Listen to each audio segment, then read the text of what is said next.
make you they think say you they punish the Igbos. You're actually punishing yourself. For us, I've learned to appreciate what is good. Whether it is Yoruba man that is good, the Hausa man that is good, the Fulani man is good. Wherever good comes from, I will appreciate it. Whether it is APC or Labour Party or PDP, if you are good, I will support you. But this idea of youths who government has spent some money, youths who are in the national youth, when I was doing my national youth service corps in Benin, somewhere in Anegbete,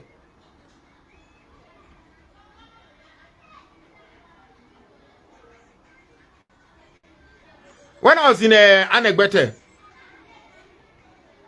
you could see that in the orientation camp, all the Yorubas just pack themselves in one place. So it looks like this tribalism to some of them is ingrained. That's why I said to some of them, it's ingrained.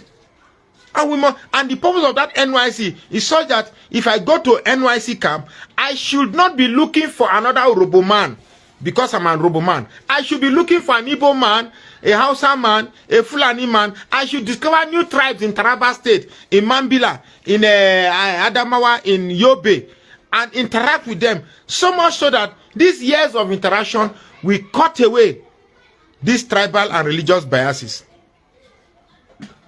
This Kelv Mashus, Oga, why do you continue on this? But election is over. Who told you we are talking about election? We are talking about the aftermath of the election.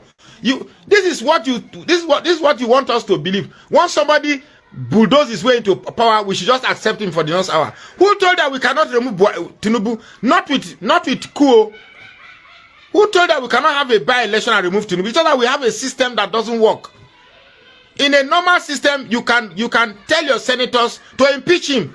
You can't allow these thieves to just come and run things down, bribe people. You see Supreme Court judges boldly cheating and tell you not to record them. If you are truthful, why are you not recording me? Because you don't want your face to be associated with the stealing, with the robbery you are doing.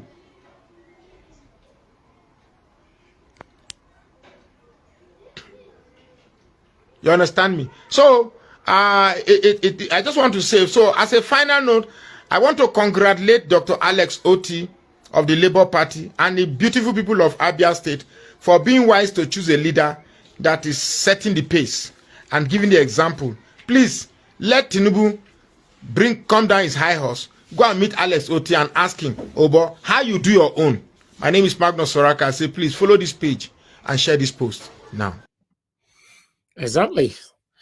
Come down, swallow your pride, meet Alex Oti, let's work together. How can we fix Nigeria? That is the most important thing right now. Yeah, because almost everybody, if not everybody that is surrounding Tinubu right now, all of them are just there for their selfish interest.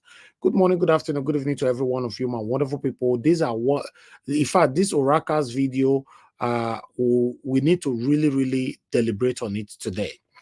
Because, you know, he mentioned everything.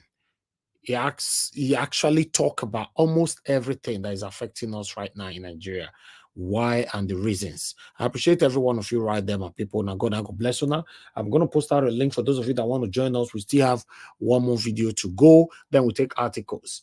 Good morning, good afternoon, good evening to every one of you. Do your part. Press on the like button. Help us to share. I appreciate you all, my good people right there. So while we move on with the next video, I would like to quickly post this link. Click on it, join us here, and let's talk about the things that's affecting you and I. Now God bless you, my wonderful people. So let's quickly go. As you all know, in Edo State, the PDP governorship candidate emerged as Aswa Egodaro. But the parallel election that they did, the primary they did in Felicia Ibo's house, Felicia Ibo insists that is the rightful candidate that's supposed to be the flag bearer. Yesterday, we recapitulated. You remember we talked about it, that Felicia Ibo went to the PDP headquarters asking them for certificate of return. So they refused him, as you all can see right there. They told Felicia Ibo, you are not our candidate. PDP denies him of the certificate of return.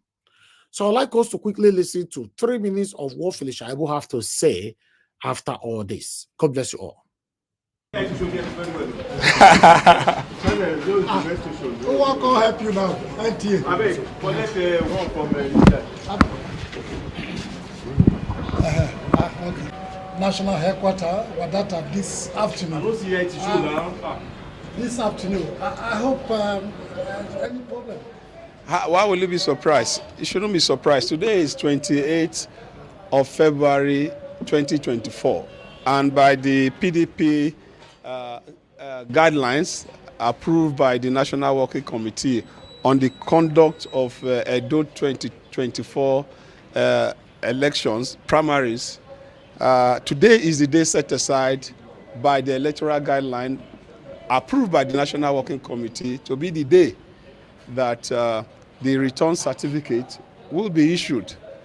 And so it's not something surprising I'm here. I'm here to receive my certificate of return because I won the primaries in Edo that was conducted, and the authentic delegates voted. I'm sure when you look at the walls of the PDP, you see the names of all the delegates that voted for me on the walls of PDP. And today is the day. Look at it. Today is 28, and this is the document. Today is 28, and when you look at it, presentation of certificate of return, Wednesday, February 28, 2024, by National Working Committee, pursuant to INEC and PDP guidelines. So, PDP must follow its rules and regulations.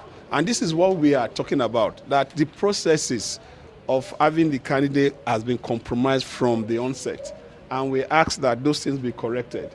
Even the committee recommended political solution, fully aware that there were abnormalities in the processes that led to I and whoever emerged. But why I'm here today really is to obey the guidelines to come and receive the certificate of return. And somebody told me somebody else came here yesterday and was given the certificate. Well, I think the court will tell who among us actually deserve that. But I'm here in fulfillment of the electoral guideline of the PDP to receive my certificate. Another thing, this document I will make available to all of you. This document, those that conducted the primaries, those that were given responsibility to conduct the primaries, had their report already submitted to the office of the National Organizing Secretary. You can see their signatures. And this document I will make available to you. And from this document, you see the mess that took place in Edo State. This is not going to be another primaries that is organized by any political party, and it will be put aside. I am ready for us to correct the abnormalities in internal party democracy, because that is the beginning of the sustenance of democracy. If the party does not get it right, the foundation of our democracy is already being threatened. And some of us will not fold our hands to watch what we labored for, democracy that we fought for, that some of us have scars on our body. Some of us could not make it. Some died in the process of fighting for this democracy. Some of us were brutalized during the Abacha era. Some of us still go with pains. Some of us are on the wheelchair fighting for this democracy. So I am alive by the grace of God today. I will make sure that the foundation of our democracy, which is party politics, is not threatened, is not destroyed, because that is the foundation of democracy. So that is why I'm here. I'm going to give you this document. These people are already being threatened. They tried to procure them, and most of them refuse. Now they are being threatened to go and write another report.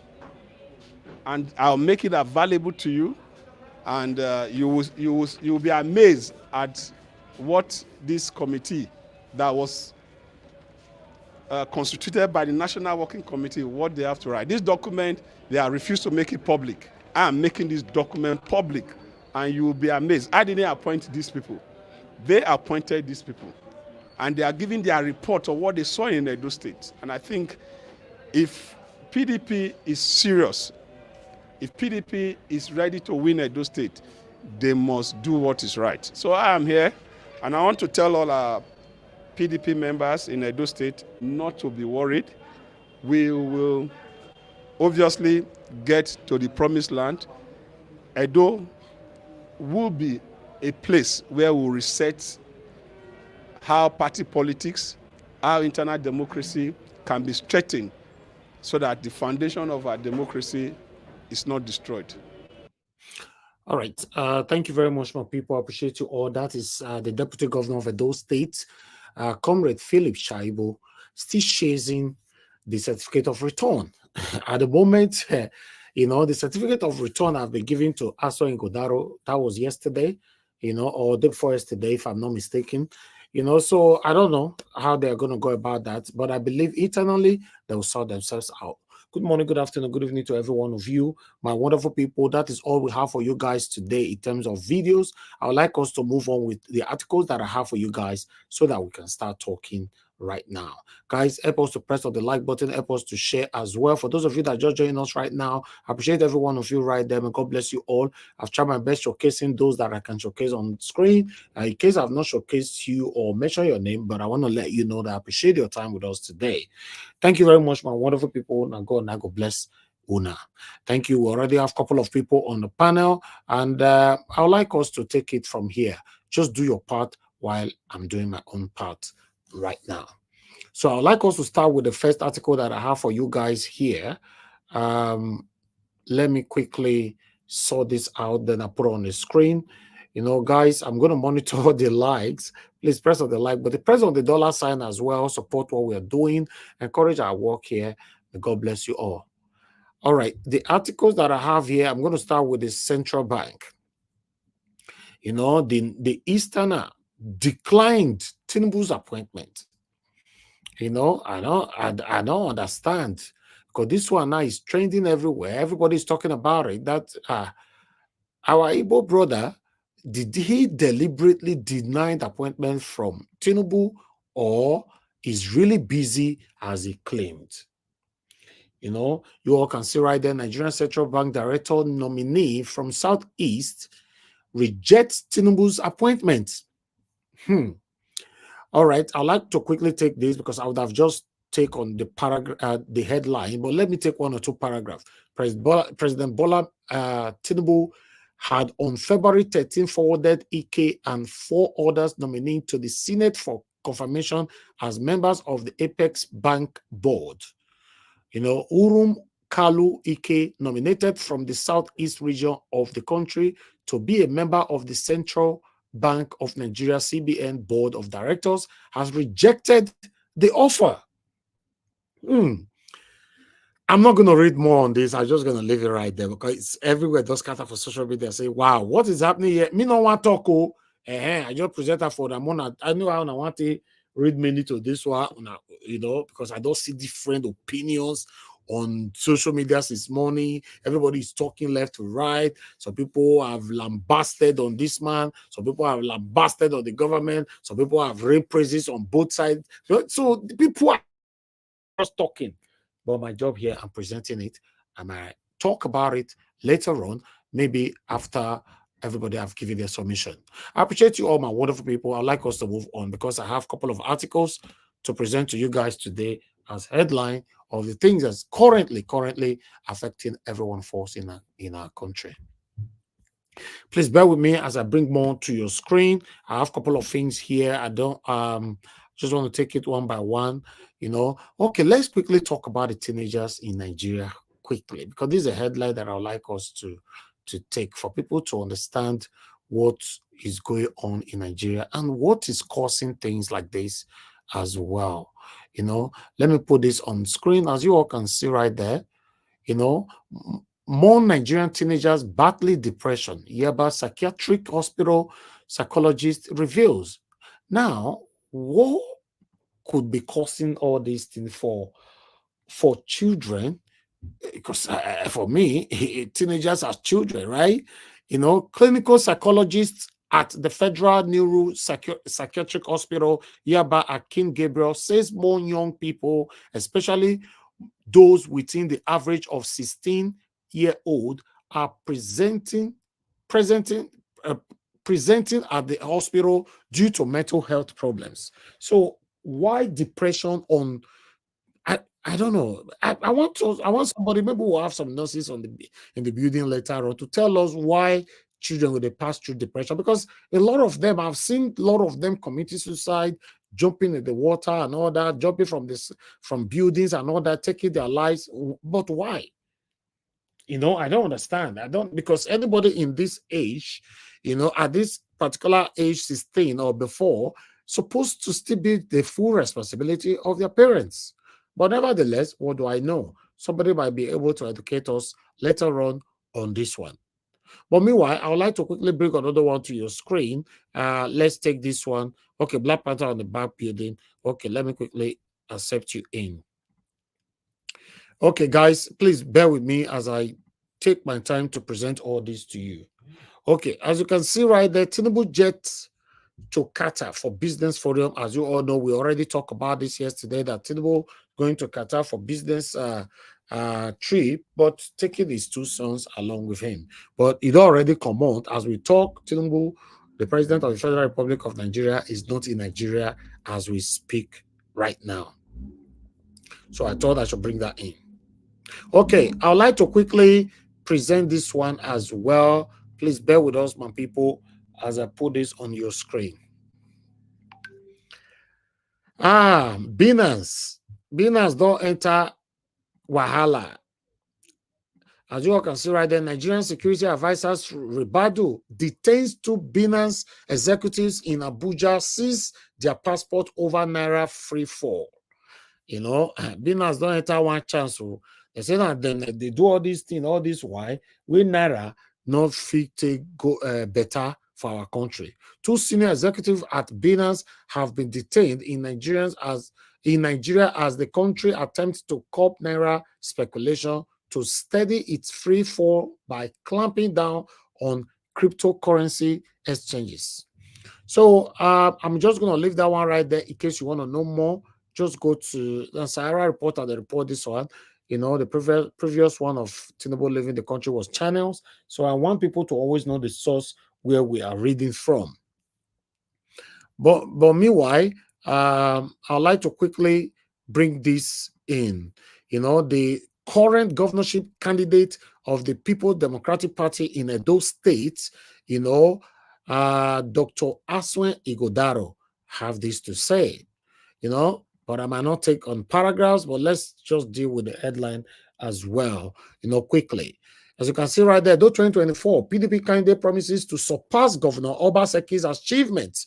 You know, obviously, good people of Edo State, that's what we want. If you are lucky to emerge as the governor of Edo State, that's what we want. The People's Democratic Party, PDP candidate for Edo governorship election, Aswa Ngodaro, has promised to surpass Governor Godwin Obaseki's achievement if given the mandate in the September 21st poll. So on this particular one, I'm just going to leave that one right there as well, so we can move on, my wonderful people. Yes, let's talk about the insecurity that is affecting us seriously right now in our country. Yeah, this one is not looking good. You know, as you all can see right there, terrorists attack Zamfara community, abduct 30 worshippers from mosque during prayers. Now, wow, it is where they happen for our country sometimes, eh? Hey, during prayers, wow. According to him, the bandits left their motorcycles for away from mosque so that the worshippers would not notice their movements. No fewer than 30 worshippers were kidnapped by terrorists who attacked a mosque during the early hours of Thursday in Safe town, headquarters of Safe local government area of Zamfara State. This is very, very sad. This is very, very, very sad. Those 30 people now that they demand for ransom, or they also take their lives as usual. But nevertheless, I'd like us to quickly move on. Today, this happened, as you all can put this on your screen. Tinubu's convoy shakes social media and every Nigerians again, once again, since he assumed office.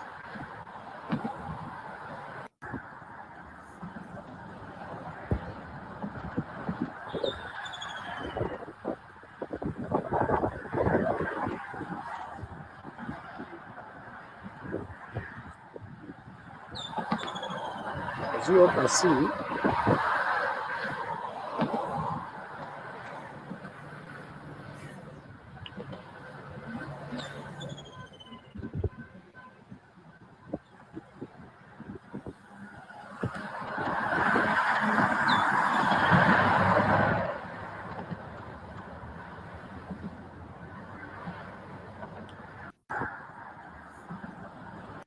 all right. That one, another one again, as all of them already know, say, we often talk about this convoy. We want to call the cost of governance, but we cannot continue like this. Yes, if we need to be honest to ourselves, I understand we're going to have one or two satanic individuals that will come up to defend things like this. Say, a normal thing, after all, Buhari fed Duan, Jonathan Duan, because this is, I don't understand how people justify things like this. But what do I know? I'd like us to quickly move on. So Ajaru, the NLC president, I know say this man, me myself particularly, I not just fair trust him right from time. If I know my stand, when it concerns this man, all of them know my stand. Yesterday they came out telling us now that they are suspended the protest. As we talk right now, Nigeria everywhere is silent. The whole road is dry. Even people will never become out before. Will be the weird trousers, made them come out. All of them don't put their trousers and enter house again. As you can see, right, the federal government desperately plotting to undermine NNC. Ajaru raises alarm. You say now the federal government they oppress them and everything, blah blah blah. So I just believe I don't really want to read anything here because okay, I would like to quickly take this one as well. Please bear with us and let's do this together. Even Tinubu himself, this one is coming from channels. Let me quickly put it on the screen. Responded to the NSC themselves. You are not the only voice of Nigerians. Tinubu slams labor unions. Say, make una enter house. What they worry una. Now they say they fight for the people before. Now alone be the voice where they fight for the people. President Bola Tinubu on Thursday took a swat at labor unions in the country, calling on them to maintain peace. He went on saying a lot, he talked so many things for a year, but I don't really want to go there. Thank you very much, my people. For anybody that really want to read my articles, please always, just go to the source and read more, because if we have to read every articles or play the full videos, every full video that we brings to this platform here, trust me, we might not live here for 24 hours. But meanwhile, Wigwe, I know say, may so continue to rest in peace. This week, Wigwe family shun ROCCG, City of David, as it set burial date. Me don't know the fight where they go on now between ROCCG and this Wigwe family. They know they talk, come on. And so halfway that they fight this fight. They all let us know what happened and wait till they bring all this wahala. So Lagos, the family of the late Herbert Higwe, the former group as chief executive officer of Access Holdings PLC, yesterday announced a 6-day arrangement for his burial right alongside Shizoba, his wife, and Chizi, his son. So they went on, but I'm going to leave that one right there in case you want to read more. Do the needful and go to the source. Then let me quickly bring this to your screen. I believe this is the last one. More than not worry. I know some people don't invest now. Say, it don't do. People are not invest. It's good for us to know what is happening in our country. As you all can see, this one is coming from AIT. I'm actually on their website right now. Senate step down bill seeking life sentences for drug offenses. They would have used the opportunity to just quickly smuggle capital punishment for corruption. Join this one. You don't think what they call for this too and not listen to us. I don't understand. Although this one is good, though, I applaud you. But for you start, you put that one, join and say zero tolerance for corruption. Anybody find with something and you're guilty or blah blah blah of corruption, capital punishment. Then Nigerians will celebrate. But meanwhile, I don't want to take that one further. Like I said before, I like us to move on. Tinubu said, I won't be in rush to restructure Nigeria. So this one is coming from People's Gazette. I'd like to quickly put this on screen as well. You guys don't necessarily have to comment on all these. I know, say my panel is going to say that time where they give us not the rich. You don't have to. Just pick the one you want to talk about and talk about it. That's fine. I won't rush to restructure Nigeria. Tinubu, now they talk this one. So President Bola Tinubu has disclosed that he won't be in a rush to restructure the country, saying there is a need to lay a proper foundation in the country in the face of economic hardship. So I'm just going to leave that one right there. That one is coming from People's Gazette, like I said before. Then the last one. No, not be the last one. No, second to the last. Make another verse. Kai, people don't invest now. See this guy, may you rest. He don't do. More than no verse, Okay, let's take this. Buhari destroyed Nigeria economy is responsible for the current hardship. Shehu Sani. Shehu Sani don't make a U-turn. No. I don't say this Shehu Sani if they talk for us that day. But for the past couple of weeks now, that's also different. All the messages now can't change somehow. I don't know, but it don't make U-turn somehow.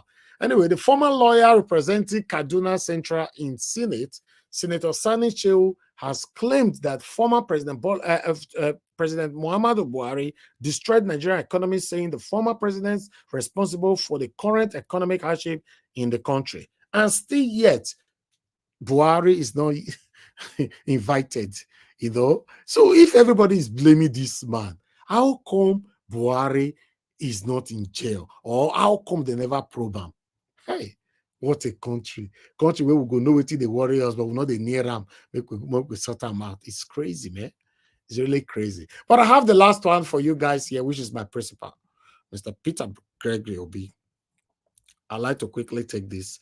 And I know how they like to take more on Peter Obi like this, so bear with us and let's take this quickly together. Mr. Peter Obi don't give Tinubu tips how you go to fix Nigeria now. Food and oil production will increase if you address insecurity. Obi tells Tinubu, I be like say everybody don't they join hand now. The former governor of Anambra State, Mr. Peter Obi, is of the opinion that if the federal government addresses the issue of insecurity appropriately, then the country will see a great increase in the production of food and oil. Then let's take this one. Like I talked about before, I know side they like make I take this one. I know now the last one, make I just take time to come. In a statement shared on X, formerly Twitter, on Thursday, which is today, Mr. Obi noted that the Monetary Policy Committee's decision to increase the monetary policy rate MPR to 22.5% and the cash reserve ratio CRR to 45% is a counterproductive measure to easing the Nigerians' current economic crisis. Obi, who was Labour Party presidential candidate in the last election, was of opinion that tightening liquidity in the financial system does not improve productivity, food production, which he asserts is the major cause of inflation in Nigeria. So I'm just going to leave that one right there because it is long, not be small, but let's leave that one there so we can move on. I appreciate every one of you, my wonderful people. That is all we have for you guys today. Okay, no. One still day. Look at another verse. I don't offend many people today. They could have calmed down now. Nobody to the hot. All this thing we need to know. No say tomorrow again, another headline, don't jump come out. We'll quickly take this one. Northern Nigerian group withdraw support for rotational presidency, accuses President Tinubu of short-changing region.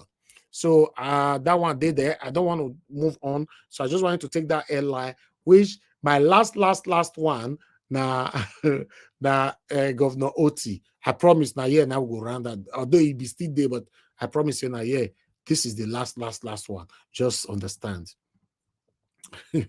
See your headline today too much. God. Okay. Abia residents celebrate 48 hours uninterrupted electricity. I bet you could help me clap for Governor Oti. My attention was actually drawn to some satanic individuals that left a comment for us today on one of our videos saying that, oh, Mr. Elvis, you are very good in praising other governors in other states, but when it comes to Edo State, you don't praise your own governor. This is that, blah, blah, blah. You see, sense, una not get. Yes, if you are part of the people that have that kind of perception, you not get sense. We don't just praise people because we want to praise people or for people to think that we are good people. We praise people by their footprint, by their footstep, by their activities, by their good work. I cannot just come praising my state when I know my state is still very ugly. I know some I'm waiting and not like to hear that. You know, no one hear that one from my mouth. But I have to say it how it is. You went on by saying, I praise Lagos State Governor all the time. I praise Governor Oti. Then you mentioned another one again, which I can't remember. But when it comes to those states, I don't praise your own governor. I can't just come up praising. In fact, you left that comment. You left that comment there. I want to let you know the work I did for Obaseki to come back in second office. I don't believe you fit do it for your entire life. That makes me that a fair person because I work for you. I'm still the one checkmating you. It's just like I mentioned during the time of the presidential election. I said, by God's grace, once Peter Obi is sworn in, the next day after he's sworn in, I'll start checkmating him. Many people can testify to that on this platform. So for me, I'm not there yet to make friends with any political leaders or whatever. No, I'm here to checkmate you to see what you are doing. That is our work here. You know, I don't know if you guys are, can anybody still hear me at all? Anybody on the panel, can you guys hear me? I can hear. Yes. I can hear you. Okay, thank you. Because they are trying to attack me here. I don't know. Yes, you know, so checkmating these people doesn't mean you hate them. But let's say it and present it how it is. That's what we do here. So you have to accept the reality that Edo State is not moving forward. That is the reality of our state right now. Whoever that is going to come to take over from Governor Obaseki needs to work day and night for us to rain praises on them. If not, it will remain like this. God forbid, it will remain like this. Thank you very much, my people. I appreciate every one of you right there. May God bless you all. Guys, help us to press on the like button, press on the $sign, support what we are doing. That is the end of all our presentation today. I'm going to take a short break. When I come back, we start talking. Thank you very much. No more bad government in Nigeria. In other words, the only media that have been consistent speaking against the bad government and for the purpose for reformers. Niger what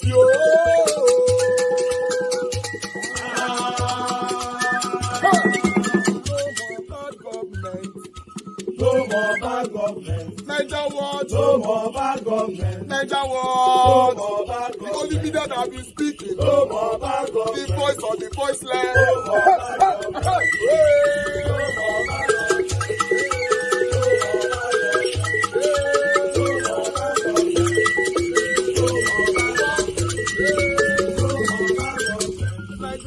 No more bad government. For the poor, no more bad government. Niger what? No more bad government. Niger what media? No more bad government. No more bad government. No more bad government. In Nigeria, no more bad government. No more bad government. No more bad government. The only media, the number one media in Nigeria, no more bad government. That have been speaking against government. No more bad government. Niger what? No more bad government.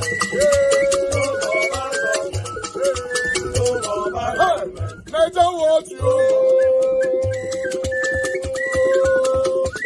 voice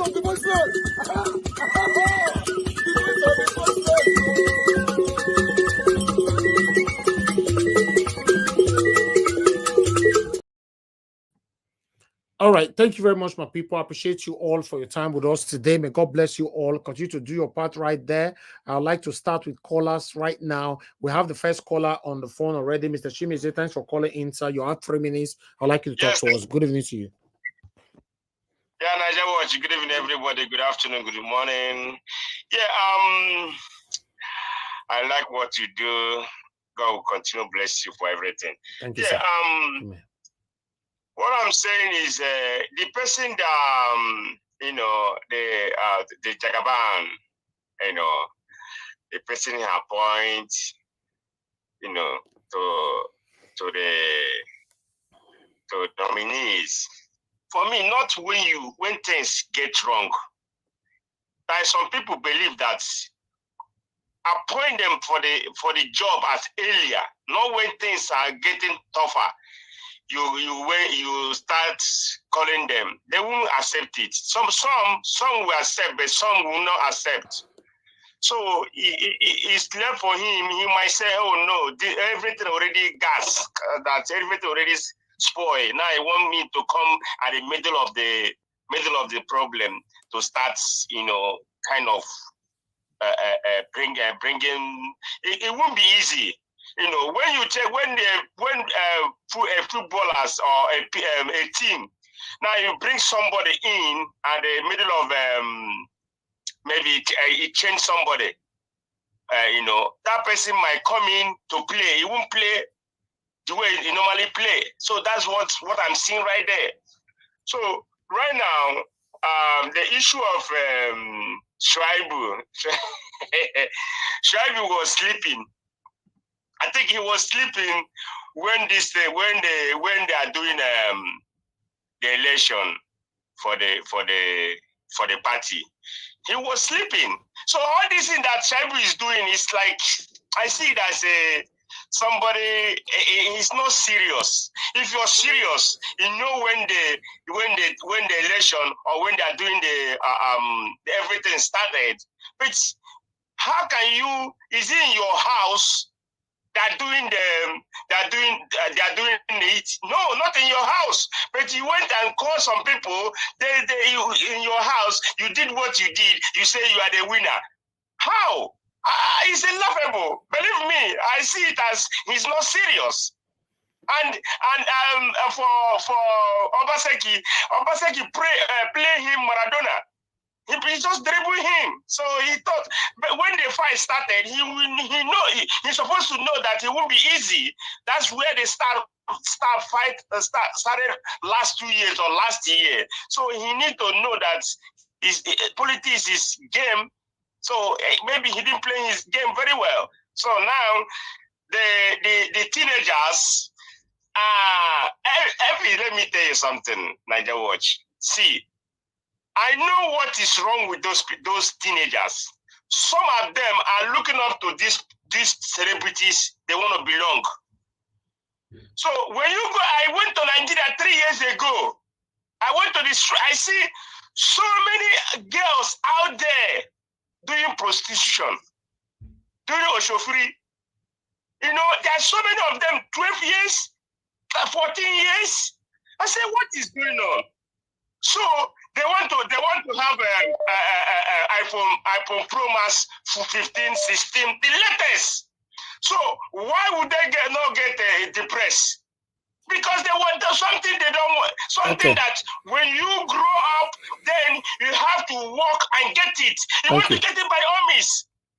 Thank you. So it is for the parents to train their kid, you know, find something to do with them. Not so many of them are the streets, hawking, looking for a man. Thank you, sir. That's too bad.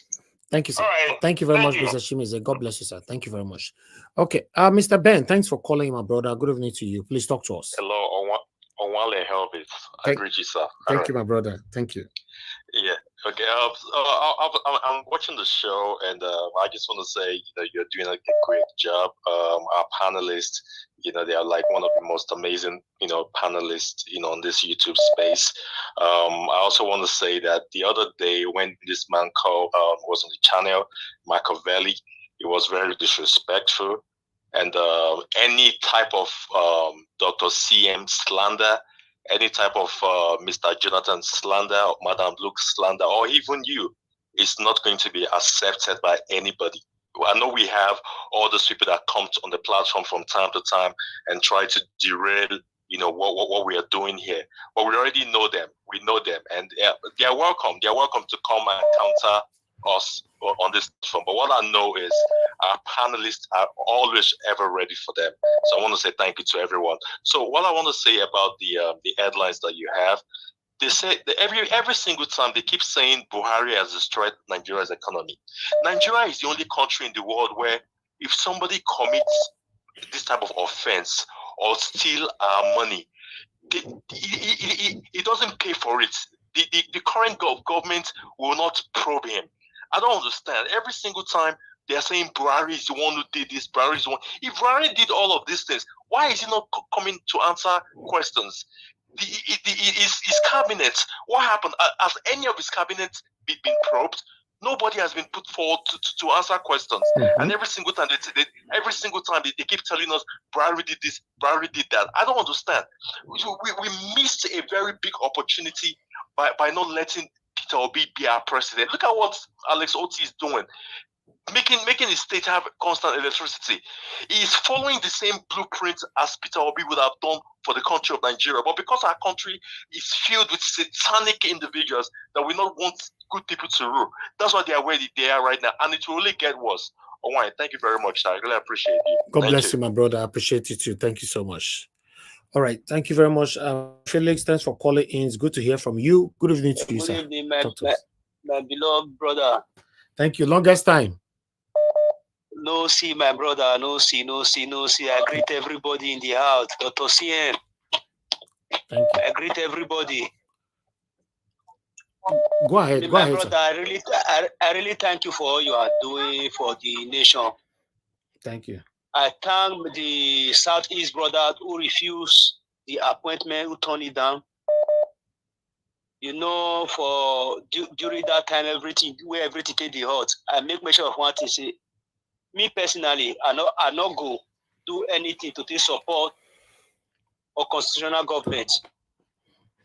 Tinubu is already the president of the country, our beloved country, Nigeria. Mm. If he do the right thing, economy where they wave up and down, to stabilize them, it not go take 3 days. He should do the right thing. That's all. Thank you. They are talking about people in diaspora, they know they carry us along. We in diaspora, now they move the economy. Since they don't want to carry everybody along, they don't want to do the right thing. The key way we get, we use and lock our ports. Now, what did they happen to Nigeria economy? Now, many people don't know. If Tinubu and the cabinet, they do the right thing, not be all those just as Senate, and just as House of Rep. If they do the right thing, they implement the rightful laws at the right time, strategically, the economy to revive it, it will take just 3 months to revive the economy. If they like the year to do the right thing, if they don't like, they continue to do their worst. Because you can't beat a child, you expect him or her not to cry. Exactly. See, you say, I mean nothing to you as a government. You said, I mean nothing, you don't want to carry me along. I have to do all I have to do to let you know, say, since you don't value me, I don't value you. Say, value who value you. I agree to my beloved brother. I really appreciate all you are doing. Thank you, my beloved. Thank you, my brother. God bless you. Thank you so much. Thank you.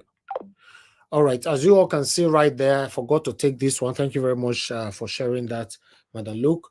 Yes, this was on the headline today. Tinubu taking full responsibility of the economic hardship in Nigeria. Yeah, normally, Ubi want to take the responsibility before. you know. But it's a good thing for him to take the responsibility. That is what we expect from a leader. But nevertheless, Mr. Emmanuel, thanks for calling in. Please talk to us quickly. 3 minutes. Good evening to you. Yeah, I want to comment about the Philip Chabu. Okay, Philip sir. Chabu is just, yes, he's just fooling himself. To me, he's just fooling himself. If he's not greedy, how can the next governorship of Edo State go back to the north? How? Is it fair? He's just being greedy, and I see he's just fighting. He's just fighting a lost battle already. And for the Labour Party, that Akpata, whether it's Akpata, Olumide Akpata, I can tell you that guy will not win one single local government. One more what I'm telling you today. For Labour Party to allow the candidates to go to Edo South, bet you they will not win one local government.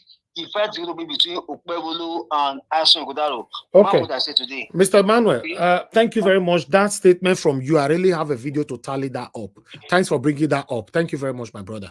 I appreciate you. Thank you. Let me quickly play this video because I have this short video here. According to this statement now, somebody came out saying almost the same thing. Let's listen to this. How am I going to tell my fellow Beninese to vote for a Benin man again? Edo Labour Party, why did we get it wrong? Why did we get it wrong? Even APC had to do it 2 times to get it right.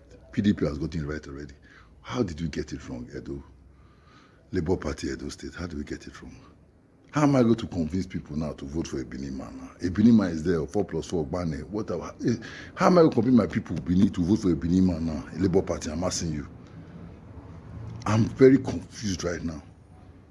Labour Party, what is all this? Olumide Akpata is a good man, former NBA president, perfect gentleman. But this is not the time for Benin again. This is not the time. I'm a Benin man. I can't tell my people to vote for a Benin man. No Benin man wants to vote for a Benin man now. It's Edo Central. If PDP and APC can get it right, why did the Labour Party get it wrong? Labour Party Edo State, bona fide member. Now I'm confused. How can I campaign? What should I tell the people that are voting now? Wow, what am I going to say? There are many well-to-do Edo Central individuals, men and women. Why did we get it wrong? How am I going to campaign now for Olumide? How? How? Help me, oh, people, help me. Edo State Labour Party has gotten it wrong. It's just money they collected. They've gotten it wrong. I cannot campaign for a Benin man right now. Nobody will vote for it. No Benin man right now will vote for a Benin man. Let me just tell you. It's Edo Central. It's a man. That's what I voted for. So this election is over and out. Mark my words. We are in big, big trouble. Labour Party Edo State. We are in big, big trouble.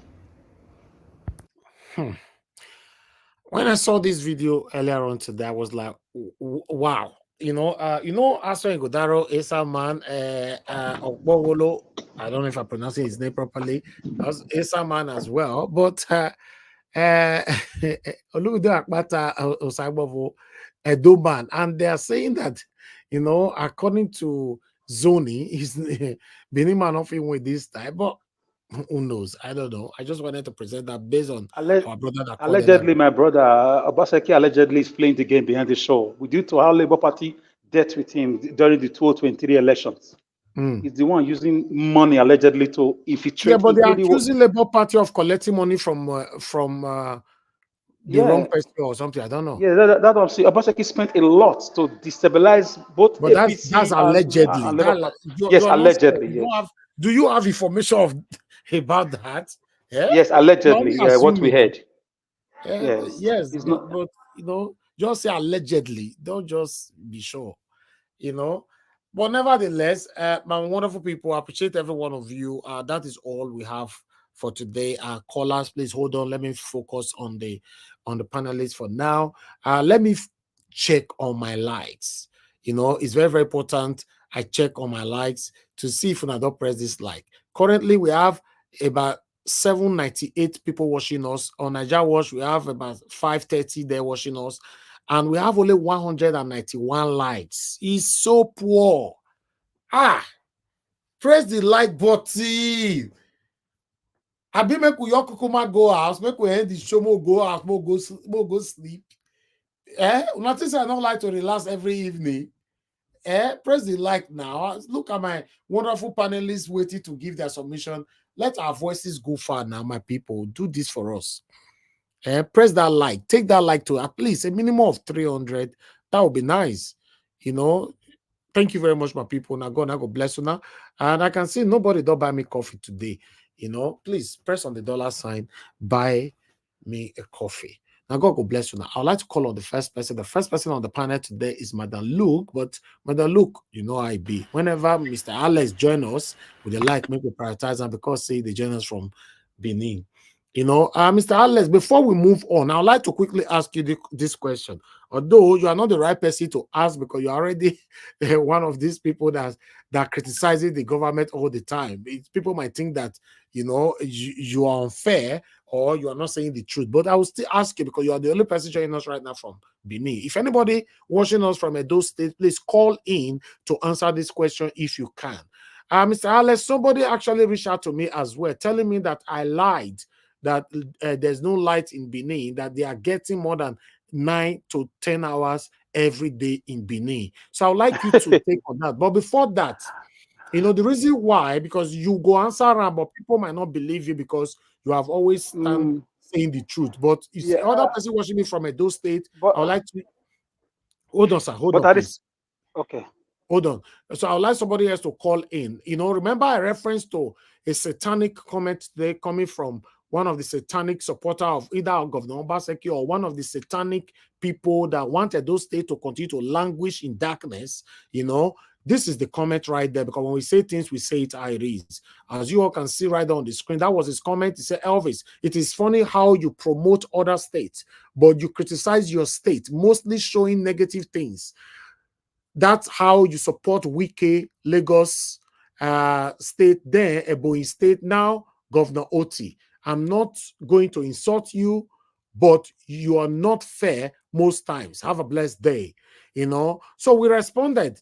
You know, I was not even the one that responded. It was my team already responded even before me. You know, by saying that, tell the world what you can be proud of about our states. Those states, tell the world what Obaseki achieved in almost 8 years in office as a governor. Maybe this might help not to only change Mr. Elvis's perception, but the perception of many Edolites all over the world. But if you cannot tell us, then let us join hands together to pressure on our Edo State government to do the right thing for us, just like many other governors are doing in their states. To be honest, this is one of the satanic people that believe that when we present something, oh, you hate. When we talk about Tinubu, you hate Tinubu. When you talk about Buhari, you hate Buhari. Talk about Shomole, you hate. I don't understand what we want, because this is one of the things that Oraka was talking about earlier on. We are the problem of ourselves, and the politicians are capitalizing on our stupidity, our confusions, because they know that we are divided. Calling out government to do the right thing so that you can rejoice, you and I can benefit from it, you know, there is a problem. And two, you said I always showcase anything bad in those states, which I don't. I showcase the realism. The reality of the things that's happening in my state is what I present here. I bring the article, I'll show you, I'll read it, I'll talk about it. I don't just come up and, you know, say things that is not in existence. My team, they are on ground. When Governor Obaseki do road, we'll go there, go use finger, they remove the biscuit tie mark. We don't see her here many times. What are you talking about? Okay, Governor Oti is doing well with reference to Edo State. Is anything wrong with that? One also commented, no, it took Governor Oti or whatever the state to many years to do that and all that. We are not interested how many years it took. What our concern now is that our bar is light up by Governor Oti. If any governor that comes into power today and doing the right thing in Edo State, you can travel to Edo State without not thinking of, insecurity. You can see light, and everywhere you go, the roads are beautiful. Everywhere, of course, I will be proud to talk about it here. We are not sentimental, and I don't practice any kind of sentimentalism on this platform. I say it how it's supposed to be, how it is. I can't say because you be my brother now. I can't say your matter come. I can't they try make and paint them, but there's no need for that. Edo State at the moment is the no-go area. Now only Secretariat on the show now. Secretariat. Then you go to news after I showcase more than 10 schools in Edo State. I and my team, we carry camera to showcase many. Alex can testify to this, to showcase many schools that is dilapidated. Then Governor Obaseki have renovated some now. Ekewan Road that Obaseki have been doing for the past 8 years, till now as we speak, is not yet completed. So what are you talking about? What are you defending? Because all I can see, you are defending the indefensible. It's not making sense. These politicians are not saying you may you love them. Now, Vasabi, they do by loving them. Yes, they even themselves know say now Vasabi, they do. They're not saying you. If you are a good politician, a good politician will be happy when you checkmate them accurately, not with hatred though. Because some people checkmate people with hatred. Checkmate them with facts. I don't know what is our problem, man. We have a long way to go in our country. I say this all the time. We have a long way to go. Thank you very much, my people. I thought I should bring that here because, whatever we say here, we say it how it is. I'll show you where it's coming from. We don't just fabricate issues just because I want people to talk. No, I'll show you where it's coming from. God bless every one of you. I would like to call on Mr. Alex. Mr. Tunaja just coming in as well. Tunaja, I hope say today now. Yesterday you were here. We call you throughout. You know answer. I hope say today now you go answer. In fact, Tunaja first talk to me whether na robot now they join here. I'm here. The critics Naija watch. Sorry about that yesterday. Sorry about that. I wonder whether na robot now can they join here now with Tunaja. No. Thank you very much. Thank you. All right. All right, Mr. Alex, please talk to us. God bless you. Good evening to you. Thank you, Mr. Najawash. For those that live in Amagba, the community where I'm coming from, where I'm calling from, I'm speaking from, you have family members on the platform who are watching live. I can tell you the past 2-3 months, we've not had light more than 1 or 2 hours a day. Sometimes for 2 weeks, you will not have electricity. It's very hectic. You have to run your generator in Amagba. I don't know about other places. Can speak about my own area. In Gobadia along Second Ugbo Road, the same complaint. Other people may have maybe 3 hours, 4 hours in the morning, 1 hour in the night. Maybe that's what they are telling you about. Is that the nitty-gritty? Anyways, I greet everybody on the panel, my viewers worldwide. Of course, those on the comment section, Mommy Diaspora, Mr. Najawa, thank you for the work you're doing. Development do not hide. Social media has come to stay. When you develop a state, Governor Otti did not pay us. Vloggers will vlog about what you're doing. Cameras will go there. The youth are always excited. Why are they crying? Because they've looted the state dry for the past 8 years. They came on board telling us about one Gelegele seaport, how they're going to make it a tourist attraction, because it was the first entry point. The Europeans came into the Nigerian soil. Gelegele seaport. It's in Edo State. It was supposed to be, in fact, Obaseki also promised that he was going to make it a seaport so that those bringing goods into Edo State can come and be clearing their goods. The videos are everywhere. He also he went to Edo North, him and Shaibu, to do their abracadabra that they are bringing in international cargo airports. All their surrogates have these videos. Everybody was excited. We didn't know it was another scam. Monies were paid to companies who were coming to do the landscaping and everything. The videos are there. They even flew into Edo North because the roads were bad. People also mock them for that. So which lie are we lying against our state? Bini will say, that means you should be happy when it's raining on your land. I do not like castigating my state. I love my state. As you know, I'm passionate about my state, but that does not turn me into a liar. Name me 3 world-class roads or 3 classy roads we have in Edo State. Name them. Just name them. Is it Ugbowa Road? Is it Saple Road, even if it's a federal government road? Or is it Airport Road? That since Oshomole time, it has not been touched, either for renovation or something? Is it Ogida Barak? Is it Ekewan Road? Even the Amagba Road is constructed. There are no, the gutters are open. The Estate Gate Road, the gutters are open. Cars are always falling inside. There are no street lights. There are no drainage system. You just dig gutter 3 feet, 4 feet, and you just say you've done something as if we are dummies. Is that what you call development? Go and see what OT is doing with roads. Go and see what people did with roads in rivers. You may, yeah, the governor has a problem with his character, but go and see what Julius Berger did. When last did we see Julius Berger in our Edo State land? When last did we see Lubrix? When last did we see Cetraco? When last did we see, if at this time Obaseki was living in Edo State and we are seeing a light rail, like what you call tram in Europe, running from Ring Road to, you know, let's say to, you know, Oko Central, running from Ring Road to Ogida Barak, running from Ring Road to Amagba, running from Ring Road to Estate Gate, running from Ring Road to Okada Junction. Is it bad? What does it cost to do that? A man has lit up his states, and we are happy, and people are jealous. 8 years, they thought power is forever. They thought 8 years, our time flies. Our time flies. When Edo State was crying with insecurity, what did Obaseki do? What did he do? When the Fulani herdsmen were ravaging our women, when the Fulani herdsmen were busy taking over farmlands, kidnapping, you know, road users, kidnapping students along Ekpoma Road, taking over Auchibini Road, when citizens were crying on ITV, when citizens were crying on Niger Watch, EBS, when citizens were crying from the diaspora, many were kidnapped and murdered in cold blood. What did he do? He only managed to respond in one case, when Showore's brother was also killed by the same X-Men, because Showore was too big for him. He knew Showore was going to take him on that.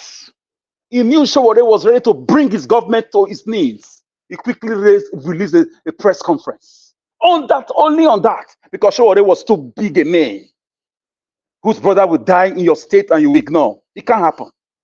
It can't happen, be it in the north or south or west. That's the only time we are following up. We are following up. The same governor we gave wait and see, because the roads he was doing, we thought it was going to be standard. Many of them collapsed before the end of the first tenure. Second tenure, he came on the back of, they want me to share government money. We all voted. I voted for him. I campaigned in my little way for him. Abatobaze is in my area, he's my neighbor. He came to the neighborhood. We joined him. Today, the same Abatobaze has run away from Edo State. He ran away with his children. Because no good schools, no teachers, no empowerment, no factory, no electricity. You run your gen, noise pollution everywhere. Young people are going mad because they are born and raised inside noise, generator noise. And the governor just busy gallivanting, wearing suit, feeling too big to govern a state. If you were too big, who called you to be a governor? Who invited you, if not your greed, Mr. Governor? We are not foolish. We are Edos. And you are not more Edo than any of us. We know what you did. How you ran the state like a one-man show. Demolishing houses, rampantly, gets caught injunctions. Taking over houses, buildings, because you were criticized. We are aware of these things. We can't talk in a certain way because of the rules of this platform. How dare you drag with our palace? Indirectly, you did all those things. You think we are foolish. We are not foolish. Let's see. Now we will see who truly owns the land. We will see. A man who was born, bettered with the sound of this soil. You point your hands to the palace. May God have mercy on you, Mr. Governor Obaseki. Name one fantastic thing you did. I don't like Oshomole. He's not my person. He's a corrupt man. But we can point at beautiful things he did. Beautiful things in his time. Yes, while he was living, he borrowed millions of dollars. And with your own help as the head of economic team of Oshomole. So when we are praising OT, people should keep quiet. Learn. How many people can you close their mouths? Is everybody lying?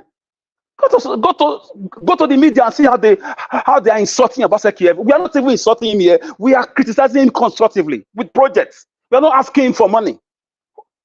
Is it wrong if every Edo light studying across the country is on monthly stipends, what they call bursary? Is it wrong? How have you encouraged the youth in the past 7 to 8 years? Many of them are on drugs because nothing to do, no hope anywhere. And we have a government who claim to be a technocrat. How have you transformed those states now into a mini Dubai with all the billions that accrued into your government? The money you didn't give to Ize Yamu and Oshomole and Tinubu, who did you spend it on? Kala, who did you spend it on? Who? Name one thing you did. The roads. Yeah, roads is not achievement and they don't last. Flood everywhere. The water storm project, 30 billion naira. You and Oshomole shared it. How much are we owing in Edo State? Give us the financial insight of how you've run Edo State for the past 7 years. It's not your father's property. You are leading the people and they deserve to know how you are leading them. How much have you borrowed? How much have you spent? How much came in from the federal government? How much came in through the internally generated funds? How much have you realized from the, from the crude oil we have in Yokoyomo? How have we gained from it?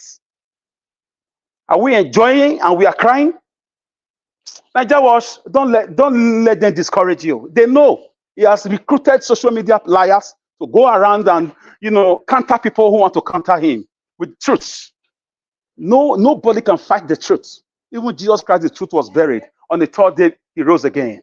They secured his grave to stop him from rising and coming out. Those soldiers, about 1,000 soldiers, they were all asleep when he rose. So the truth must come out. We have Edo State YouTubers. We have comedians. We have people. They would speak about your development. Nobody is saying anything and you are living. Aren't you ashamed? You are living. Secretariat is not an achievement. Road, Mitai lanes or whatever is not an achievement. Watch, please. Edo State is a mess. I can give him 15 or 25% over 100, and it's a failure.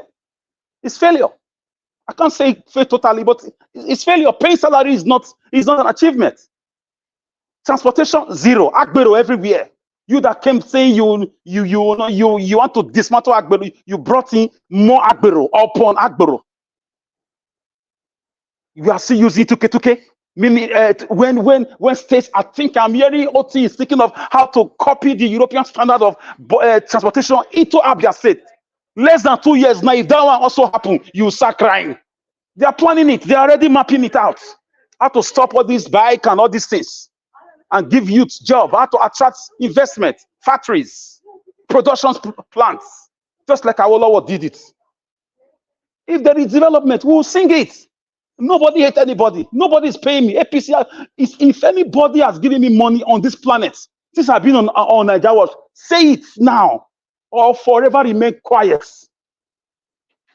Come out and disgrace me on Naija Watch. Show the receipt. Show my name. Show the voice recording. Extract it. Some of you came and I defeated you with all your offers. You came with 5 million offer. You came with 3 million offer. You came with 15 million offer.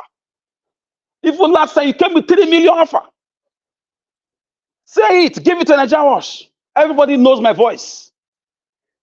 So I'm talking not out of hate, but out of love for one's land. Because I've read books about how people who love their country behave.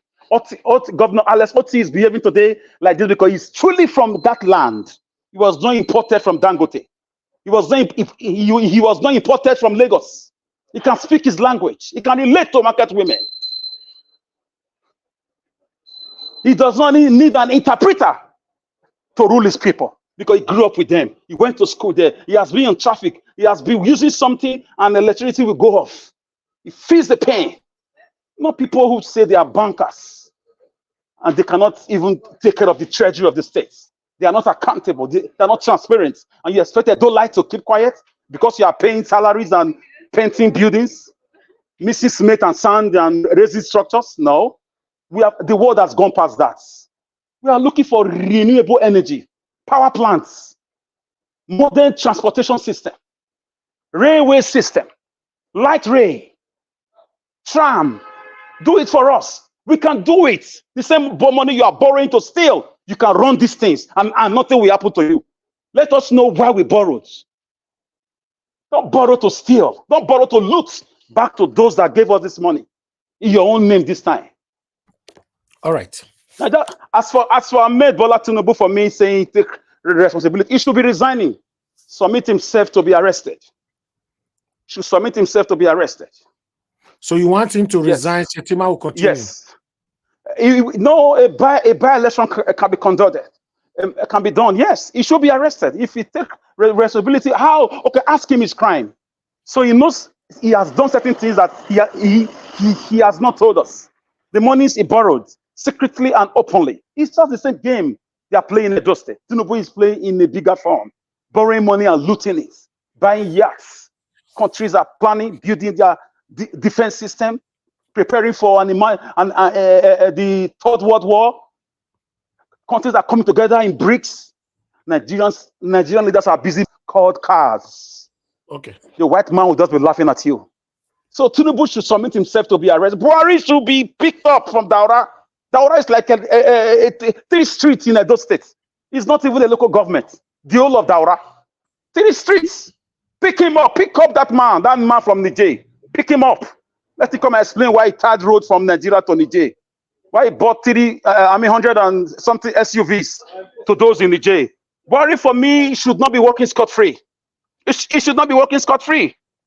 So I'm very happy for the nominee that rejected Tinubu's appointment. And also for Marcus Oraka, I've always respected him. He's right. All he said is true. We must wake up. Things are changing. Gone are those days where people can't talk. People are talking, youths are asking questions. At some point, it's going to explode. And I really hope, just like Bode George said, I really hope our politicians are ready. Because this time around, looking at what is going on, our youths are looking for a way out. That's what leads to teenage depression because they have nothing to do. All this iPhone, I want to, object that caller that called to say because of iPhone, they're into prostitution. No. In Western world and Arab countries, government have a way through parents can pick up these things from the market and to be deducted from the salaries. We don't have such things. And those funds are given to the children by the parents. And I don't want you call those young people children. Children are supposed to be the responsibility of parents. But the government have failed the parents. They failed the parents. You can't buy anything on credit. There is nothing available. The parents are suffering. Children are depressed. They are running into drugs. Abroad, parents can go on shopping on credits for their children and pay in the next 2 years, next 3 years. Thank you. So Nigerian government don't think. So Nigerian, I will leave it here. Thank you. Yes, on that last statement, I agree with you 100% because in abroad, there's no pressure on the children in abroad. So it's because of this so much pressure in Nigeria. Maybe that is why these children are facing what they're facing. In terms of our brother that called in, Mr. Chimize, saying that, they want to do this and that to buy iPhone and all that. Yes, I agree with Mr. Alex. It's because there's no government support.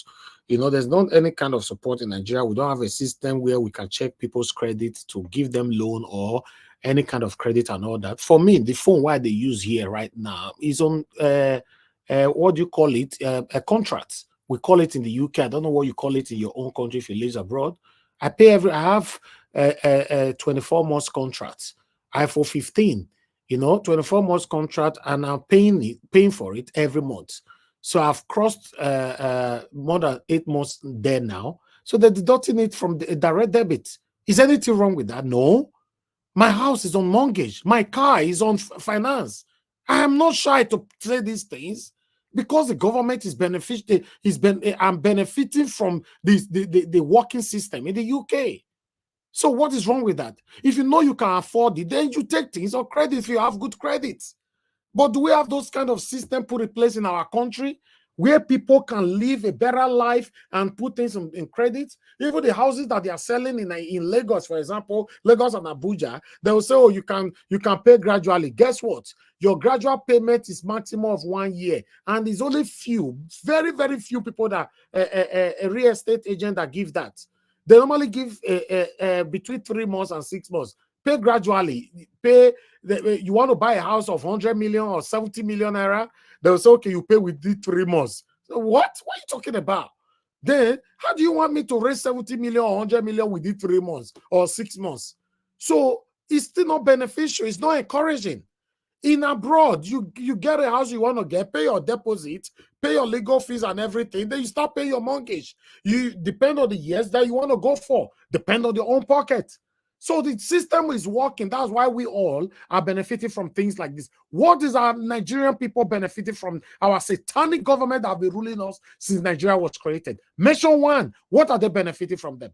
Everything in Nigeria, everybody is under pressure. They buy everything cash. They do everything cash. Girls are now sleeping with different kind of men to meet up with their daily, weekly, monthly expenses and all that. The men are now into yahoo and everything, doing any, engaging any kind of illegal activities now to sustain their daily activities and all that. So it's crazy. It's crazy. The only way many things can stop in Nigeria, the system must be working. The system is not working. That is why you see there's a lot of crimes, a lot of things are happening, a lot of corruption. Corruption's everywhere. So let's say it how it is.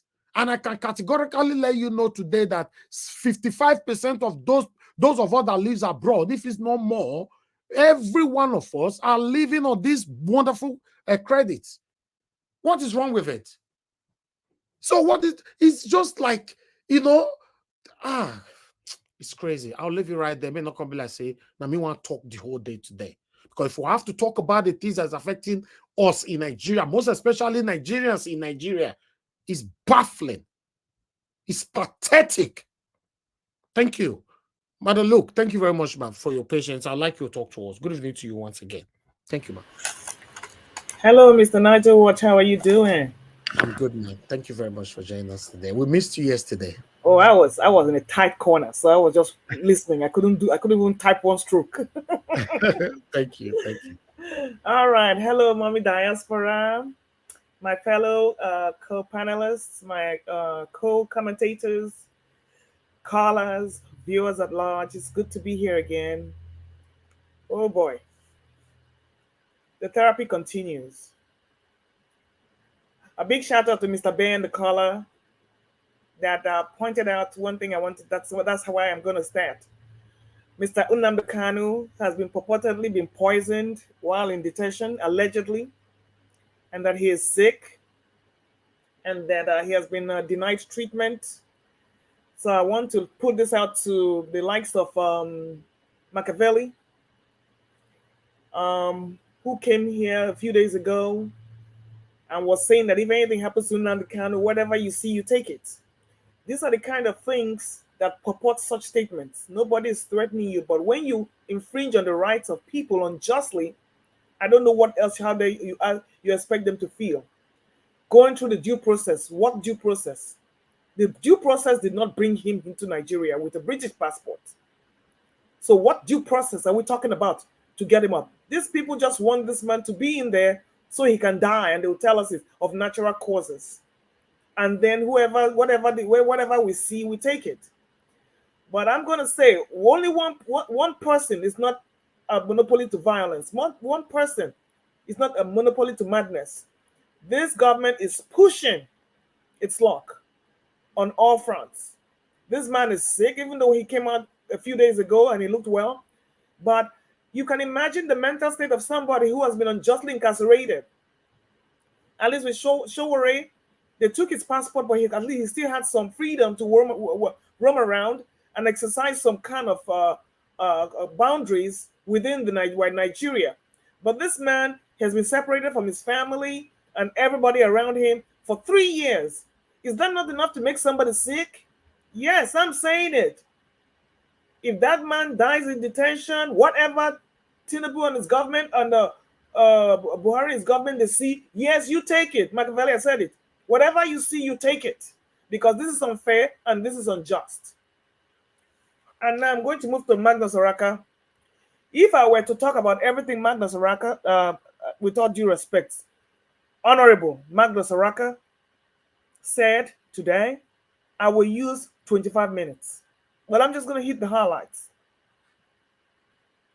He now tells us Aleph Oti is an example of a leadership that works. Read my lips. an example of a leadership that works. Are we surprised to think that this man has been rigged out twice? And I don't hear anywhere in the East that says this man is from Olu, or it's from Aganebode, or he's from Sambisa, or he's from I don't know, he's from here. All they want, as long as you're one of them, they take it and you go from there. So are we surprised that this man is doing as good as he wants to do? Because when your mind is in the right place and you want to serve, it is easy to see how successful you can be. And he says, back to tribal politics. Honorable Mr. Magnus Araka has said it, that Tinubu, Buhari, Atiku, those are tribal champions with their hatred for the Igbos and anything progressive in the South. He said it, that the North is the problem with Nigeria, that even their own Northerners are saying it, that the North is the problem with Nigeria. And I keep saying this. People said I'm being tribal. He went on to state that this is a part of Nigeria that does not like progress. He even went to say that the only progressive street and road in Katsina, it was Jonathan that put it there. The only progressive hotel in Katsina, it's owned by an Igbo man. These are people that do not like progress. And that as long as they keep their citizens with low mental IQ,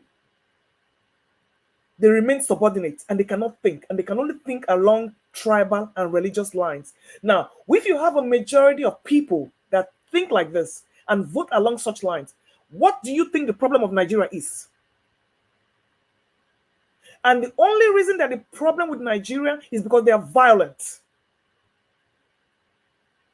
With the low IQ, illiteracy rate, and the violence, every other part of the country will be subject to fear, because that's not their mindset. Other people want peace and progress. But when you are being ruled with people with low intelligence, low IQ, and a high rate of poverty, and you see them struggling for food, raiding trucks, and then coupled with the high rate of insecurity, when I hear that they've gone to Zamfara State, can you imagine bandits attacking the North? What does that tell you? It's an orchestrated, calculated game to put the people in a low state of human existence so they cannot rise up and ask questions. He said it. Subsidy Bajwe. That was another one. He asked a pertinent question. If you believe that subsidy had never been removed, then your IQ is even lower than those people in the North. Because he says with subsidy removal, fuel should be nothing more than 300 naira per liter. Now, how do you take off subsidy and then you increase the price of fuel? So where did you gain from the subsidy removal? So that means there was never subsidy removal in the first place. And because the Tinubu government has nothing to offer, that is why they will go about getting people like Binance, content creators, because they have nothing to offer. He said it. You can imagine the content creators where the youth have something to distract them and earn income in another country. Even if you have a YouTube platform, an Instagram platform, you are already taxed because you're paid in dollars. So they want to do a double taxation for what employment they did not give you. Is that not sickening? And here he is going to Qatar, invitation or not, and look at his convoy. Well, I am happy he has accepted that the failure is on him. And we know he's not going to get no Buhari because there's no Buhari in the first place. Because we will never know that. You want to bet? There's never a time we're going to get on this planet that Buhari is dead and we bury him. Because he will live forever. And he's a ghost. He has disappeared. So whatever he was doing in Niger or whatever is because he's maternal. That is where he's from originally.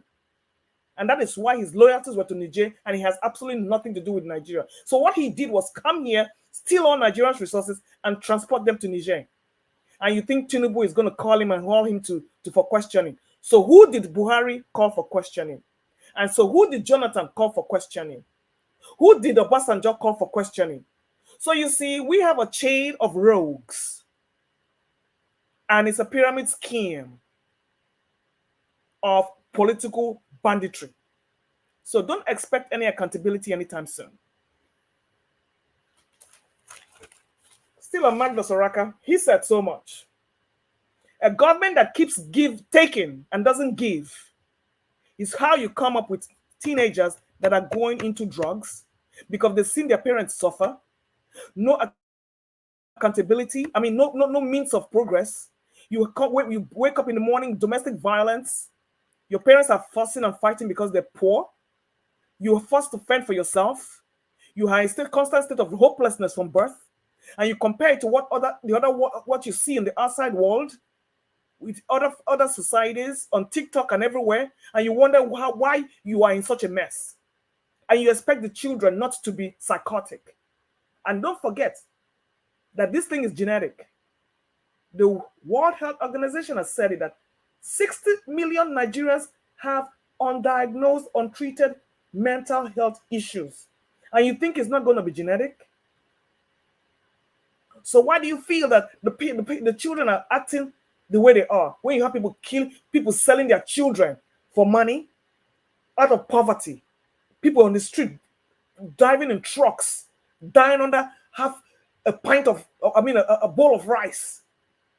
And they compare this to what other children are going on in other parts of the world. And you think they will not be abnormal? They can't go to school, they can't work, they have no health care.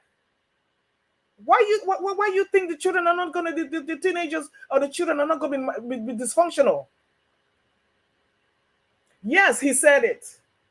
If the government were in their right mind, they would have impeached Tinubu a long time ago. But we know how that goes.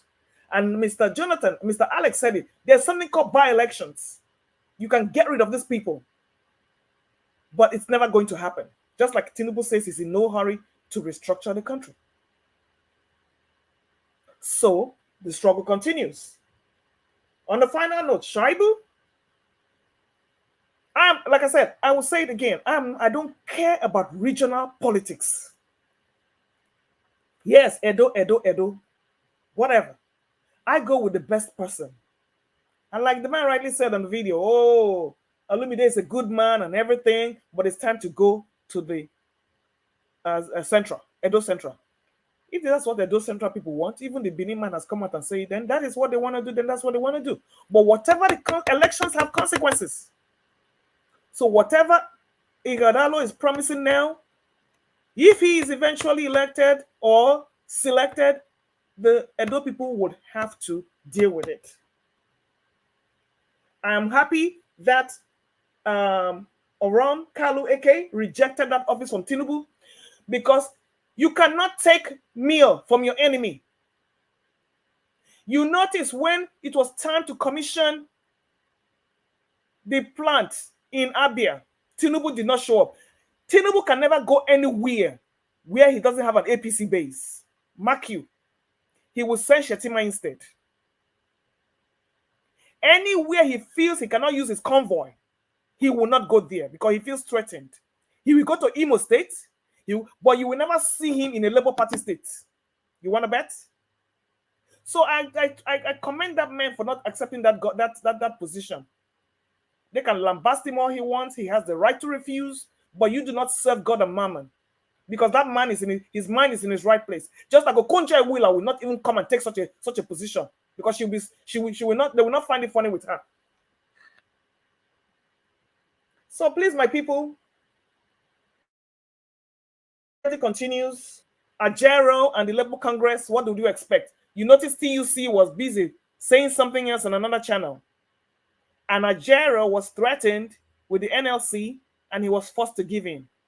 This is the mentality of the North and the mentality of the West. Together, all they do, divide and conquer, rule by violence and intimidation.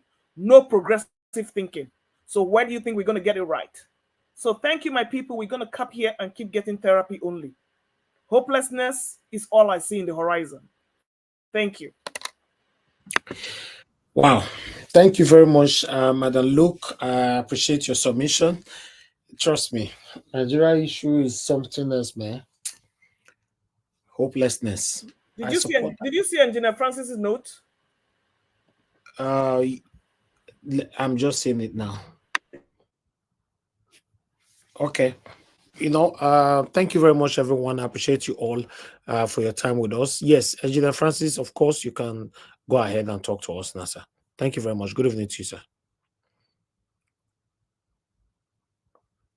Engineer Francis, are you there?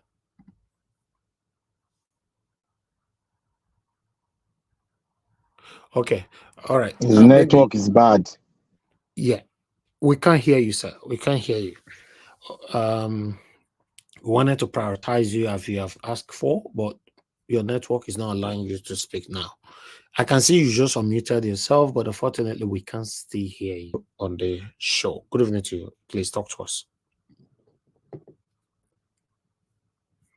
Okay, even Mr. Jonathan is not available. Okay, we'll come back to you. Black Panther, please talk to us. Can you hear me? Yes, so we can hear you. You know why they're having problems, that there's a kind of weather forecast in America now, going to Canada. So there's a little bit of storm and haze around. Oh, okay. So it's moving big, and if you are not on 5G, you get blown out. Oh, wow. Anyway, talk to us, sir. Go ahead. Thank you very much. I want to thank you, Mr. Naija Wash. I want to say thank you for the work you're doing. I just want to thank you. It is not easy for you to come, because everyone is carrying a burden in his heart. It might not look like depression, but we are a little bit having it because it's our country. I want to thank you, and I want to thank everyone that has been speaking on the path of truth. Like I said, we are like our Creator. He cannot change, and he will never change. We will never change because we are standing on the mandate of truth. We will continue to see it. We will continue to speak it until we see the reality come to pass. I want to thank the people that are on the comment section. God bless you guys. Information is power. Information is strength. By the time you soak it in, you are enabling your spirit man to wake up and forge ahead with the truth too. I want to thank our mother. May God bless you, Mama. God bless you. And the garment of grace God has covered on you will not deplete from you. You continue to grow from strength to strength in Jesus' mighty name. I want to thank Madam Luke. Madam Luke, all what you have spoken today, I am 1000% behind you, strong and rugged. I want to say also, today is my first time to agree with Oranka 1000%. I have said it. I said I'm going to close everything that I will say and continue to listen to him, because I want to know the path. I want to see if you're listening to us, so that I can feel us too, because we are on the same path. But when you deviate, but we argue it out, but you see the truth that we are saying. I want to thank him because he is standing on that trajectory that Nigeria needs a system change. If we don't agree, you might bring a point why we don't need a system change. And like yesterday, we were talking about constitutional amendment. My brothers, the government that is corrupt, it is we, the people, that give them the opportunity, and not them giving us opportunity to carve our future. They cannot carve our future for us, because it is we that carve our future for ourselves. Because when we sit down, the future that we want to carve will be agreed upon on a white and black template, and we'll give it to them as a chosen one to represent every one of us as an individual from every ethnic group, to go there and perform, because we have empowered them to perform. So the government on seat do not give the people opportunity. Rather, it is we that give them opportunity. They cannot stand on that trajectory For Nigeria to have a way forward, there are two parts. They're going to be on percentage grade. It's about 60%. We say we should take this part. This is a part of all of us, for us to have mutual respect for individuals, for each tribes, because we are never tribal blind. We need to sit down and iron the strength, our individual strength, from either the tribal line or any other line.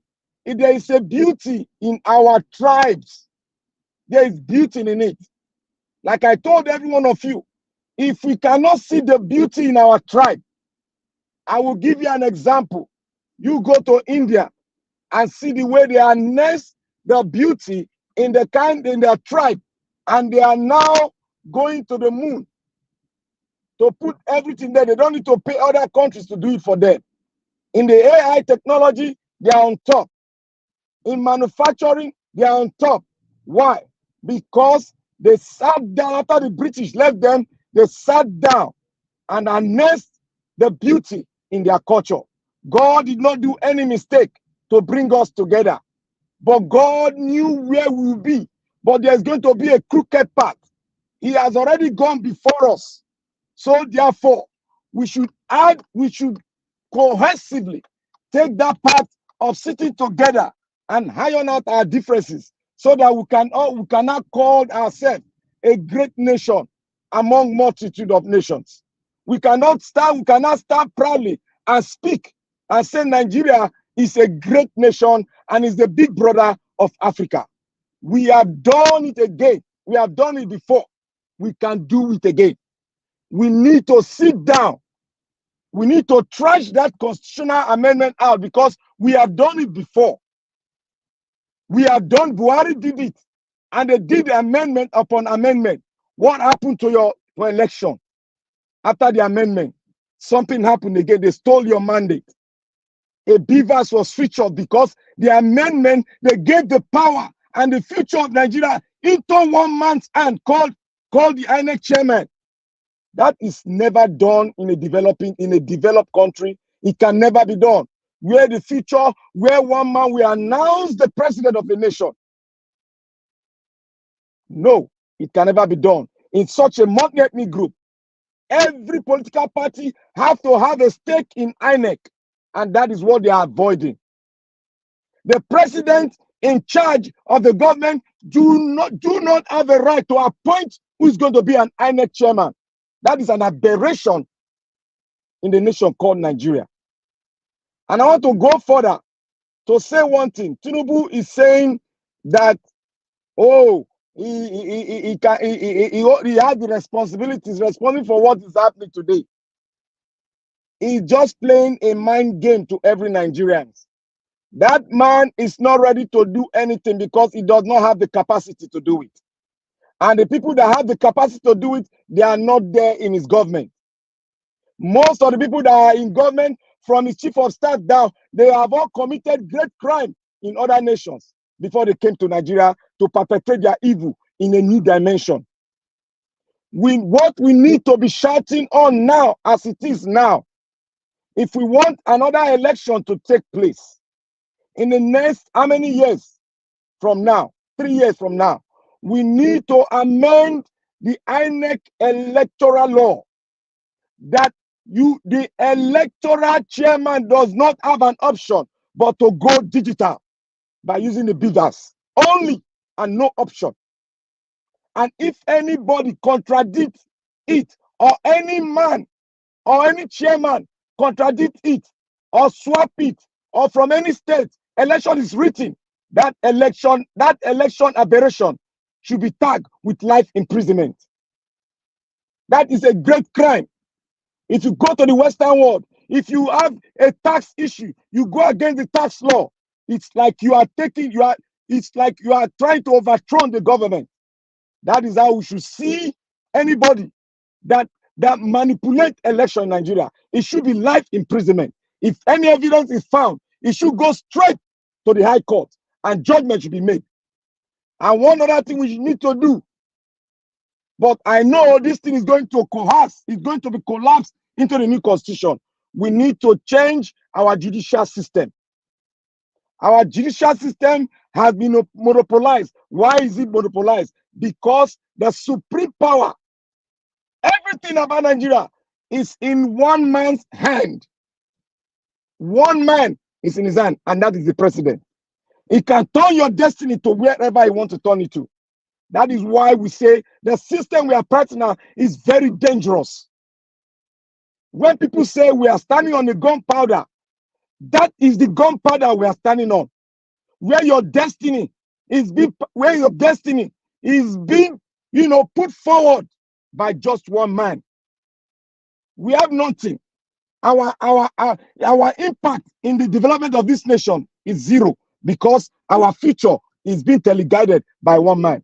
And to the Eastern Bloc, we have said it. We have said it, we have spoken. My Eastern brothers, we love you.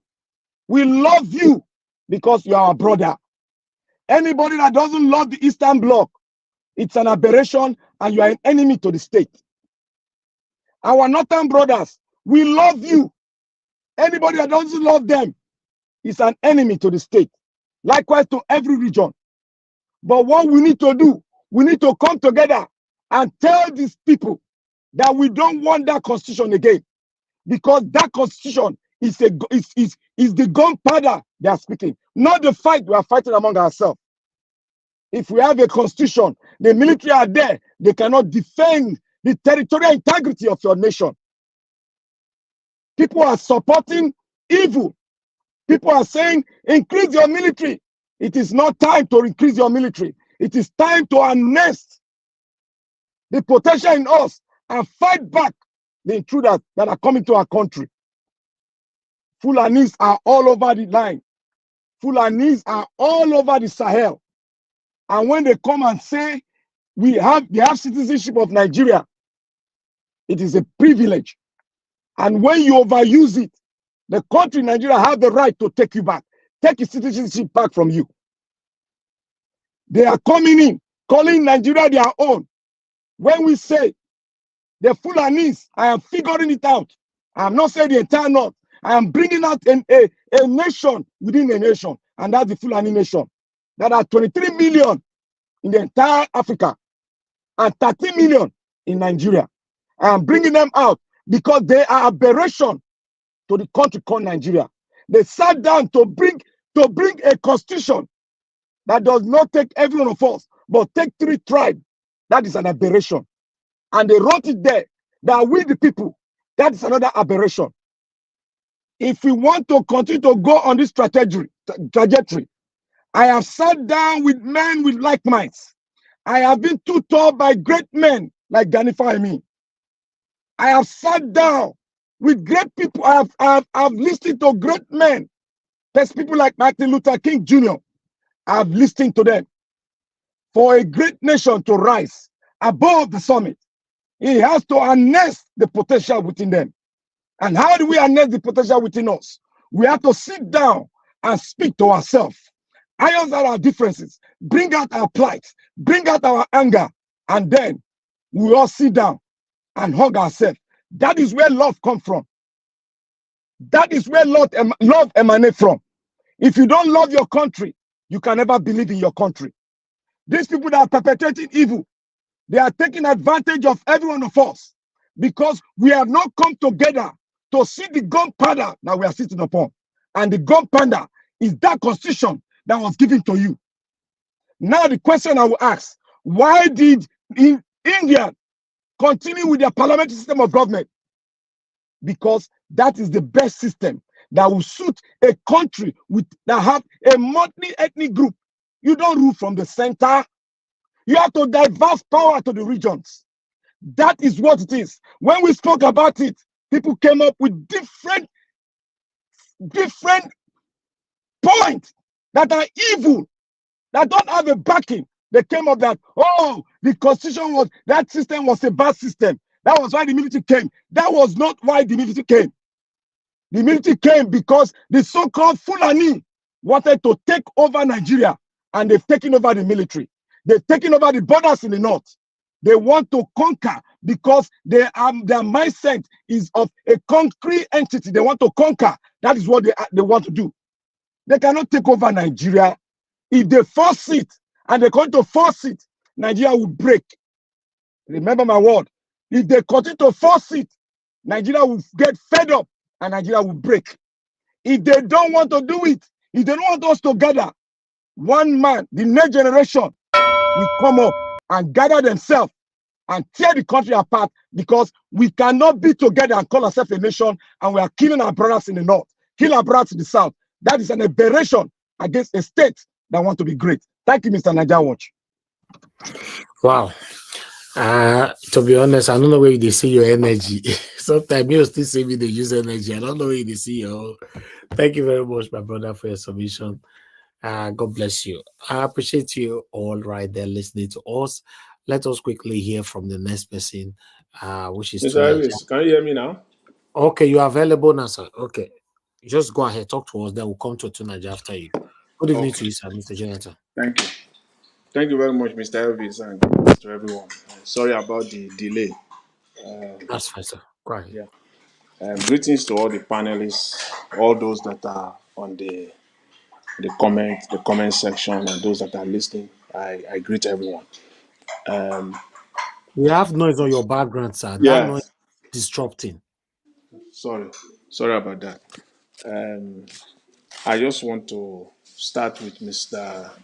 Oraka. I agree with everything that with his submission, except one area, but it's not a disagreement really, but it's just maybe just to put the record and the numbers straight and out there.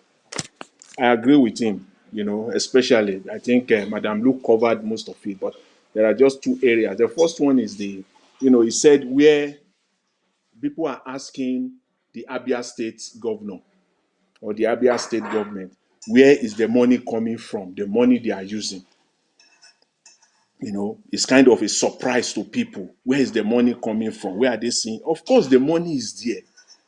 The money has always been there. They only make Nigeria to be poor or to be bankrupt because some few people are siphoning the money, the commonwealth.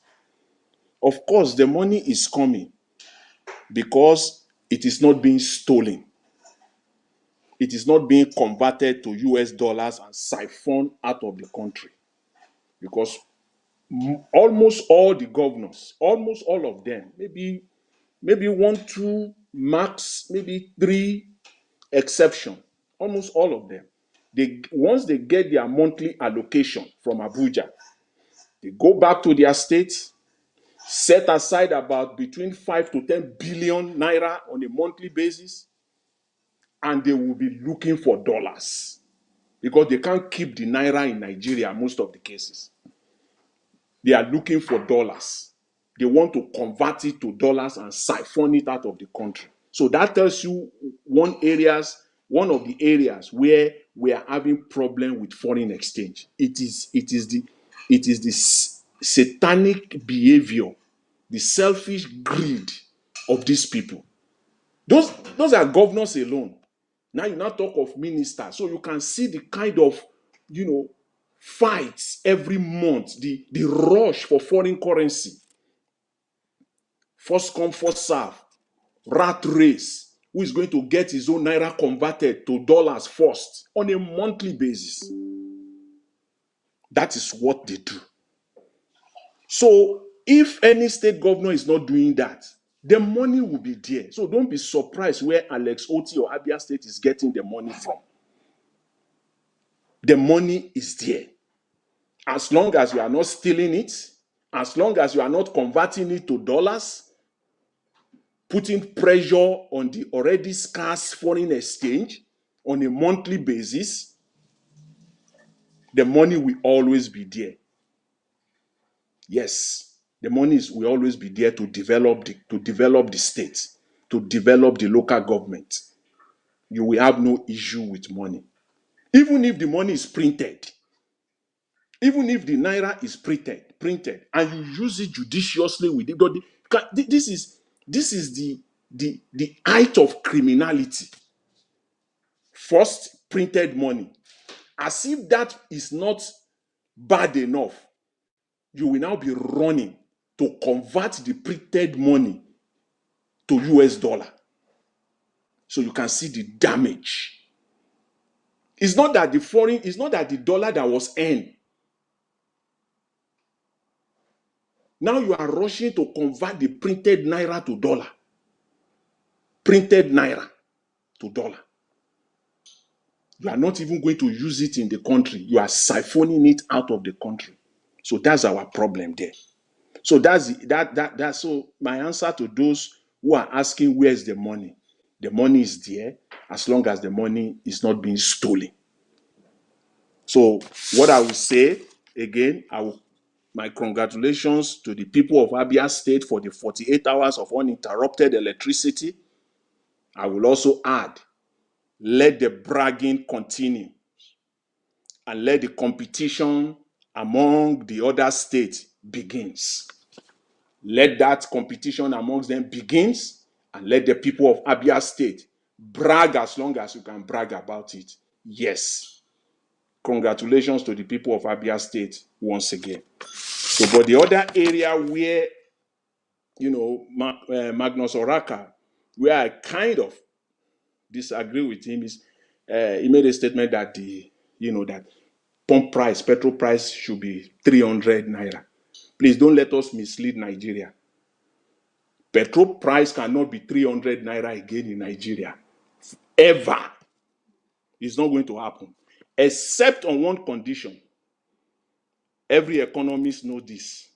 If naira comes to 250 naira to $1 or 300 naira to $1. Only on that condition alone that Nigerians should be thinking of buying petrol, that pump price will be 300 naira. It cannot be. It's not possible. Even if our refinery is working today in full capacity, pump price will be at least 400 to 500 naira. And that is government taking, its hand off it completely. No subsidy, whether directly or indirectly. Just let it flow, demand and supply. Then you can say it will be maybe 500 naira. But today, as long as there is subsidy in Nigeria today, even if there is subsidy, pump price will be 700 naira. What it is now, there is still subsidy. So Nigerians should know that, so that they will not be, you have to lower their expectation. Because one barrel of crude oil is $80. One barrel of crude oil is $80 US. And you can get approximately 158 liters. 158 liters you will get from one barrel. So even if, let's say, dollar is 1,000 today, if dollar is, let's just assume for discussion purpose only, dollar is 1,000 naira to $1 today. That means that you are the liter is still 506 naira. You have not added your expenses to it, maintenance of the refineries and all the other. You have not. If naira is at 1,000 today, the cost of petrol will still be between 500 to 510 naira per liter. So by the time, after all, you are not a Father Christmas, you are not doing Father Christmas, you still had your profit to it. So that will still be, Nigeria will be buying it at 600 if our refinery is working. Let's say the truth. Tell Nigerians the truth. Let them know. Prepare them. Don't manipulate. Don't use propaganda. Let them know up front. That's what it's going to be. So that's why the people that are bringing petrol to Nigeria today, they are being paid under the table. That's why they are selling it for the 600, 700 naira. Should be about 1,200. So that's the only area where it should be stated clearly and let people just know the fact that the only way we can enjoy pump price at 500 naira in Nigeria is if dollar comes to 200-300 naira to $1. It's as simple as that. It's an elementary, it's an arithmetic. It's an elementary arithmetic just for you to know if you are a businessman. It's as simple as that. So that's the only area there where I just want to, get that out there to be straight. And with respect to the Southeast gentleman, Orum Eke, who rejected Mr. Tinubu's appointment, I've always said it, that nobody, no human being with his straight head, with his mind intact, that you have built your career, that you want to ruin it on a platter for Mr. Tinubu. This is a man. When you read that news, I tried to search for his profile. I've not heard much about him before. But this is a man who has reached the summit of his career as the group managing director of First Bank. The number one, if not the number one, number two bank in terms of capitalization in Nigeria. He reached the summit of his career as a group MD of First Bank. If you have your head intact, your brain working for you, you will not go and ruin it on a platter for this man. Because the only way you can do that, you will have seen transparency working. You will know that this is a transparent government that is ready to hear the truth. But if you want to malign yourself, you want to mess up your career, then all good, go work for him. They have to show it. Perhaps that's one of the reasons Mr. Tinubu is saying that he takes full responsibility for the economic hardship. Yes, fine. That's a welcome statement. It's good for the optics. You can say that you take responsibility. But it takes more than the optics. It takes more than you just saying it. What true leader does in situations like this, they will not only take full responsibility, they will not only accept the fact that the boss stopped at his own desk. Situations like this, they are also ready to resign.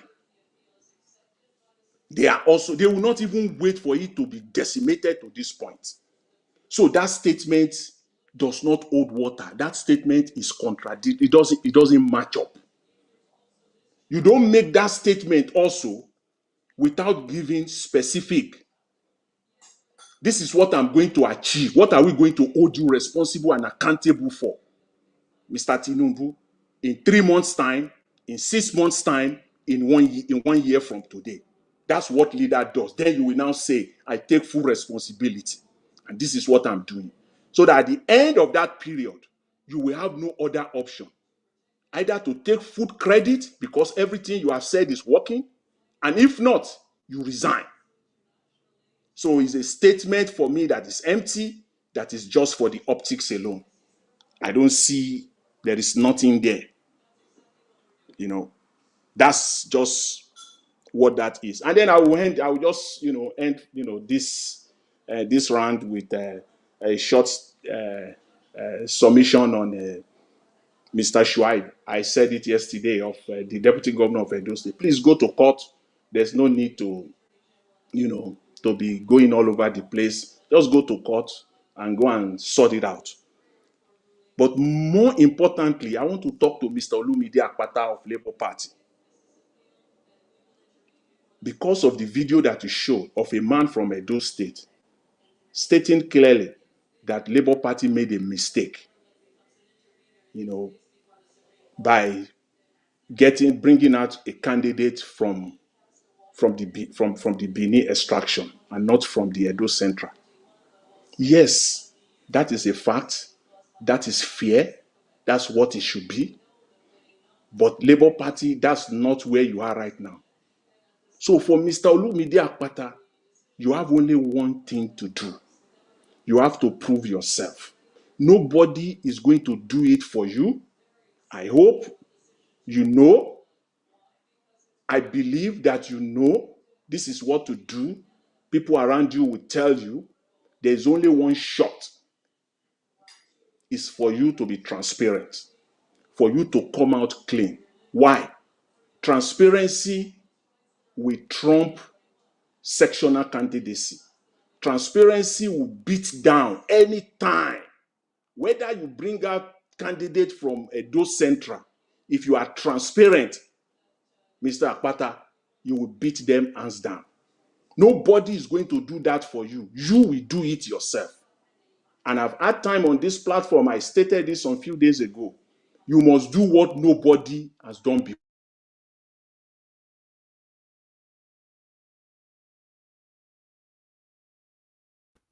Okay, Mr. Jonathan, we stopped you. We lost you there.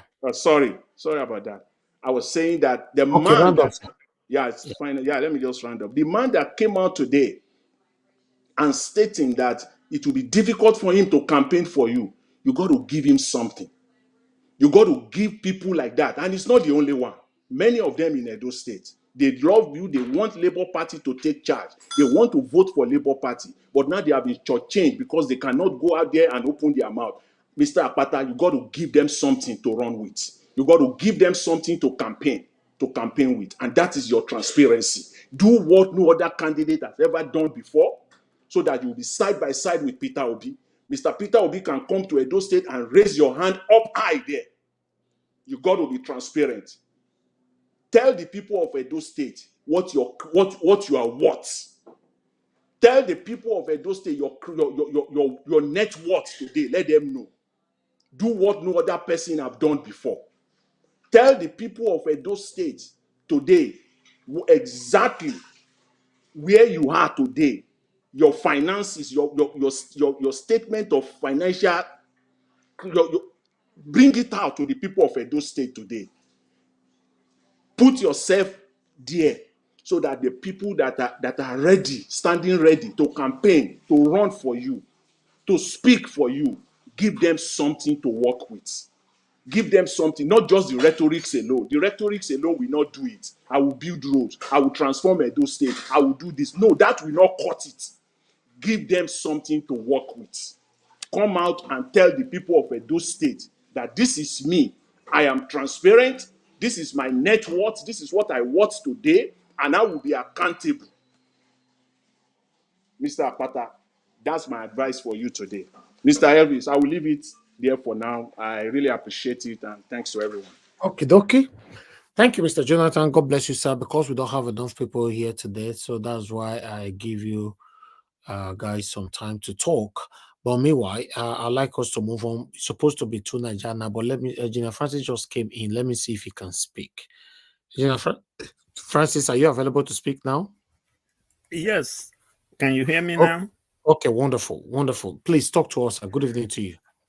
Good evening, and thank you, everybody. Thank you guys for keeping the candle on. P2B will tell you, and you can go and check in Anambra State. He has this funny habit of always coming into his office that he's elected. He always comes like a year, like in Anambra State, he came like 2.5 years later.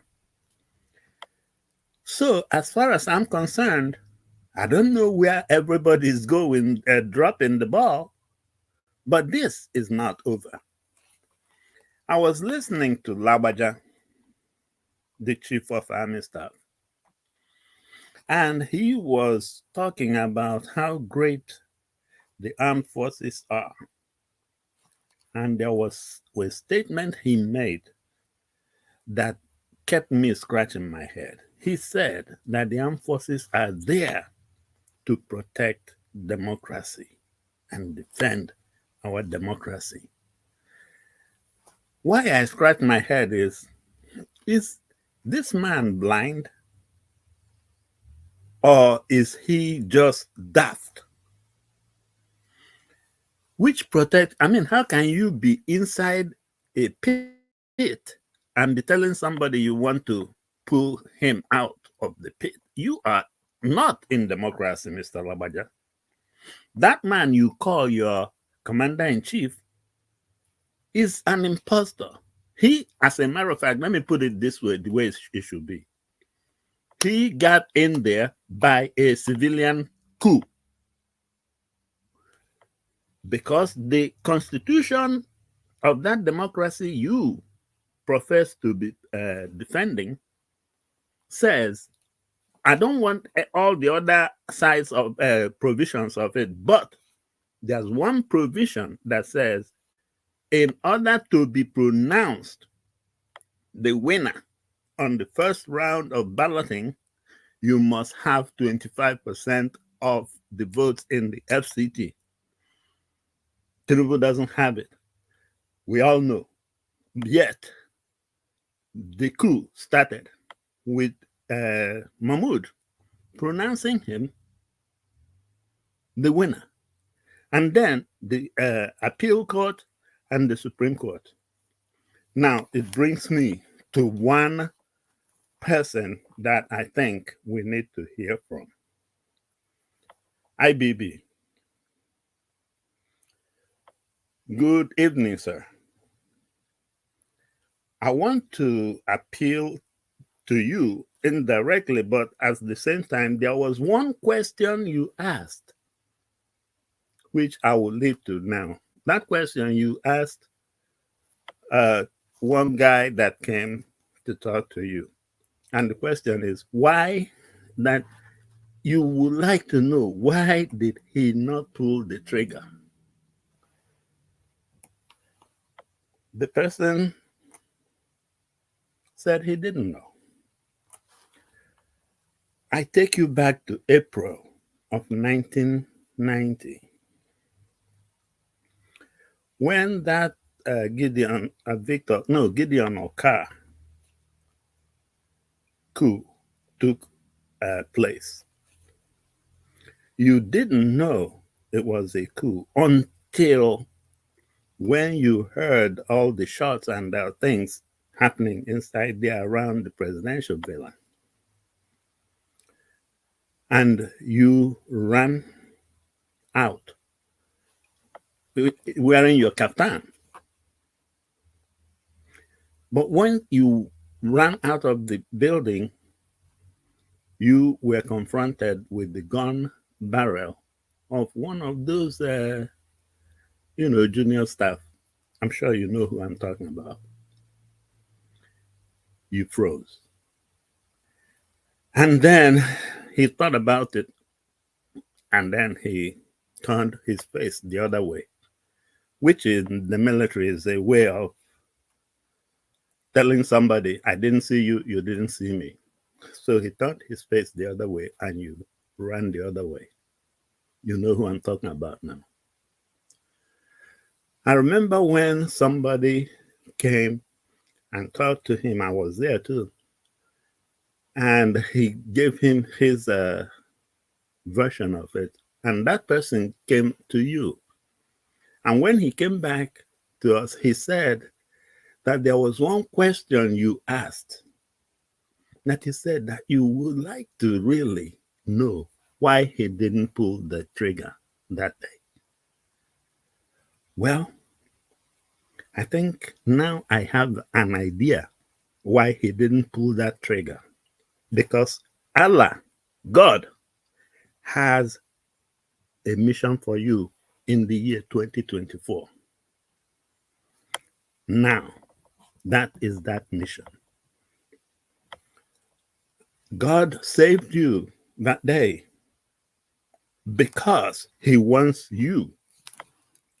Maybe team up with Obasanjo. You guys have to explain to these guys in the army.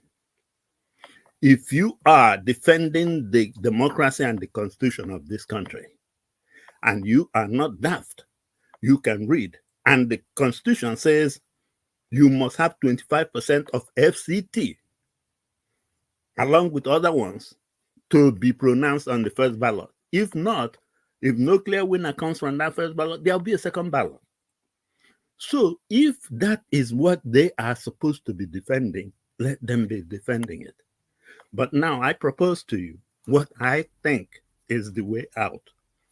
One, they should arrest and detain Tinubu detain Shetima, detain Yakubu, detain the Chief Justice for going on that 29th of May, knowing that this man doesn't have 25% of FCT.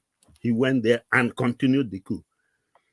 Detain the petition tribunal judges, detain all the Supreme Court justices that participated in this, then call on all the national police to bring their own copies of that election results and let the army be the ones that will do the collation.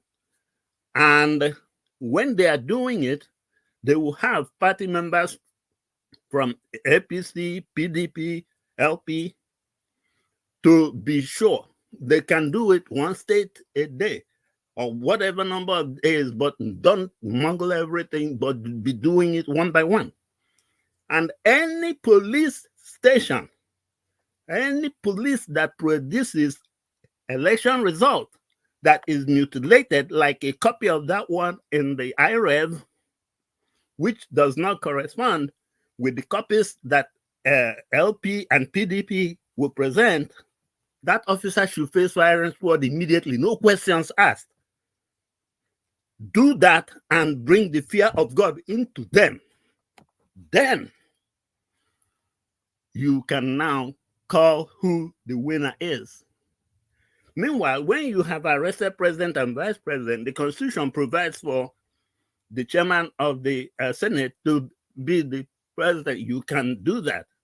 Have Akpabio there, but knowing that he is also a part of that evil fruit, the military should be right there breathing down his neck, seeing everything he's doing for that duration of that collation period that you will take to collate the election results. And then on the May 29th of this year, you can now swear in the rightful president of the Republic of Nigeria. IBB, that is why God, Allah, put it in that young man that day not to pull that trigger. That is now your assignment. Talk to Obasanjo. Talk to everybody. You guys can now help and pull Nigeria out of this mess. We all know. And, oh, IBB, let me remind you, tribe doesn't matter. The guy, that guy, you know, he's a Christian. He's not even from your tribe. But God used him to save you so you will be of use to Nigeria this year, 30-something years later. So, sir, please, put tribe aside, put religion aside. This is Nigeria, and Nigeria is crying for you now. Talk to Obasanjo. Believe me, I'm sure between you guys, you can work out something. But all these things Labaja is doing, he's in the middle of the mess and calling. How can you be in the middle of the mess and cleaning the mess? You are the product of a coup. And you're saying that you are going to protect democracy? That's nonsense. So, guys, please, I am still hoping on the 29th of May this year to see our real elected president. This one is very confused and doesn't know where he's going, and he's going to push this country into the abyss. So, IBB, sir, I salute you. And I pray that you, in fact, anybody that can get IBB's ears to this, please present him with this broadcast. He knows exactly what I'm talking about. And he knows exactly what happened that day when he came face to face with that gun barrel. There were so many other details of little things that happened, which if he wants, I can point them out, but there's no need because they're going into the personal. But he knows why God, Allah, saved him that day. And now is his time to come out and repay that debt that he owes God, that he owes Allah, that he owes Nigeria. So IBB, I'm sure you know exactly what I'm talking about. Please contact Obasanjo. You guys do something. Save this country. Thank you very much. Thank you, Engineer Francis. God bless you, sir. Thank you. Let's move on to the next person, which is Tunaja. Tunaja, please, I'd like you to talk to us. But before that, let me quickly appreciate Ben. So, thanks for the super chat. God bless you. Tunaja, please talk to us, sir. Thanks for joining us. Yeah, greetings, Niger Watch. Thank you for having me. Greetings to everyone on the panel, to the chat, and to the viewers. Yeah, I've just been observing events lately in Nigeria. Yeah, I think I wanted to just, go back to the Abia State power supply that they had. I think there are so many things, and including the train one today too, that Tinubu went and commissioned today. I think Nigerians should, I guess, you have to take yes for an answer. If something is done right, you have to take it, it's a good thing that's happened. But while doing that, we have to keep our eyes on the most important aspect of all these things going on, because I said this some time ago, things may improve in Nigeria. Some things you will see, some things happen, like the stuff you see in Abia, you see Lagos trains, and while people are still this thing struggling to even make ends meet, you see the mixture of things all the time. But for me, the most important aspect, zero, has changed, because anything that would change our fate for the better hasn't happened. Like an example of what I'm talking about is that the reason why I say it is because we have been here before. We've been here before. Like, Nigeria has not even reached where it was in 1970s, when the power of Nigeria was at its maximum. That was when Nigeria founded ECOWAS. The power it took to do that, from zero to that, it takes a lot of influence to pull that one off. And Nigeria did a lot of things. We had a lot of oil. We were giving people loans and stuff like that. So we're nowhere near that kind of power now. And that shows you how far we've fallen. And even then, even at that time, Nigeria wasn't even anywhere yet. And we were still we were still far behind India then, because by that time India has already become nuclear. We're still behind India then. And people need to understand, in the biggest scale of things, nothing all these leaders have done has changed anything. They will come and tell you, oh, please be patient with us. We are changing the country for the better. We are doing this. They are just cementing our slavery status. That's all they are doing. They are not changing anything. They pretend as if they are changing stuff. They are not changing that much. They are not changing anything strategic. I've not seen anything. If they have, let them make it public so that we know what they are doing, because I don't know anything they've done that has changed anything. All this, they build train here, they build power station here, they wreck the currency there. They call this thing captains of industry in. All that is just smoke and mirror. And our African leaders have become very expert at this. They are awful people. I don't know what happens to them, why we are raised to be so scared of our shadow, that we love life so much as if we are going to live forever. None of us seem to have the courage to look our enemies in the face and tell them, you know what, I'll put my people first. None of them seems to be able to do it. You see many African countries, you see one leader will come out, say one thing, like they are standing on their own. Then the next thing, they all just give everything of their people away to foreigners. And when you look at the way they treated our currency, they've wrecked the entire thing. If they have been like, this government came into office, removed subsidies, and just stood there, Nigeria currency would have gotten stronger. You know why? Because Nigeria just got a lot of foreign exchange in its pocket that wasn't there before. Nigeria currency would have gotten improved. But this guy came in and wrecked it. Just came and floated it and wrecked it. This is the name of the game that they play. They will tell you they are fixing something. They will fix one and spoil another one. Fix one, that was keep us in the same place, pretending as if they are doing something for us. The so-called power supply that they generated with this this thing. Like Oti, he's doing very well for Abia State. But let's keep things in perspective. You know, that is 101 mega this thing. I think 18 or 101 this thing, megawatts of a power station. And the other day I just learned that India was able to generate 20 gigawatts of solar energy, generated 20 gigawatts with solar energy in 3 years. They did that. In 3 years. We have not even managed to do that in 60 years, 64 years now, if we include this year. We've not managed to do that. That will tell you what your leaders are doing to you. That train line that they are crowing about, that they put together today, that everybody they are saying this is a great achievement.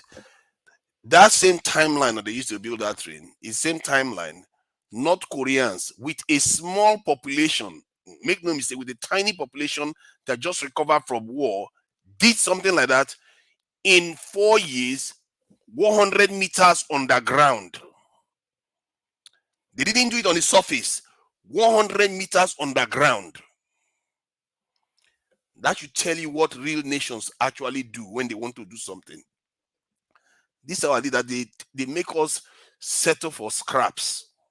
Because I don't even know whether it's even scraps anymore. They just want to keep us in one place. They will tell you, wait. They will tell you, promise me. You know how many times I've had Buhari say people should be patient with him? And the same thing Tinubu is saying. I'm sure Jonathan said the same thing. And I can swear Obasanjo said the same thing too. Be patient with us. Be patient with us. Be patient with us. Wait till the next year. Wait till the year after. Wait. And this is where we are. This is the game they are playing with us. None of these people really want to change anything. They never truly make any strategic change. And this is why we can dance this dance, and many Nigerians will be very happy, to be fair. If this currency improves, price of goods reduce, and everything, all those things happen, Nigerians will be very happy. They will think all their problems are solved. But the truth is, that hasn't solved the problem. Because we were here before. Why do you think we lost everything we built? How many of the countries have you seen since the 60s that became very advanced and lost it like that? They never did. They always maintained it. Well, we lost everything. Because we never built anything strategic. There's nothing that can protect what we built in the 60s or 70s. The only one thing we never took care of was our security. Everything else we did. We did economic policy. We did education. We did healthcare. What did we not do? We used to have free education, free healthcare, free everything. But we never took care of the most important that other people did. It made all the difference. It made all the difference. Anybody that is not listening to what I'm saying, go and check anybody that knows about statecraft. They will tell you the same thing. A lot of our Nigerians, when we talk about discuss Nigeria, they will tell you the foundation of Nigeria is not good and all the rest, and is based on the constitutional document. But in reality, the foundation that is not good is the security. That is the one nobody ever did. Not once have we ever been a secure nation, strategically secure nation. When we say strategically secure nation, you can defend yourself against entities, the kind of entities that even enslaved our forefathers. We can defend. Even Afghanistan was able to do that. That Taliban, they still return back. But we are not. We will not even be ready to withstand that kind of pain, because these people, what they did was, when they colonized us, they groomed us to think that this is how life is. You know how you have a houseboy? A houseboy doesn't get to pay rent. They live in the house. They don't really understand the responsibility of paying rent.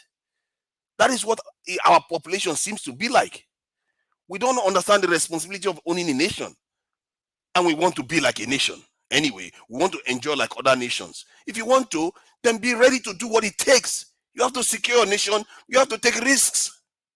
That is what the world is like. You have to earn your way in this world. And sometimes that's why when I think it was in the French president that said it to an African leader. He said, why do people keep blaming us? You have your country, but you don't do anything that you need to do for your country. Because our people, we are free, but we never really took our freedom and owned it. Because we are afraid of doing the hard thing. This is the problem. If you look at all the history of where they brag, let me even talk about this. This thing. They will be bragging about our achievements, but I don't see that as an achievement until we do something strategic. But it also talked about slimming the government down the other day, where everybody was just praising Tinubu, slimming government down. It's like, how are you praising the government for slimming the government down? As if, did you bother to go and look at the ledger first before you start praising him? I really feel like it's almost like somebody's accused of something, you've not really got evidence for it, you just believe the accusation. That's how it feels. Just because everybody feels like the Nigerian government spends a lot of money, but now they hear that the Nigerian government wants to cut this, everybody just start jumping, do it, without checking to see, okay, is our government, our actual government, the federal force, is it too big or is it too small? Is our state forces, is it too big or is it too small? Has anybody bothered to check that? But no, they haven't. The UK alone has 5 million. NHS has almost 2 million staffs. NHS alone, that's healthcare. People that don't know NHS is the health service provider. They have about almost 2 million alone. The US, if you put all the US federal workers into this, if you count all of them, count the state ones too, they're about 20 million. That's the headquarter of capitalism. They have 20 million workers. And yet when IMF come and recommend for us, we all buy the fake economics that they tell us. Slim your government down. Kill everything. Everything you have to slim it to the bone. You just believe it. Why do we always listen to these people?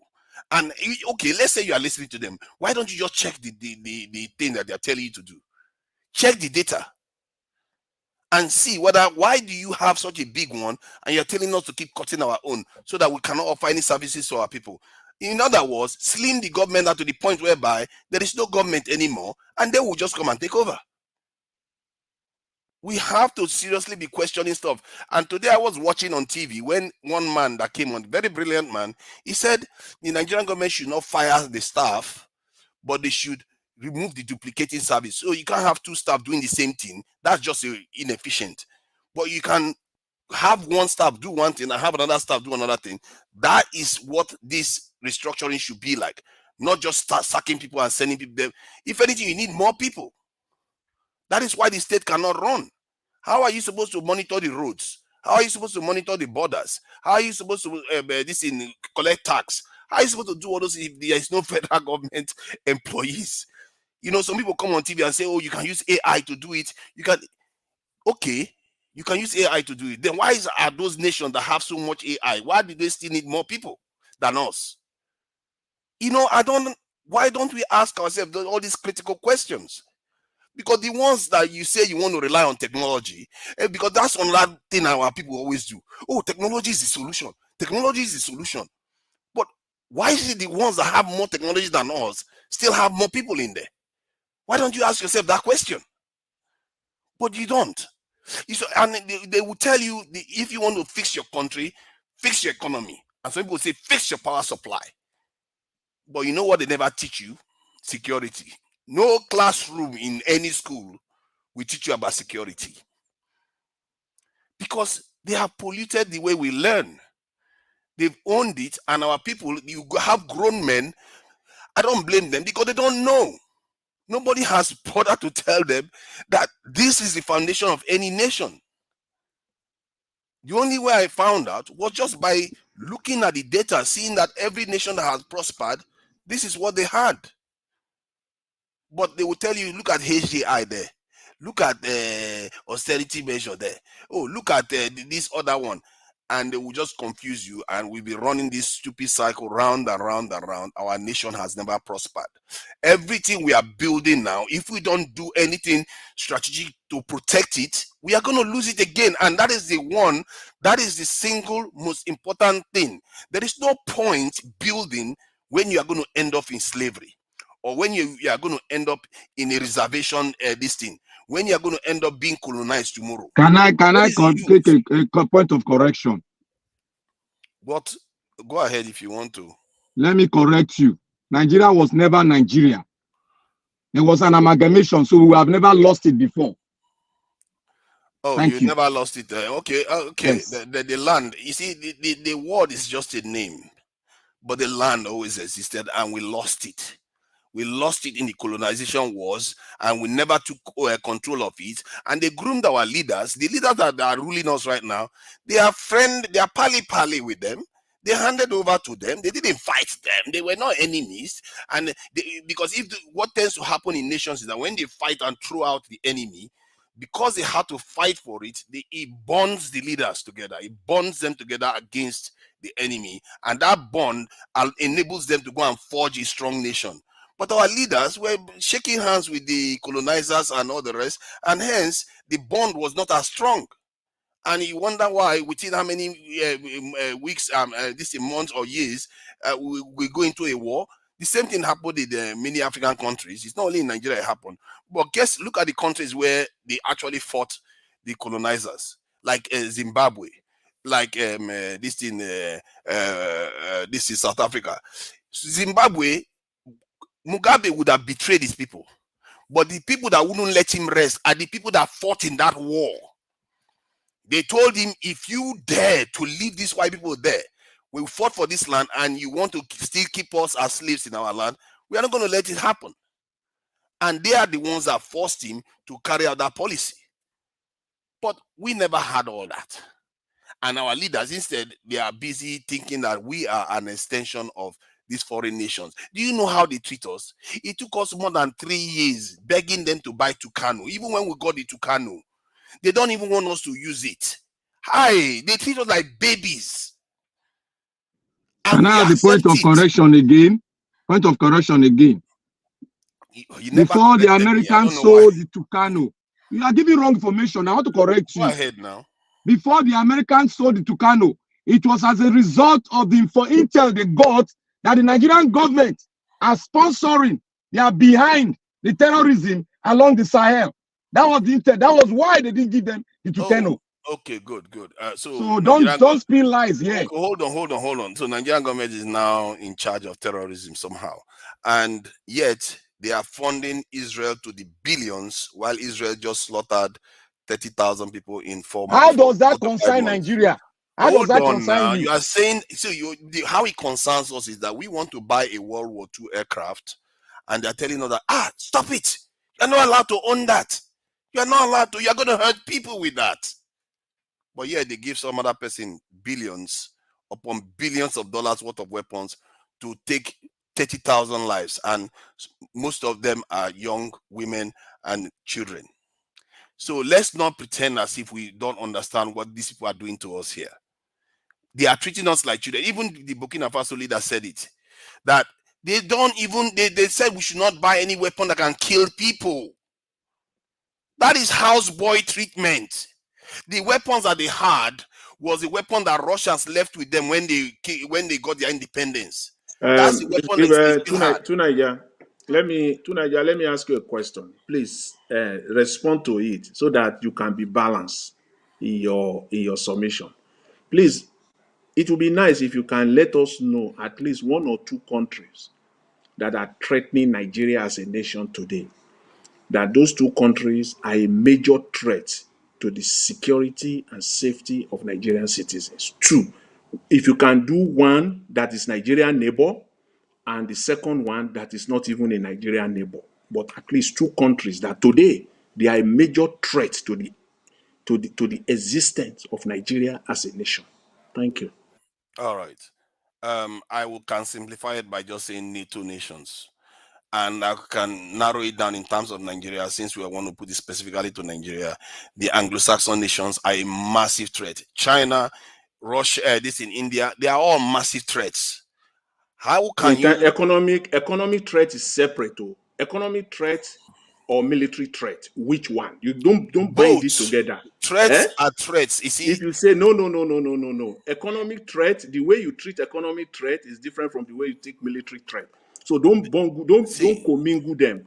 If you want to be balanced, let me if you are explain talking this. about military Let threat, me All explain right, deal this. with military threat. let him Thank you. round up, please. They are, Round yeah. up in 2 minutes, sir. Thank you. They are all a threat until they prove otherwise. I specifically, the ones that have colonized and enslaved us before, they are definitely a threat until they prove otherwise. If you go by the way they treat us, they consider us a threat. Actually, the fact that you don't see them as a threat, that's how crazy it is. Why do you think they don't give you all those weapons? They don't trust you. And that is the problem with our people. We can't even do this deductive reasoning to know who your enemy is anymore, because our brains have somehow been fried. I don't understand how it happened, but they don't trust you with little weapons. They don't trust you with anything. Why do you think they don't trust you? Oh, because you are a grown man now, can't handle weapons anymore. Are you serious? The short man in North Korea can do it.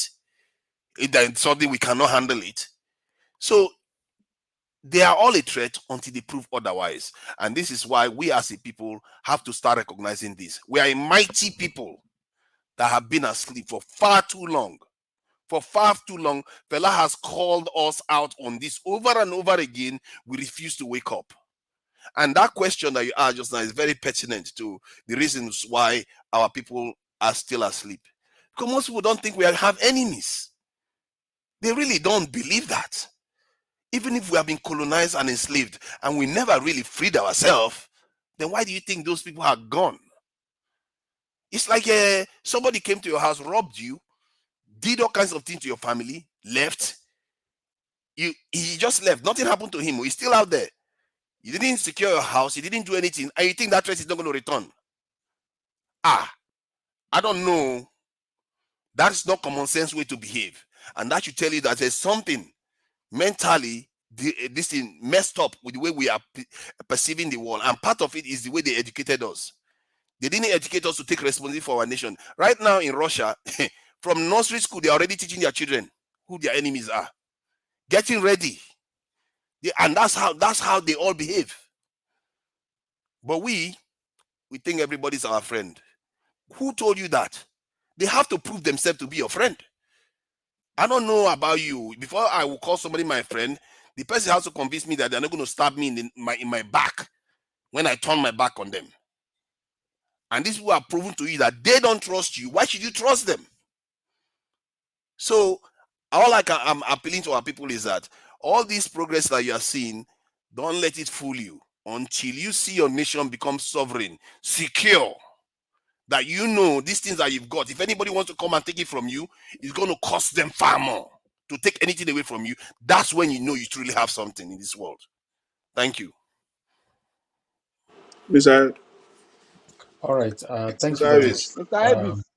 Mr. Ivis, please let me quickly, if you permit me, please let me quickly respond, please. Just for a minute. Go ahead, sir. Thank Go you. ahead. Thank We you. have people You see, waiting. Go ahead. you see, when we discuss issues like this, when it pertains to security and economy, we must always be specific and not try to mislead or misrepresent. Today, in the world, the present world that we live, nobody, no superpower can stop any nation from defending itself if that nation knows that there is a threat. Who is going to stop Iran today? Because Iran believes that it has threat all around it. Who stopped Pakistan from acquiring nuclear capacity? Because Pakistan believes that it has threats. All the European nations, they know that they have threats because of the Second World War. Nobody can stop any nation. As Nigeria is today, if there is any country that is threatening Nigeria, no nation, NATO combined together will not stop Nigeria from the Nigeria nation, the Nigerian government, from going nuclear. But there is no apparent or immediate need for that. Nigeria is not being threatened by any nation. No nation can stop Nigeria if there is a threat. That's one. And when you talk, number two, when you talk of security, do you know that lack of rule of law can undermine security of a nation? The lack of rule of law. Do you know that nepotism can undermine seriously the security of a nation? Do you know that porous and corrupt border undermines the security of a nation? Nigeria has a security system in place, but that security system is being undermined by the so-called law enforcement, including the judiciary itself. If you have an effective judicial system, all the people that are brandishing AK-47 today will have been brought to justice. But you have a weak, incompetent, and corrupt judicial system undermining the security of the Nigerian state. Jonathan, Thank you. See, people that understand statecraft will tell you that if you fix your security, good laws will follow, and if good laws follow, you have good judiciary. Everything you do flows from there. I didn't make it up. As a matter of fact, I discovered it based on evidence. Before having good judiciary. Actually, yes, because if you don't have, if you cannot secure, see, it might sound counterintuitive.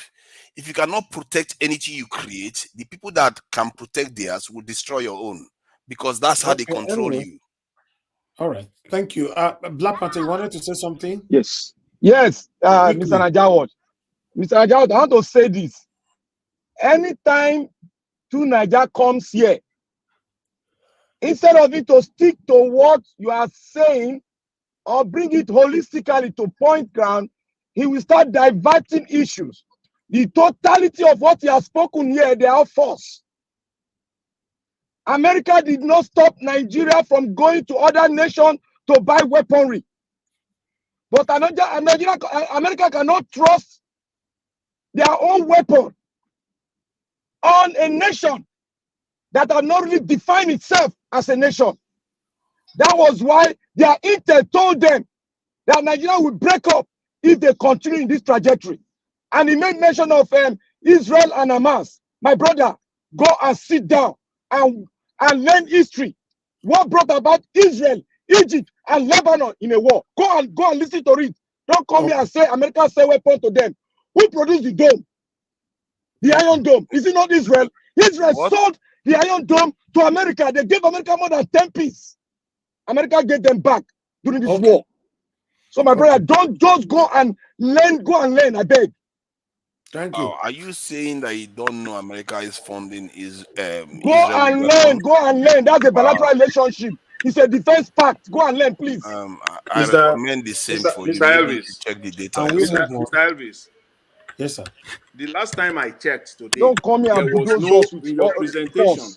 Mr. Elvis, the last time I checked today, throughout your presentation, there was nothing about defense or security, defense here, or talking about national security here. So we can always do that, but it is out of respect for this platform that we stick to the subject matter of the day. But using the back door to come with this issue over and over again, it is just, Thank you, it amounts to waste of time. Thank you. I can see, Mr. Elvis. See, I can then dwell, don't respond to it. I can dwell. You don't have to respond to it. If I say dwell something into several other areas that you did not touch today. I have the capacity to do that, and I have the knowledge to do that. But you didn't call for it, so we stick to your presentation. But a little bit of diversion here and there, but not to make. You all say whatever you want to say, but when I say what I want to say, you want to tell me what to talk about. I say it all the time because it's very, very critical. Now we are wasting time. I think I don't have other things to do with my time. To dislodge this misrepresentation and mischaracterization of the problem of insecurity in Nigeria. There's no falsehood that I said. Everything I've said is a fact. All right. There's no fact in what you have spoken, my brother. All right, no fact. All right. Please. Sorry, Mr. Najawad, just one thing, please. You remember when Machiavelli came here a few days ago? I said it. You spent time about an hour and a half presenting points that we can actually deal with to put us to discuss how we can get a better Nigeria. Like Oga Jonathan said, it's okay to divert here and there, but when you start bringing things that don't have any business with what we're to be discussing. It makes it boring and it makes it uninteresting. Thank you. Okay. Yeah, we want to talk about Hausa man and Fulani man. Thank you. Thank Is you. that the Thank topic you. that we discussed today? Yes, we want to talk about Yeah. Hausa and Fulani man. I Yes, had they are our people saying that brothers. Northerners are not developed and all this. So that's what Okay, I was hearing today. That was presented in Magnus Oraka's topic. That is why it came up. We didn't just bring it from the thin air. Speak on Oraka topic. Speak on it. Let's see what you want to say. All right. Thank you. Thank This you. unknown man. Oh, please now. Why it's as if I said everybody should die? All right. Tunaja is okay, please. Everybody, thank you very much. Thank you. Everybody, please mute yourself. I'm hearing noise from somebody. Mr. Jonathan, stay mute now. You are discussing something in your house and we are hearing it on the live broadcast. I don't understand that. You know, thank you very much, everybody. Your point is taken, and I wish I agree 100%. You know, what we present here, anybody joining the platform, you must talk about what we presented. Divert it out of everything we are presenting and start discussing what you think you want to discuss here is totally out of line, and that needs to be stopped immediately henceforth. You know, yes, because a lot of people have talked about this in the past. What we present here, anybody that want to join the panel, obviously I present more than 15 things or 10, minimum 10. So you cannot say you don't have anyone that you talk about out of the 10, you know. So yes, you know, henceforth, anybody that comes in, we can help ourselves on the panel. If you know anybody comes to the platform and is not talking about what we have presented, please stop the person and direct the person to talk on what we have presented.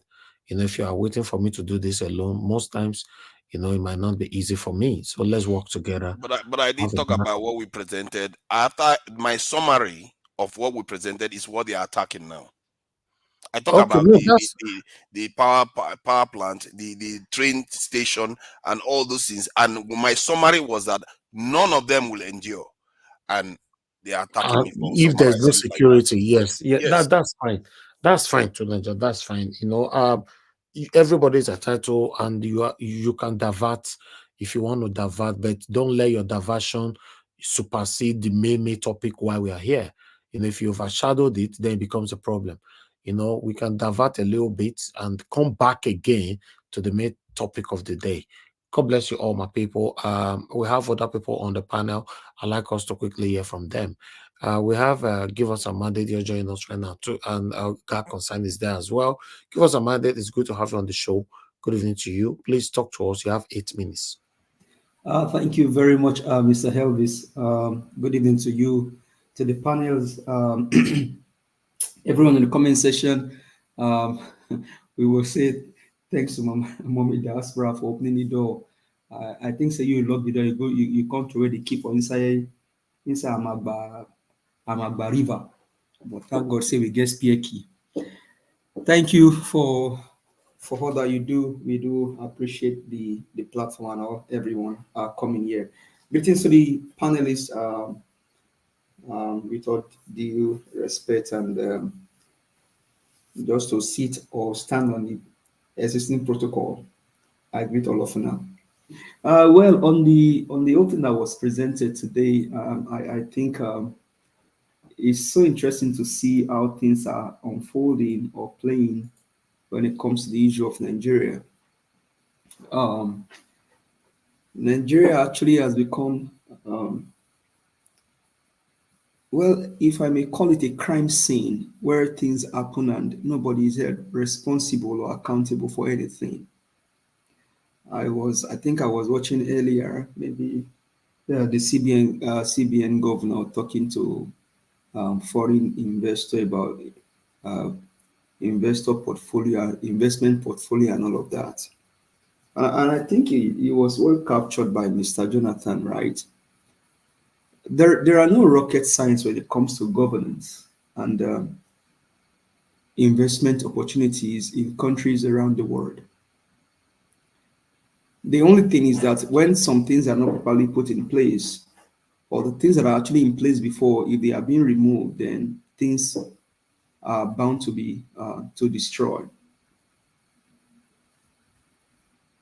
As it stands right now, there is no amount of TV interview, radio, or international diaspora news interview that these people will actually join or organize that will bring investors. One, somebody was saying on a platform earlier that when they checked yesterday, the naira to a pound was higher, but when they checked yesterday, it was about 1,800 and something. And then they go back and check, it has increased to about 1,900 thereabouts. The currency is not stable, and that's a pointer to the fact that the economy of Nigeria is not stable. And it's not stable on the fact that what is the country producing? Countries around the world are known for different things. I mean, somebody, one of our comments session warrior said here about Germany being producer of cars. But as they produce car in Germany, they don't depend on their own cars alone. They still bring in vehicles from other parts of the world. And that's where the issue of international trade comes in. And then the German currency can now be traded with other currencies of the world. America, for example, where we sit, we have Ford Motors, we have other big automobile producer here, but we still bring in vehicles from China and then other parts of the world. Reason is just for international trade and then exchange of currencies between those countries, and then you can begin to partner with other countries of the world, do trades together, exchange your own good for their own good, and then exchange your own currency for their own currency. As it stands right now, what is Nigeria producing?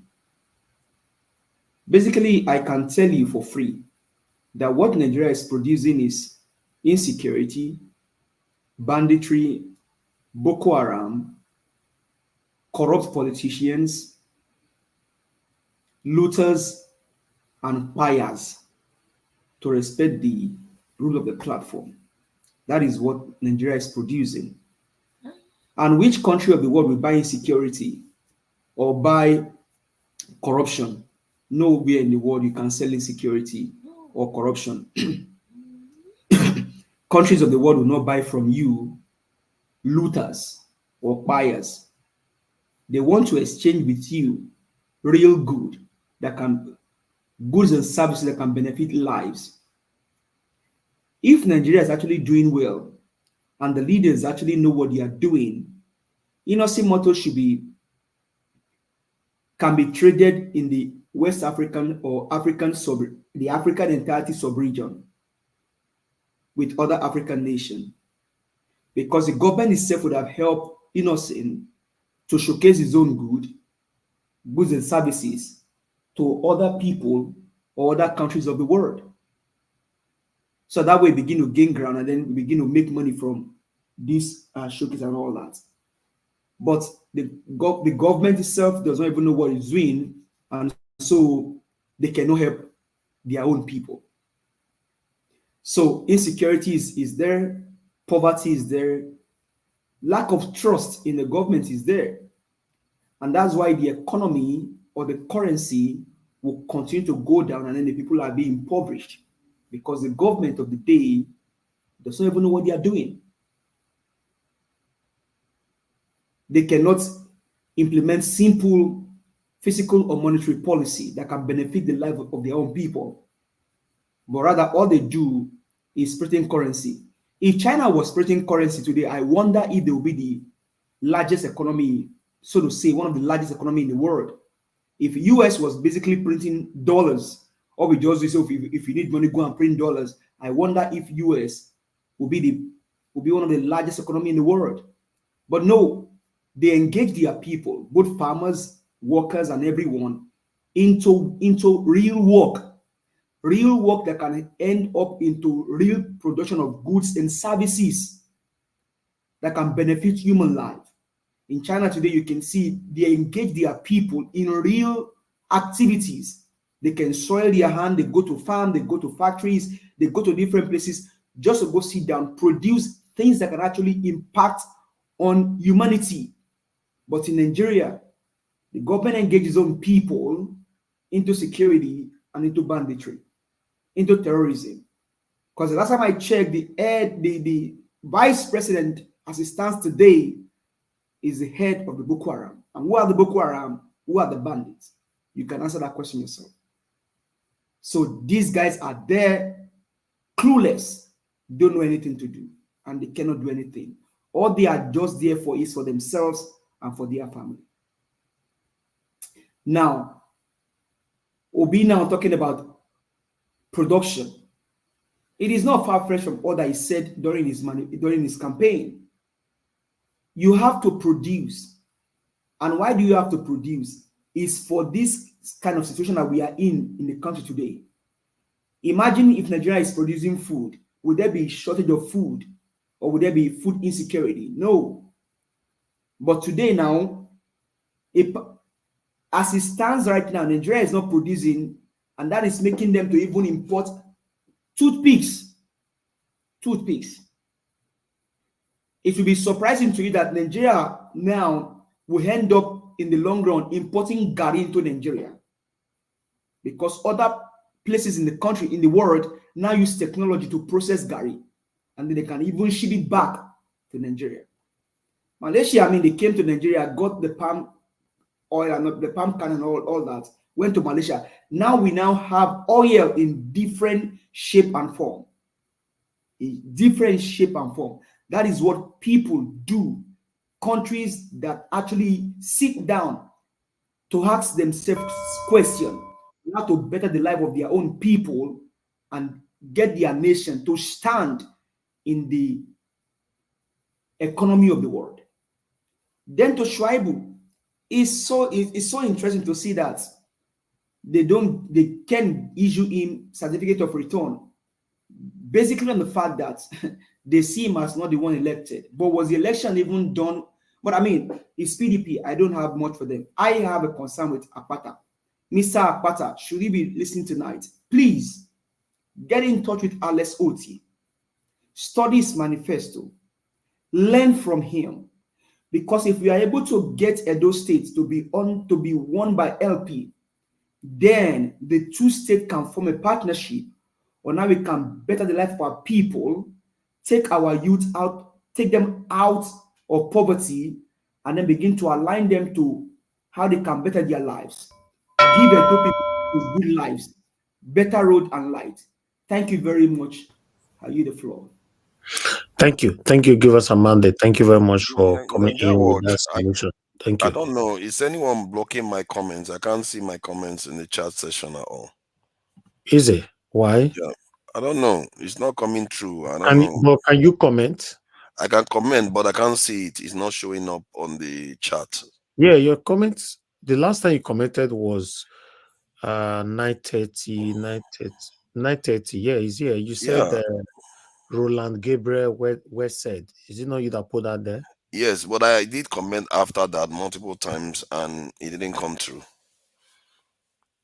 Okay, while Give Us Our Mandate was talking. Oh, why? I don't know. I can't see anything after that last one. Try to write something again. I don't know why.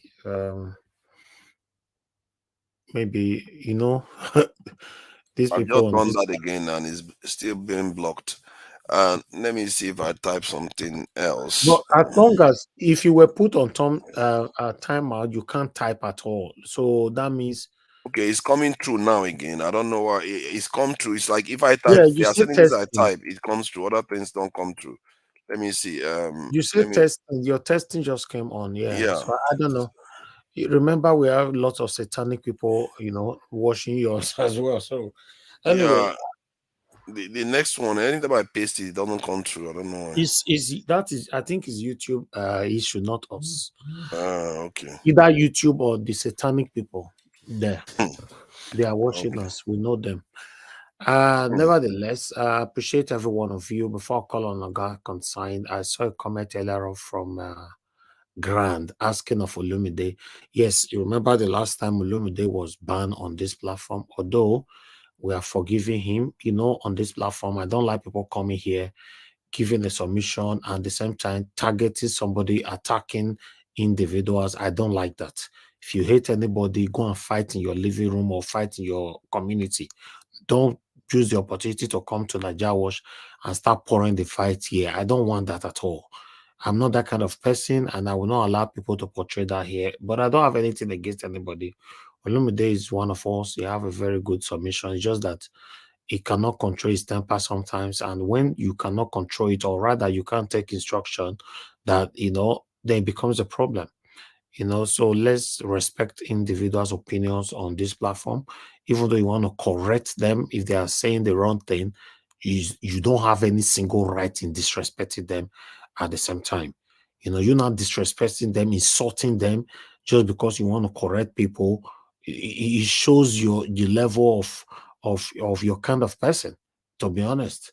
You can say, oh, you are giving false information, correct the person, and let's move on. Even though you guys want to argue about it, and we still move on. But when you're not telling people that, oh, you are stupid, you are this, you are that, calling names, this platform doesn't support things like that at all. So yes, I guess I've answered your question, Mr. Grant. But nevertheless, Olumide, he was blocked the other time, but we unblocked him maybe after 24 hours. That's what we do here. If your offense is not that gross, yeah, we don't mind. We can still have you back again. But still, let's learn to manage ourselves. God bless you all. Oga Consign, thank you very much for joining us. I appreciate you, sir. Good evening to you. You have 8 minutes. Please talk to us so that we can have our final submission. Okay, Oga Consign, we can't hear you. You unmuted yourself. I believe you also have audio issue. I just need to move on. I can't wait for anybody to sort out their audio.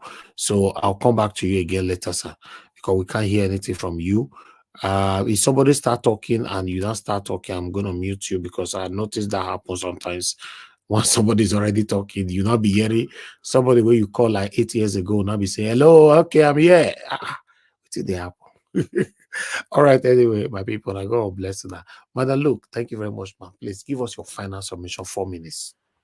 Okay, thank you once again. Oh, we forgot to address that RCC. Hello, are you hearing me now? Oh, yes, I'm hearing you. Take over. I talk just now. After 8 years, you can't reply. Not be I talk just now. No, not me. I don't know what I tell you, say people where the America get network problem because it's enough for you people to have network problem, providing fake document, fake certificate, and all that. God, I beg, stop that one. Not gonna people that they use against us every time. Yeah, but the network issue from London every time. Is not itself all true. I mean, I'm here. There's no network. Maybe they talk so. Now the punishment now that they see so. Mr. Elvis, the problem is that they used to attack me sometimes. That's the problem. Mr. Elvis. Yes, where they do wait, you continue. Let me tell Mr. Elvis this. Where they do recruitment, where they attack us, Obi. Not before England, they are based there. My brother, you people stop giving people free certificate. That's all. If the shoe fits, wear it. So it definitely fits us here in the US, I guess.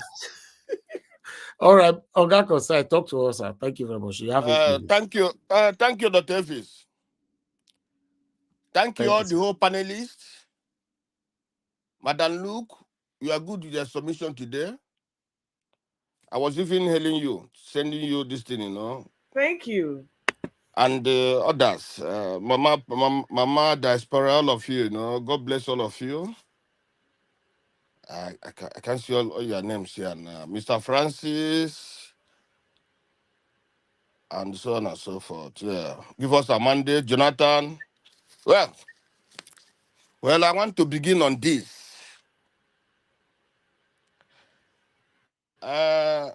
For the Lagos state government, they have tried. Kudos to them for the trending thing they're doing. But I want us to comment that it is not good anytime those kind of projects come up, the president will come direct from there to commission it. It doesn't make sense sometimes. The president need to save money. There are people who are in Lagos there who can commission that thing.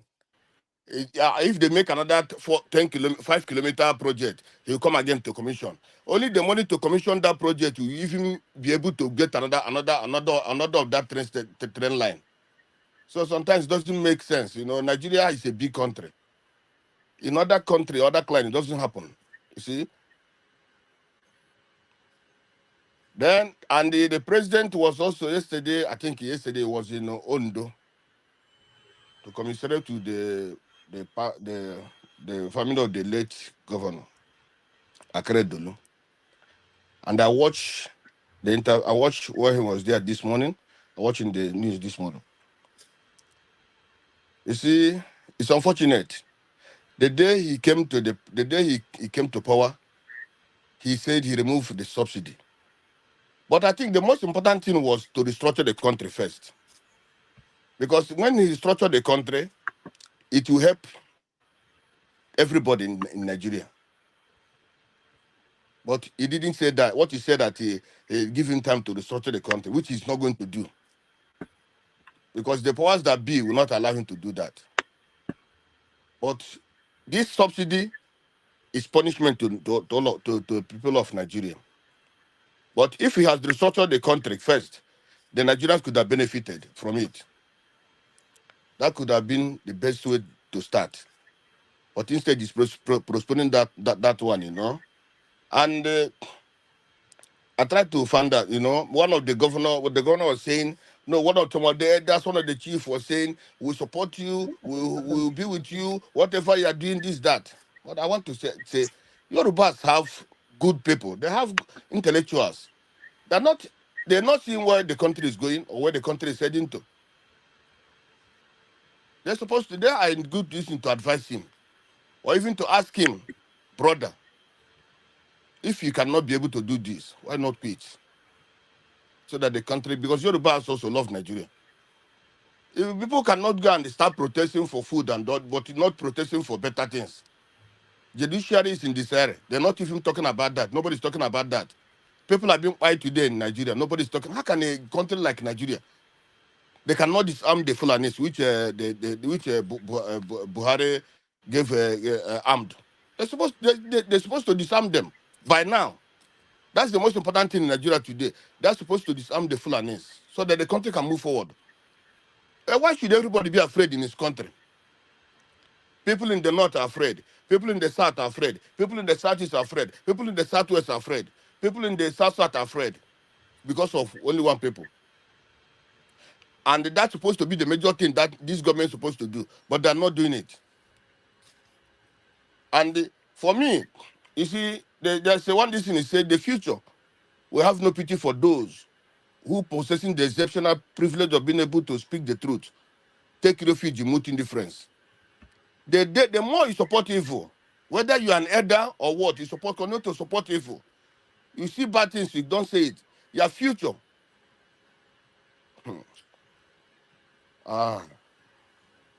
That person will continue to have a bad future, even for him and his children and family.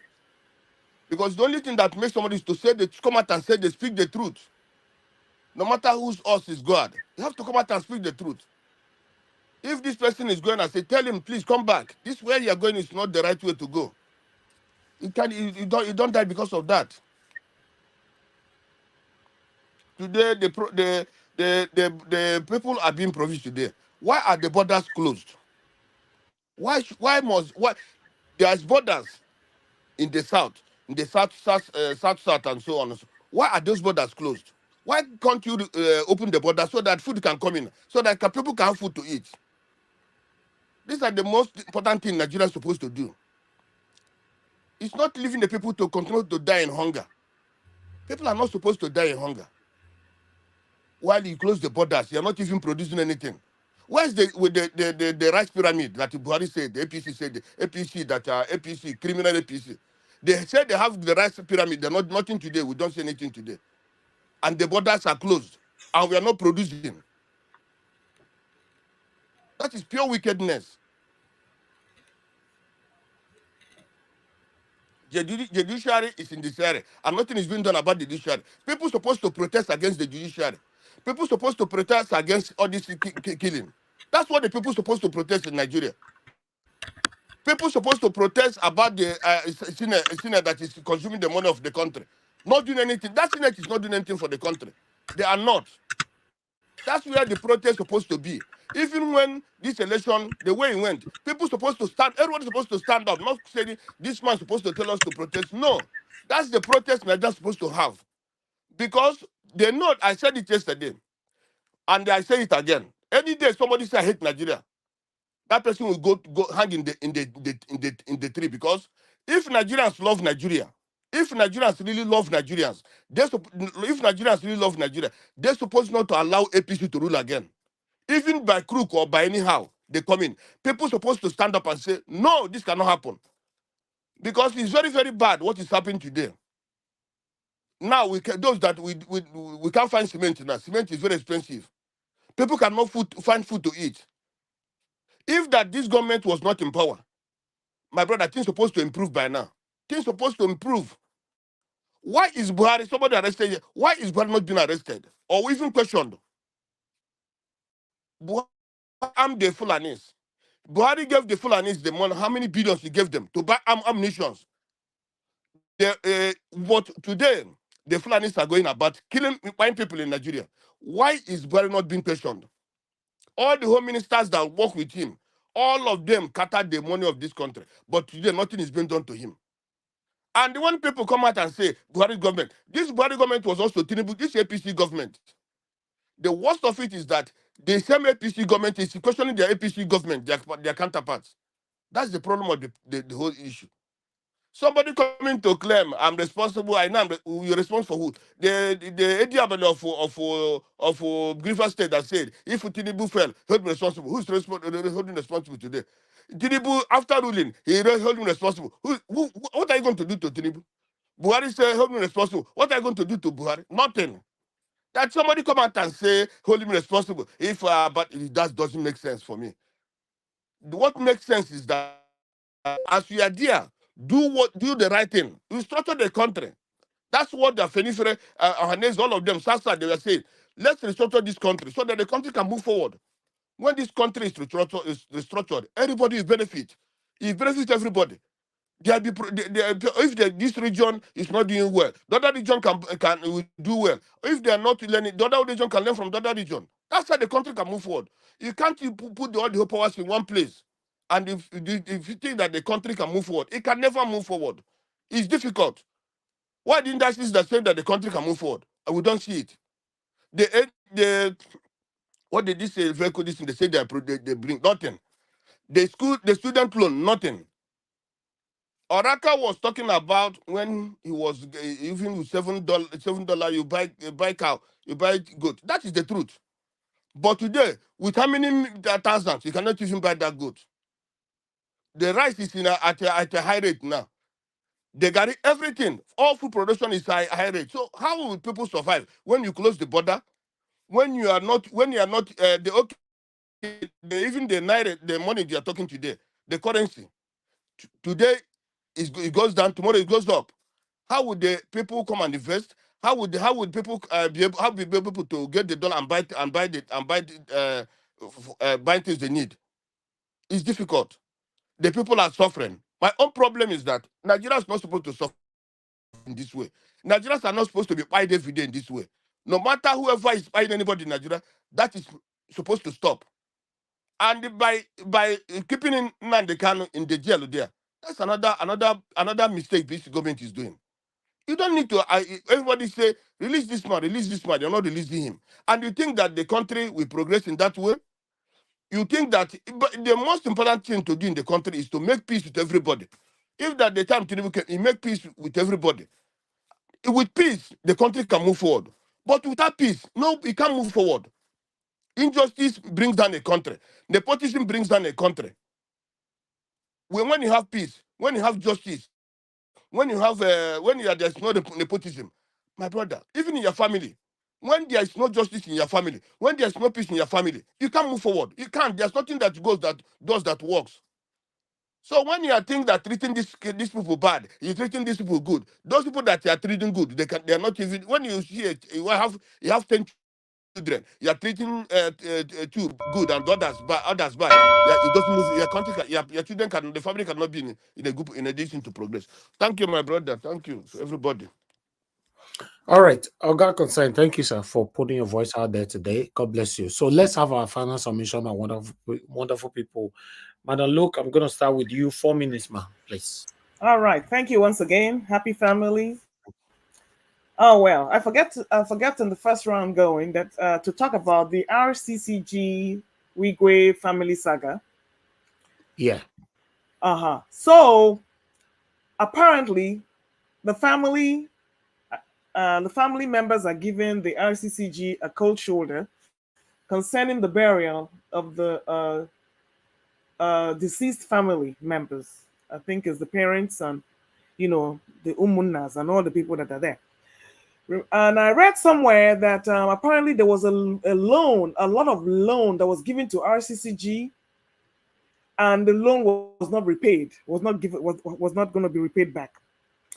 And I think, was it not the lady that celebrated her 50th birthday, her birthday in the church, and was dancing and was spending all that money and having a good time?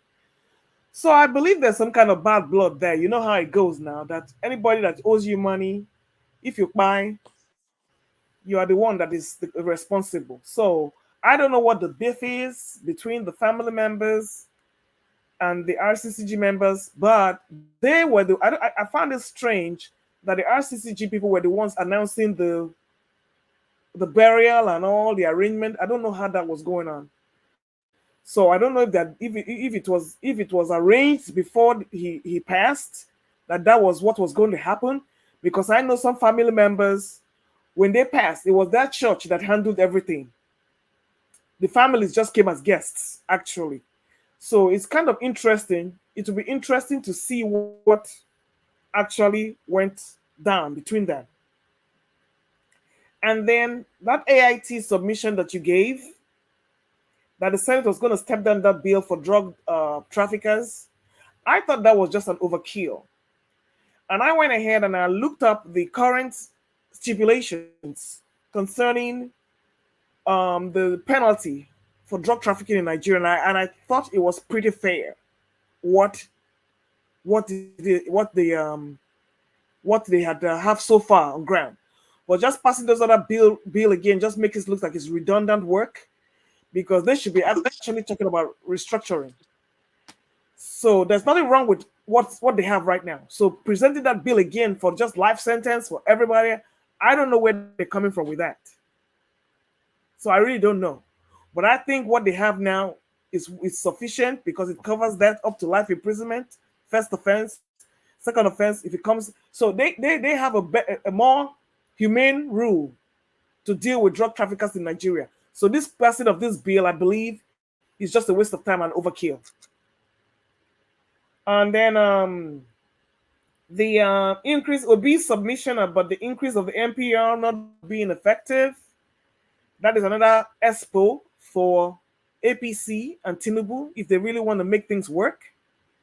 And he just said it, that they need to improve food production and exportation. That is the only way the economy is going to stabilize. But do you see any of them mention any of these things?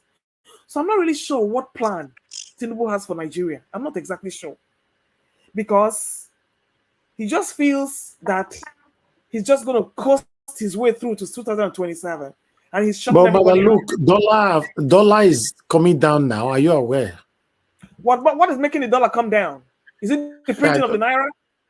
I don't know. Okay, so that's what he's saying, because you're not exporting anything and you're not increasing production. So how can you back up that dollar? How can you back up that naira? So that means whatever is there that they're doing is something that is not sustainable. And that's what Obi was trying to say. We had this situation before now, when they borrowed money and pumped it in there, and then it came down. And then what happened again? When everything was gone, it ballooned. So what is it that they're doing now that they think they can? Is it sustainable? What are they doing? Do you see any tricks that they're doing there? Do you see any magic they're doing there? So I don't see what's driving it, except they're overprinting naira like Emefiele did. And that is why Ozukama came and said, by the end of the year, we'll hit $4,000, 4,000 naira to a dollar. So that's what it is, because there's nothing driving that what do you call it? Exchange rates. It's still based on speculations. And then again, we came to the Northern Group. You posted the one from Channels.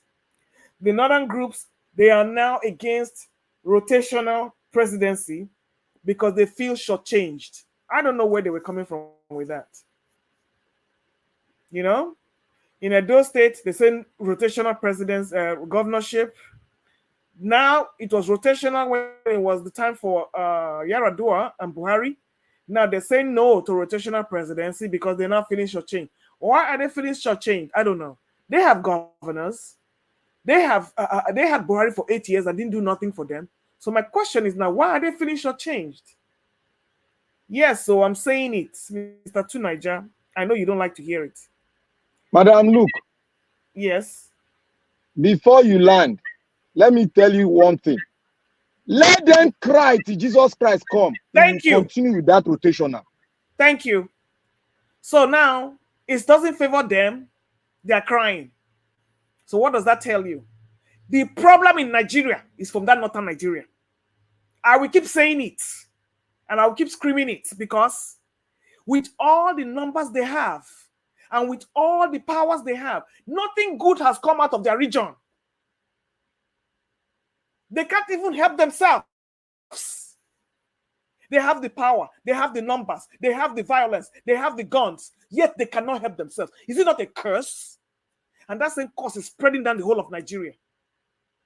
Thank you. All right, and Luke, thank you very much. I appreciate you for your time with us today, and thanks for putting your voice out there. Thank you very much, my people. Mr. Jonathan Kisley, I'd like to come to you, sir. Please give us your final submission. 4 minutes. Thank you, Mr. Elvis. Thanks to everyone. Let me quickly, Madam Luke, let me quickly, just provide a simple response. You see that dollar that is coming down, the answer to it is called wuru-wuru economics. That's what they are doing. And we sit down here and we wait for them, because there is something we do in school. We call it wuru-wuru to the answer. But the teacher will always, catch you when you do the wuru-wuru to the answer. That's what they are doing. We all sit down here and they wait for them, because the importer will need the dollar, right? When the importer needs the dollar, we'll see where the importer will get his dollar. When all the importers come, whether they will still, the pressure will not come to that their dollar, the wuru-wuru they are doing now. We are waiting for them. We will see how far they will go. That's the question I always ask, ask them. How far they will Mr. go. Jonathan, there's nothing driving that. There's just nothing. The thing is that what they are doing is that they just simply mop up the dollar that they have now. That's what they are doing now to support it, but it can't go far, because you are not bringing in dollars. See, there's only one way they can achieve it to bring the naira down. It is by telling Nigerians, how much money are you getting from crude oil? So when you get those dollars from crude oil, in their hundreds of millions of dollars that is coming into Nigeria, you will now take that dollar, that crude oil dollar, you will now go and use it to be supporting the naira. But they can't do that. They cannot. That is the only dollar that is transparent that Nigeria can get, but they can't be transparent about it. They cannot. So we'll see. We'll see how far. We'll see how far they will go. I always have one question, and I hope people will help me to answer it. Is there any deal, any secret deal between Nigeria and Japan that we don't know about, that the National Assembly does not know about? Please, Nigerians, please, let's begin to ask. Is there any secret covenant or agreement that the National Assembly does not know about, that Nigerians does not know about, between Nigeria and Japan? Maybe they took loans. Do you know?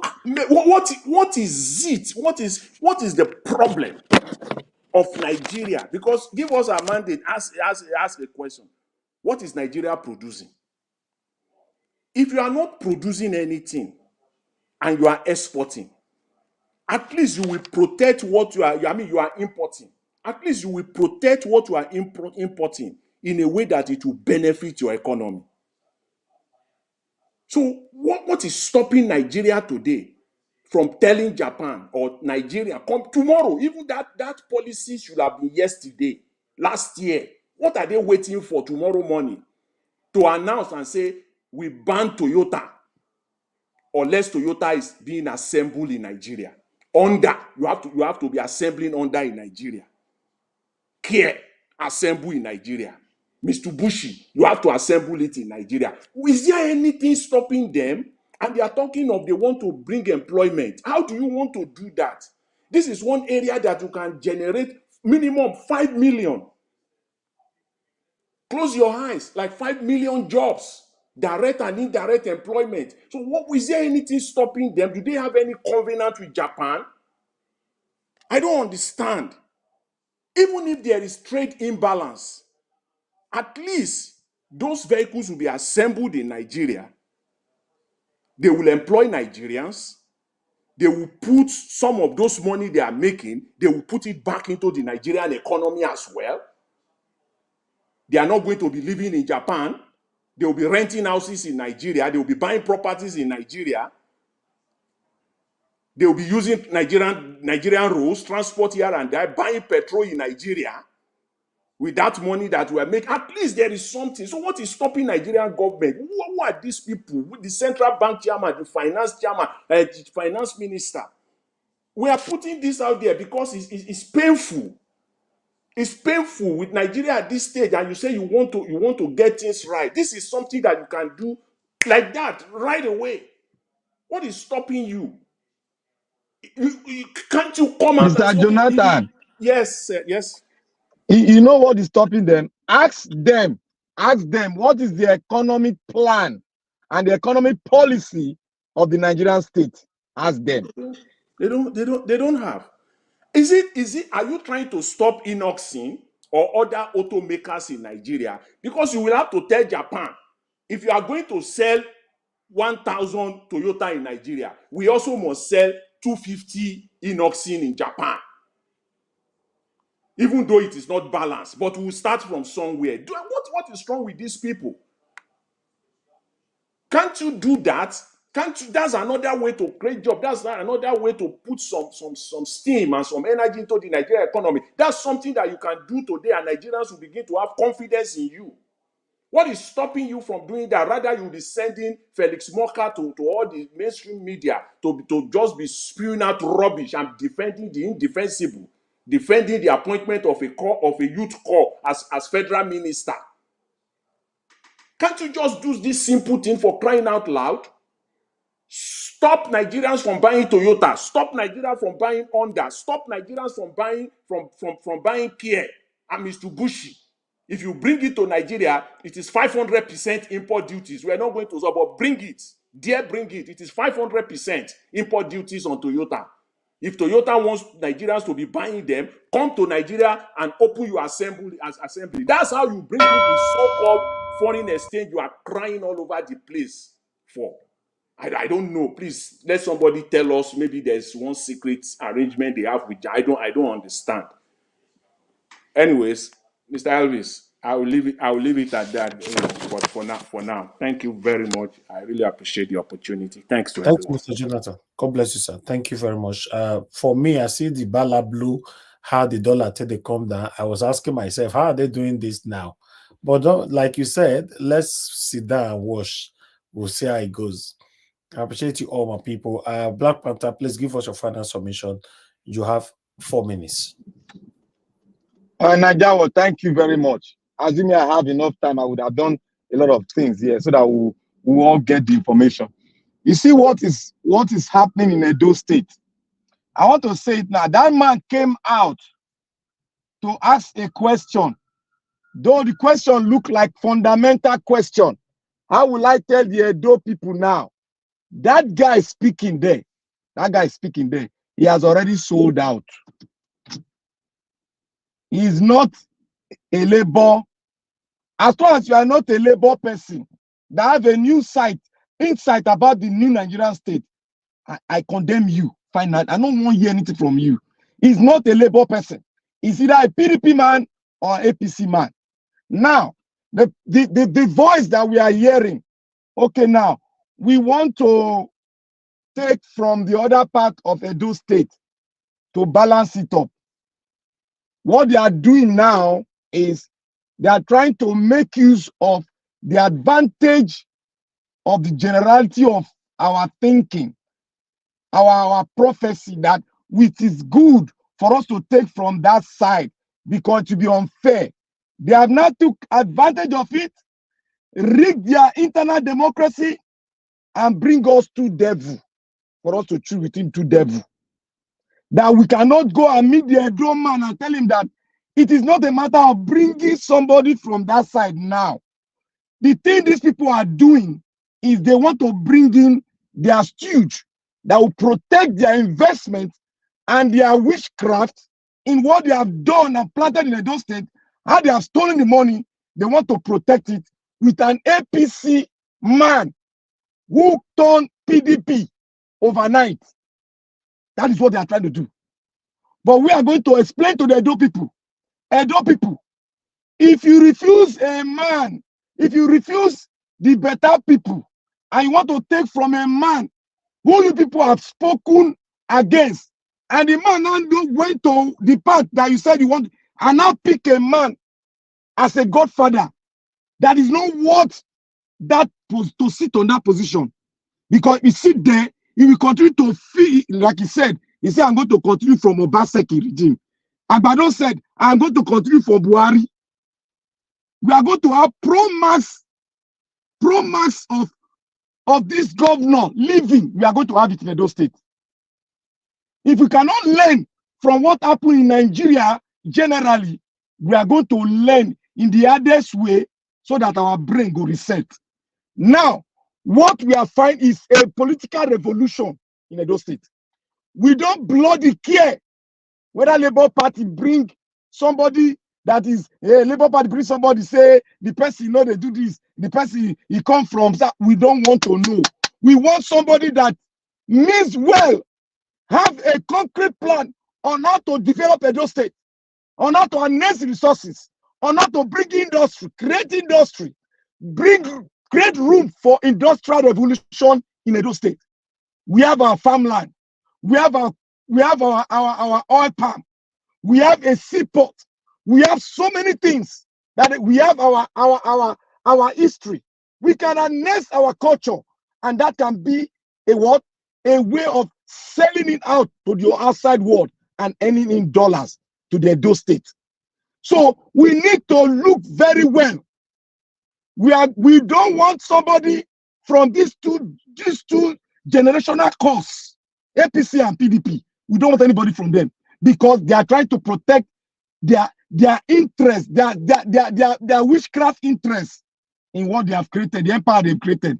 We want that man, the former president of NBA, the man that know their family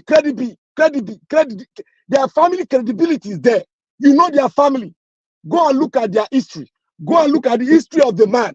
The man will come out. I believe that man will come out and speak for us to hear and bring out his credential, bring out what he has done. That is the only man that called for NBA to go on strike, and the Northern Cabal refused to join them. So we are not going to recruit from that side. Rather, we are going to follow Labour Party, the man they brought, the man that knows it, the man that has not interfered or mingle himself with corrupt entity. We want to put him there. Let him bring his vision for Edo State. Let us see his vision. Let us put our own contribution and make a road and make a way forward for Edo to progress. We need road. We need water. We need the basic amenities of life. We need electricity. That secret that man said he brought light. In this matter, we go open all of them, and he must investigate. We are going to tell him. All right. We are going to give him what we want him to do within 100 days. Thank you, Mr. Naija Watch. Anyway, Black Panther, you are saying yours, which is your opinion. That is fine. But one thing that you must understand is this: this upcoming Edo State governorship election, at the moment, is not clear. So, if you are saying they shouldn't vote for this one, and you are saying they should vote for Labour Party, for me, I'm not part of that. To be honest, I didn't mention they should vote for anybody. No, somebody mentioned Labour Party. You mentioned Labour Party from your first submission. Party. I am not going to go with hold on now. PDP and APC. You hold on, please. You've given your submission. On your first submission earlier on, you said whatever they will vote for must be Labour Party. I know that I'm not part of that anymore, because at the end of the day, I remember that I campaigned that everybody should complete anything to do with labor. And that is the result that we've gotten today is disappointing, is discouraging, because every one of them that go into the house, that became the House of Rep and senators and all that, almost all of them, are nowhere to be found today. Naija Watch, let me say one thing to you. Please. Hold on, please. And apart from that, if you are talking about Olumide or talking about Aswa Igodaro that Obaseki brought him, I understand where you're coming from, because Obaseki, with his performance for almost 8 years is very, very discouraging. But if you have to talk about Aswa Igodaro, don't forget to talk about Olumide Akpata, who was working with Obaseki till the last minute of him leaving Obaseki to run to Labour Party and get the ticket, to buy a form. And now he's not a Labour Party governorship candidate. So we need to be fair to ourselves. When it gets to that time, we'll cross the bridge. But at this moment, can I ask you a question? Anybody? Yes, go ahead. On what ground was he working with the Edo State government?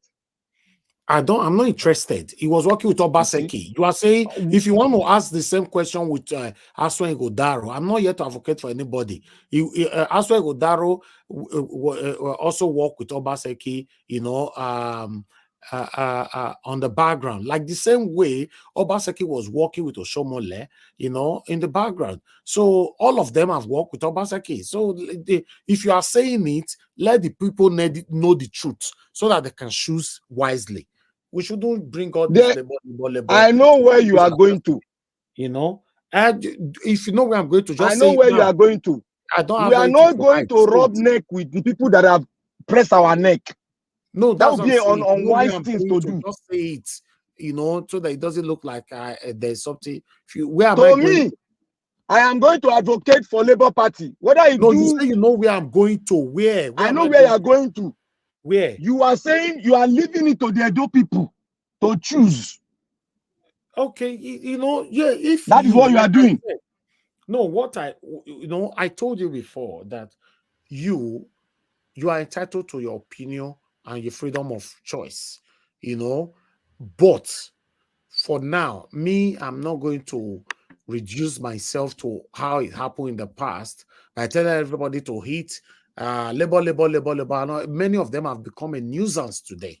So for me, who will be the better person in those states is what we should focus properly to scrutinize and to choose, not because they are under. In fact, we should work according to the individual, not the party in those states. That is what I'm going to stand for. I'm not going to work for party. In fact, I'm not working for any of them, but I will advise anybody that want to choose, do your proper research and of the characters. Then we take it from there. That is it. Thank you very much. Mr. Elvis. My people. May I not agree with that way you talk, Mr. Elvis. Yes, sir. Mr. Elvis, can I go ahead now? Hello, Mr. Go Elvis. ahead. Yeah, okay. Just let me add to what you're saying. You see, Black Panther, that part that you are trading on, could be suicidal.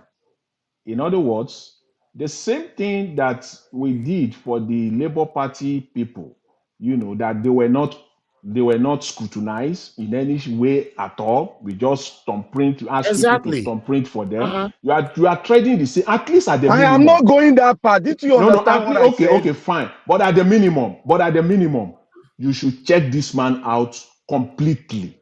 I mean, in his entirety. That is what I said last. Now that's my last message. This man must also prove himself. Akpata must prove himself. It's not He on a. can only prove himself with his past, and we have done that, and that is what That is what I'm that is what sitting on we're now. saying. We got And to then when ask you him look at the question thing, and tell him what we want. just like Like, Alex see, let me Otti, tell you, I Alex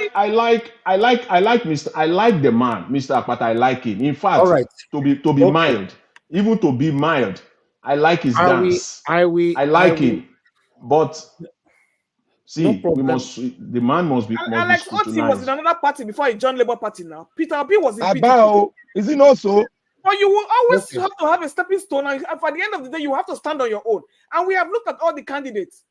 The ESA people are doing exactly what Agbado people are doing, voting by region. They're not looking at they're not looking at the best person presenting their foot forward. That's where we got a problem. Doesn't matter if it's a Benin man. Thank you very much, my people. I appreciate you all. You know, yes, you, Madam, look, you said Mr. Peter Obi was in PDP, moved to Labour. Alex Otti was there and all that. He moved to LP. Yeah, that's good, but the stand of Black Panther saying that, oh, Labour Party.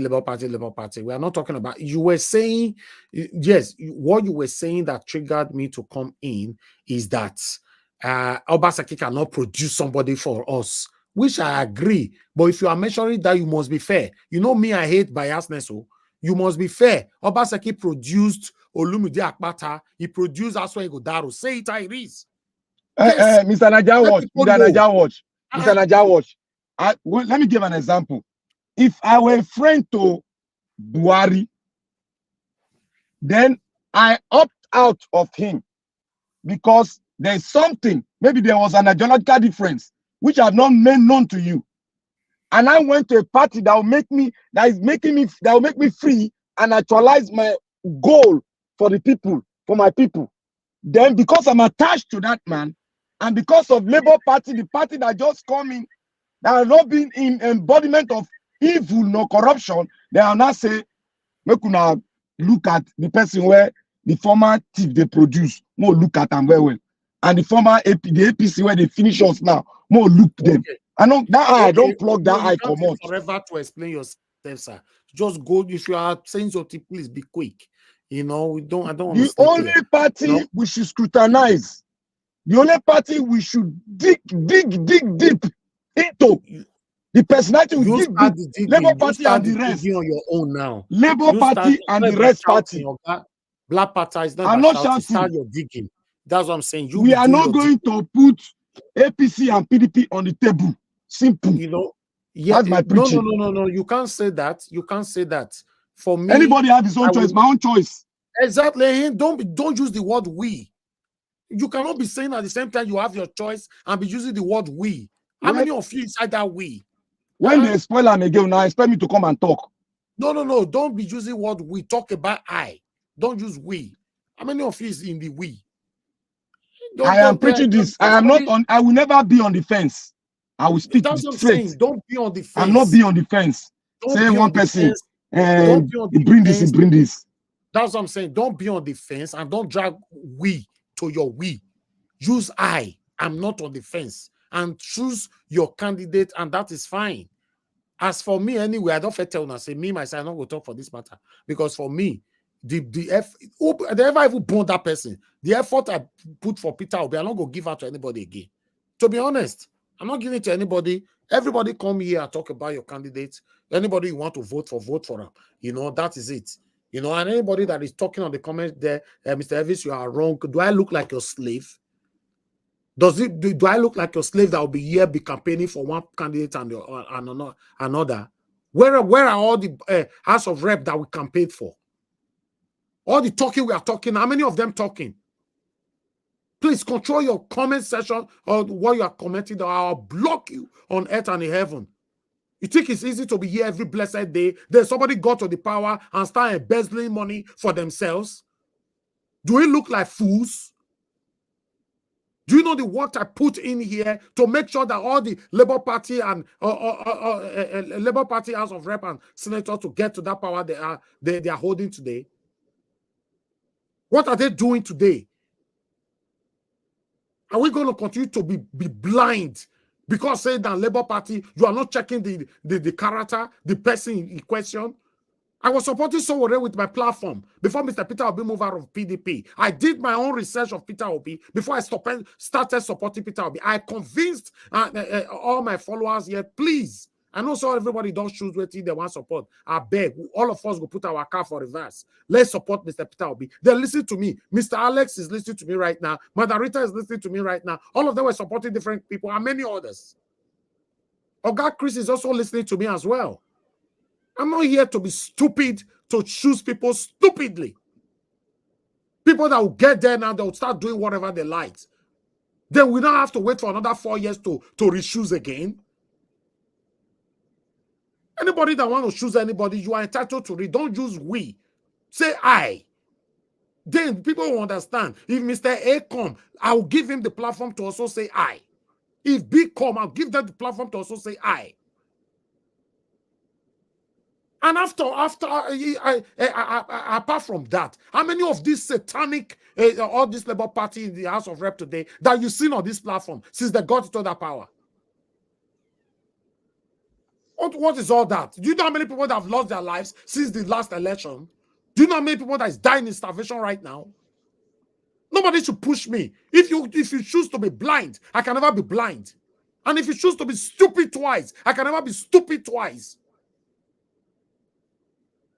If you want to support Olumide Akpata because he came from Labour Party, Olumide Akpata must be ready to show to the people why they should vote for him. Don't bring reference of being the president of the NBA in the past here. We are talking about governing the people right now. If you want to talk about being the president of the NBA, if you want us to go there, I'll drag you there. I'll let you know why that one shouldn't even be any kind of CV that you have to consider. Since you were born, what has the judiciary in Nigeria done for you? What have you benefited from the satanic judiciary that we have in Nigeria? If you want to go there. Come on, don't go. Please, do your research on these people. Anyone you want, come here, we'll talk about it. For me to be convinced, it's going to take you all a lot of work to do. Come here every blessed day, then people get the power because of my voice and my wonderful panelist voices. Then you go there and be sharing money with your satanic family members and extended family members, while other people are languishing in starvation. How can somebody come to the comment section and be saying, hey, Mr. Elvis, do I look like your slave? That you can use, I'll use my platform that I started building for the past 12 years to choose any satanic person to hold public office and wipe other people suffer under their umbrella. Let me call on the next person to talk to us. Mr. Elvis, before you round up, please, maybe, is there anything that you will need from the likes of, say, Mr. Akpata for you to even shift? What is that thing that what's your expectation of him now? I don't know. That will make I'm not going to say anything because for me, I've lost interest in them. Mr. Naija Watch. I lost interest in all of them. I'm sorry. I have to say it, Tyrese.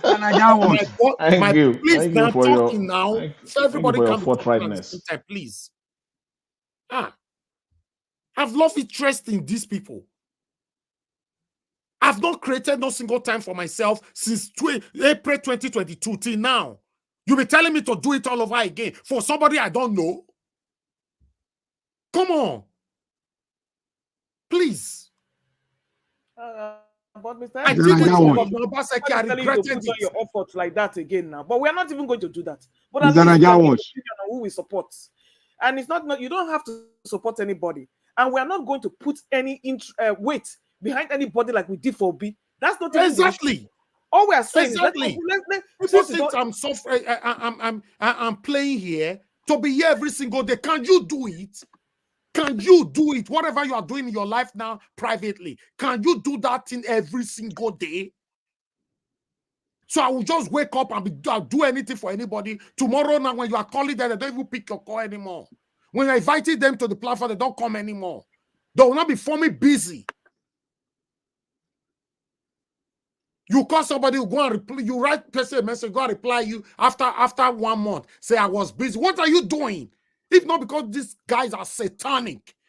Tell me what is wrong for a governor to hold a public chat like this once in a month. They'll be telling you they are busy. Are they the one constructing the road? Are they on the road? Do you even see them on the road? All of them will be forming busy. Everybody will be calling them honorable. Honorable, calling them His Excellency. We need that person that will go extra miles to dedicate themselves, that will to consecrate themselves for the people. If not, for me, now make me the talk and say, somebody corrected me the other day. No, don't say we can never find anybody like Peter Obi again. You might be right, but for me, you must go extra miles to prove yourself. As the moment Peter Obi have still yet not disappointed me. Alex Oti have started to make me believe that, oh wow, then that satanic fool came to my platform writing, you always support other people from another state, you are not supporting your state. Tell me what your satanic governor have done for the past 8 years. Then I will support him. After all, I have staff on ground that I pay that is recording every project that Obaseki is doing. We have most of them on this platform. But you that is fighting for the governor, you don't even know what he's doing. You guys are coming here to tell me, oh, we must do this, we must do what? All these people, they sleep for this thing. As people, they raise their voice. We play one senator here the other day that was crying or that were talking and all that. The rest people are there. They'll carry paper, cover their face. Labour Party. But the one we never reached to go be a primary school teacher. He get opportunity, they ride bike. He become a House of Rep member. Till today, where are they? Where are they? Even though you don't come to my platform, it's not important for me. I'm good to go with my wonderful panelists. Then go to our Rise of Channels and let us bring your video here to analyze. We want to hear from you. We are not hearing from them, and you are still blindfoldly supporting them. No, Labour Party, everybody talk, Labour Party. I'm not part of that. Thank you, Mr. Najawash. Quickly, sir, please. I think we have a solution to these issues. Despite it might be long. You see all those crop of Labour Party that in the National Assembly, they are one-time senator and House of Rep member. We are going to flush them out. We are going to continue to build a good leader continuously. Giving you guys the task. Go on. Do you understand me? I'm tired. We are going to continue following these people, and we are not getting no results. Tell me what these people have done. As Tinubu don't stretch our neck, so how many of them coming out to tell Tinubu enough is enough? How many of them? We cannot be tired. Ireti came out 4 days ago. After how many years? She came out 4 days ago saying, "Oh, the insecurity is just too much. It's too much." You come on. Let me, in case you are not aware, there's what we call direct questioning and a stylishly questioning. When somebody uses stylishly to question the authority, people like that can never ever be trusted. But when people are questioning the authority directly, then these are the kind of people you can trust. Were stylishly questioning. Mr. Najawash, did you see? Did you hear anything about what's her name, Natasha Akpota again? Exactly. See? But who is blocking them? Not be the Labour Party chairman. So to me, I'm not here to blame Labour Party chairman or no Labour Party chairman. Whoever that we are talking about those states here, for Christ's sake. We are talking about who want to rule me for the next 8 years. Remember, these people don't rule for 4 years. Constitutionally 4 years. But these guys don't do 4 years. So let's be realistic and say it, Iris, for 8 years. So you are telling me I should accept a satanic person to rule me for another 8 years while I'll be lamenting behind the doors just because it's under Labour Party? Olumujo Akpata worked for Obaseki. Asuigo that works for Obaseki. The only person that have not worked for Obaseki out of the 3 people standing right now is the other person. I don't even know his name. I can't pronounce his name. So if you want to scrutinize Asuigo Daro, the same time is scrutinizing Olumujo Akpata. It's the truth. Yes, you are right. You are right. What are you telling me? It's just like somebody who come from Naija Wash now. As I hear they close, you go enter another platform. They're going to say, no, Nigeria Watch must do a shorty for her. I don't do shorty for you. Because I don't know where you belong. I don't, yes, it's part of me, but it's everywhere. They say thief for Ted Johnson. Guy, I don't know, maybe really thief. Because it's everywhere. It's everywhere. But Nigeria Watch, if three of them can't be thief now, what do we go do? For me, now make me tell and say that my voice, that my Goldie voice by God's No, grace. we know that Goldie voice. What do we go do? Please don't be stepping on my tongue when I'm talking. You ask me question, I'm talking. That my Goldie voice that I've worked so hard for. That my voice that you guys want me to put in, that I use in supporting Peter Obi, I cannot use it for none of them. You choose your own. If not my own, then they find no. And that is what they are looking for. I mean, I just what you talk. Once you don't talk, everybody go follow me. You guys can't use me because those satanic people right there now, the House of Rep and Senators, God forbid I not be stupid person twice. Do you even realize how many Nigerians have died today, as of today? Oh, because the people where get named died, they'll talk about for news. People where they don't know where they die for trenches, nobody talk about them. You're right. You're right. It's not great talk. Because these people are selfish. They don't want to talk. They don't say if they talk, either they will pepper them or they'll go jail or they'll go anything. So they prefer to be silent. May you rather go to jail or may you suffer. I beg, my people. My body, Peter Obi, I use all my life, everything about me to work for him. Unfortunately, they don't give him the position. Now he deserve him and he ends there. Except otherwise. I can't see say yes, this person, then we'll take it. Come on now. Can we continue to be stupid all the time? I'm sorry, guys, if I'm raising my voice. Anybody that find the offensive, I'm so sorry. But this is how I feel right now. I'm expressing myself. Okay, sir. Okay. All of us are feeling the way you feel, oh. No, yes, you don't, because the way you were talking at the beginning, you don't understand me. You cannot single person, one person and leave the other. You remember I've talked about this nepotism and favoritism. When it reach our own, we go jump them. When it for another person, we'll stretch our they talk with that.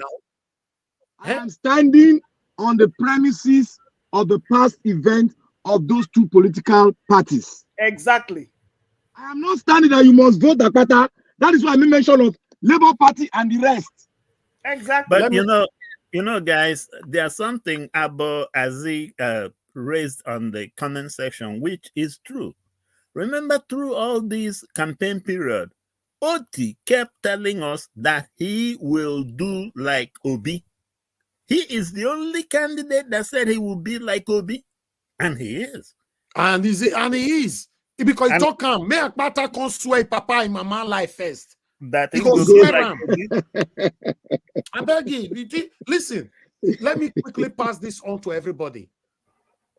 I'm not a hungry person.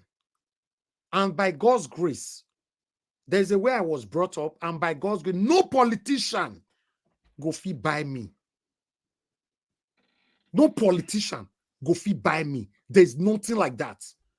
Say I can't come here, I can't say how surely.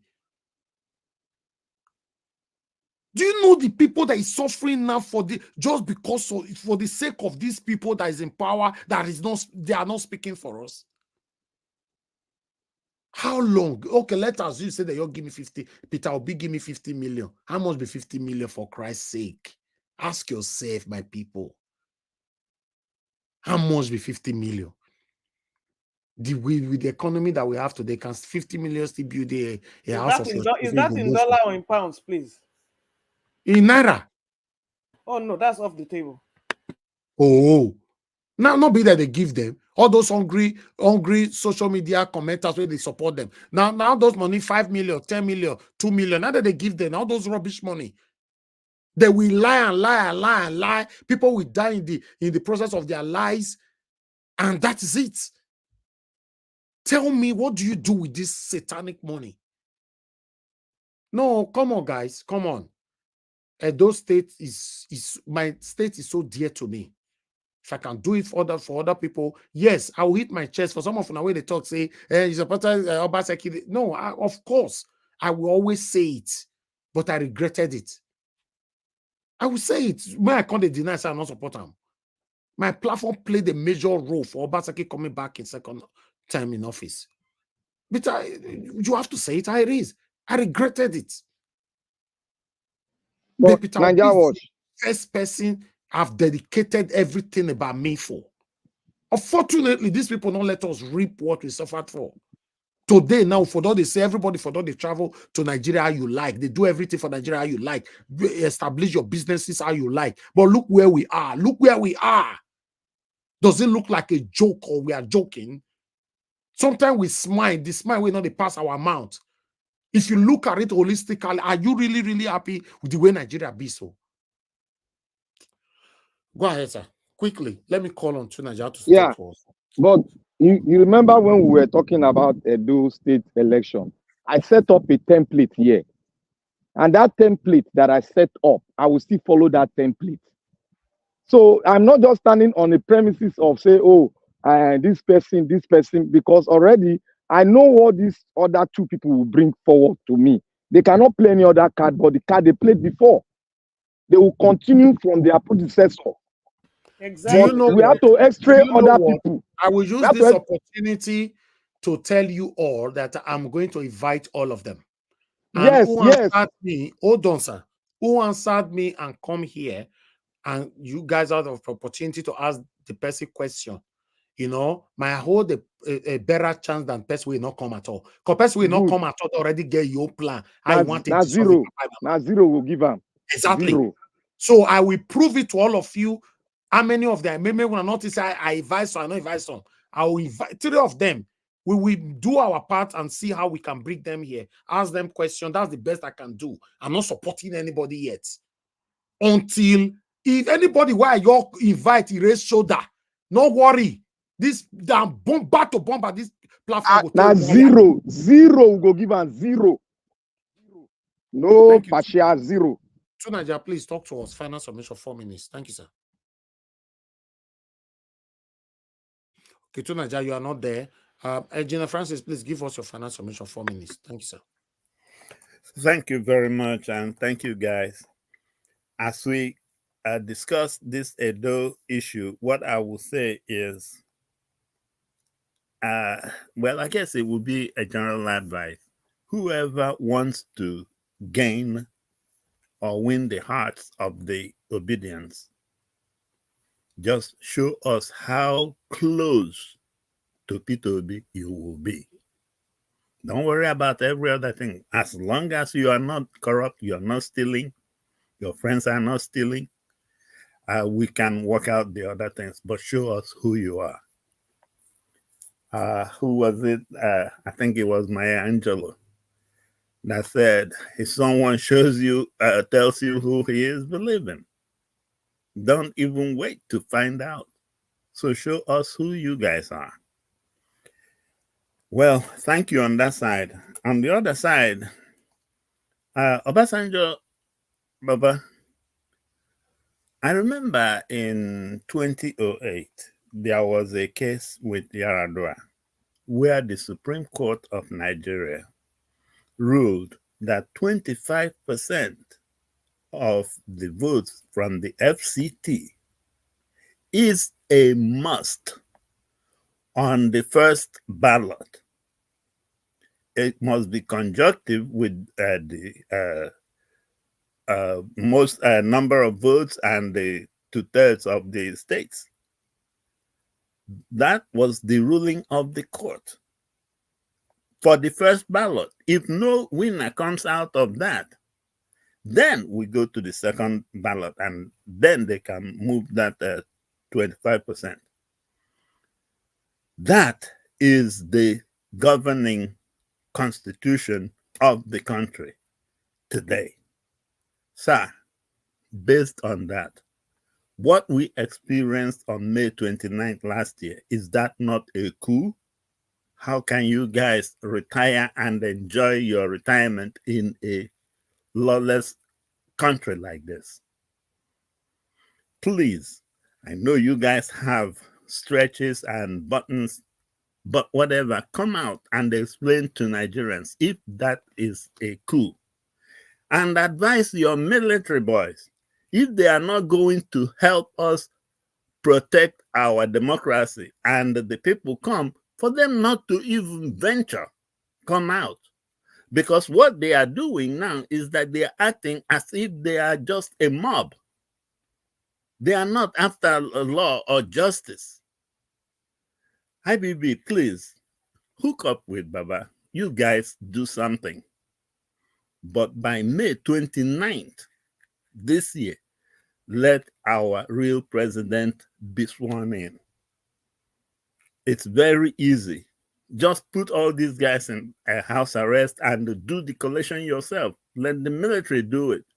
Pull the copies from the police archives, and any police department that gives you a mutilated or wrong copy from the copies that, with the PDP and LP, make sure you send that person immediately to the firing squad and let the whole nation see exactly what happens. Know that you are really serious for business. Everybody will sit up. And while you're doing it, make sure that you seize all the passports of all the ministers and all these House and National Assembly people, because those will be the big problem for whoever the new president will be. But please, whatever you do, bring this country together. Bring it together. It's very easy, and you guys can help us do this. Because apparently, they have scared even the youth. They have scared them where they don't even know where their shadow is and their face is anymore. They are even afraid of saying anything. But somebody needs to wake them up. Please, I beg both of you. Thank you. Thank you. Yeah, I'm here now. Okay, Tunaja, okay. Just go ahead. Use your 4 minutes, sir. Thank you. Yeah, thank you. I think given all the stuff that has happened and from the discussion we had before, I don't understand why some people feel aggrieved by statements that are made. It's not insulting anybody. It's just about telling us to do the right thing by ourselves. And like I said, all the stuff that we have seen, the progress we've seen, and I fear that Nigerians are very easy to please. Once we start seeing a little bit of progress, we forget that the job is not done at all.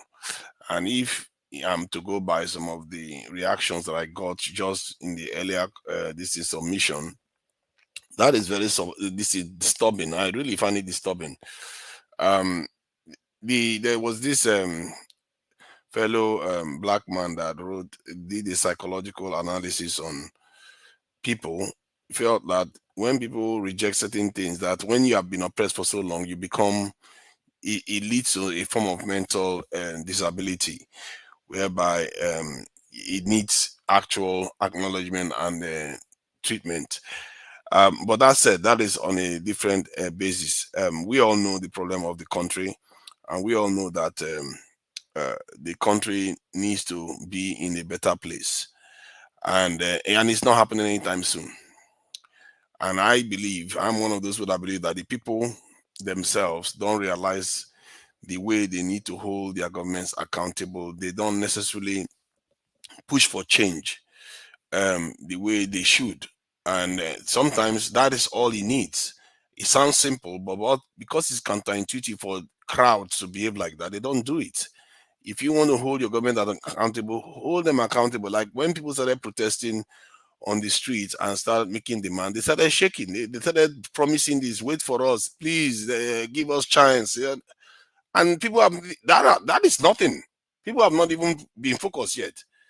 If people focus, I think according to a statement somebody once made, if you can make the wrong people do the right thing.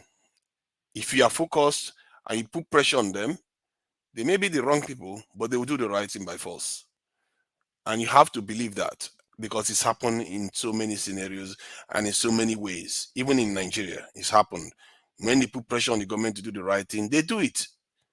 The moment the pressure gets hot, heavy, they will do it. But we just haven't really organized ourselves to put pressure on the authorities to do the right thing. Because there are so many things Tinubu wanted to do that he couldn't do. He wanted to go to Niger. Was he able to do it? Because nobody backed him. And he knows if he goes for that one, that will be his end. Politicians are not stupid.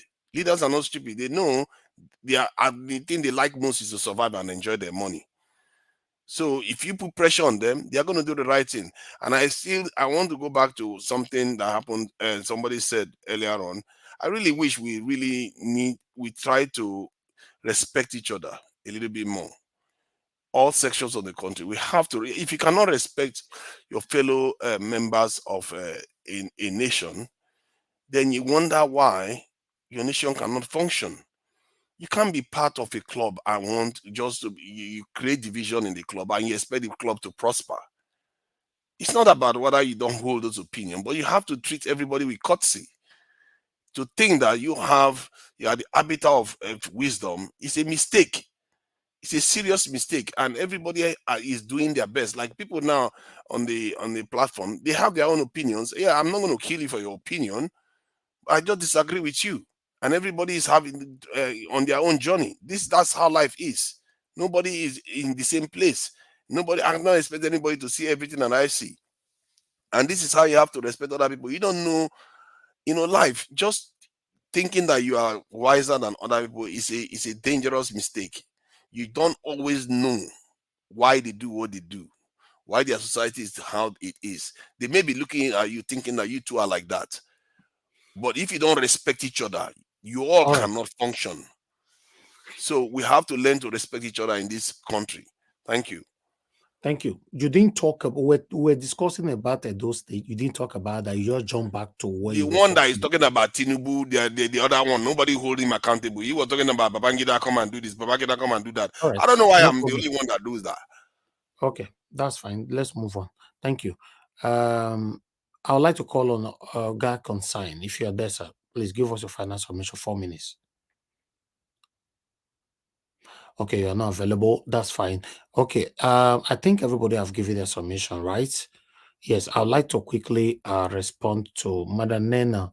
Madam Nena said, Madam Nena asked questions that make me laugh. He said, how did Obaseki produce 2 candidates for different parties? Madam Nena, bless you, don't take for America.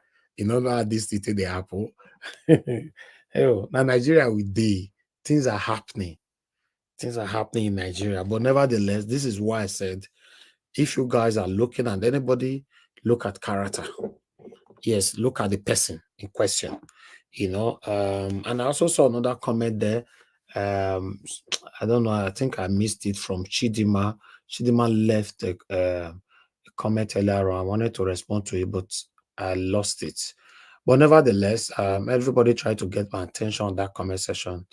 If I cannot respond, just know that maybe your comment have been pushed back. But one thing that everybody must understand is this.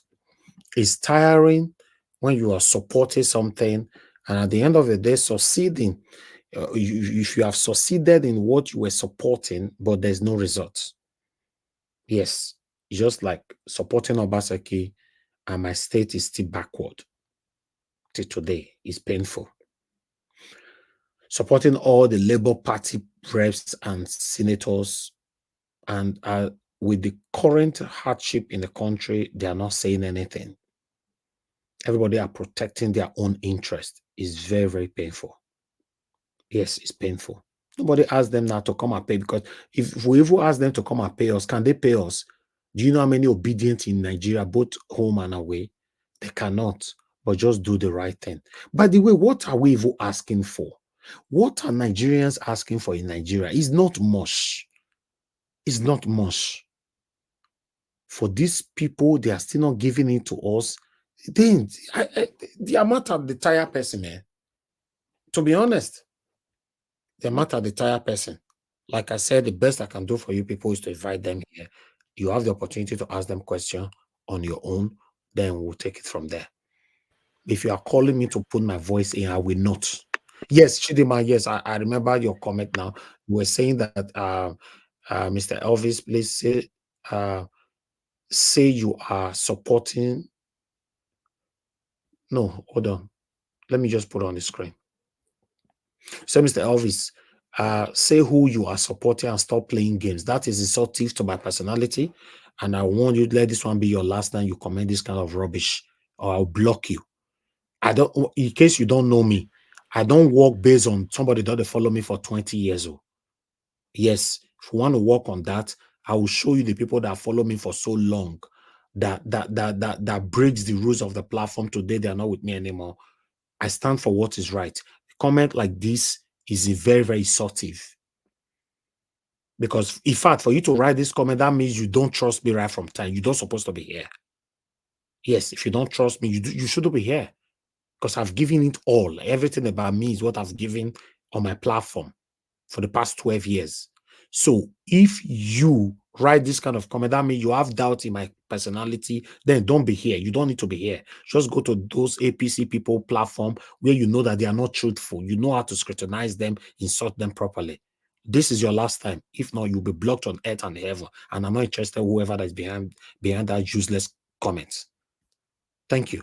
Mr. Alex, you came in. Unfortunately, I think you logged out. I'll give you an opportunity to speak. You know, one thing that everybody wants to understand here, if I refuse to say something, you say something. You have the opportunity to be on this platform. Use my platform to say something. Use my platform to campaign for who you want to campaign for. I say I'm not going to talk. Now by force.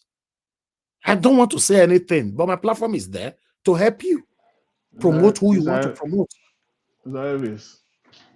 Yes, sir.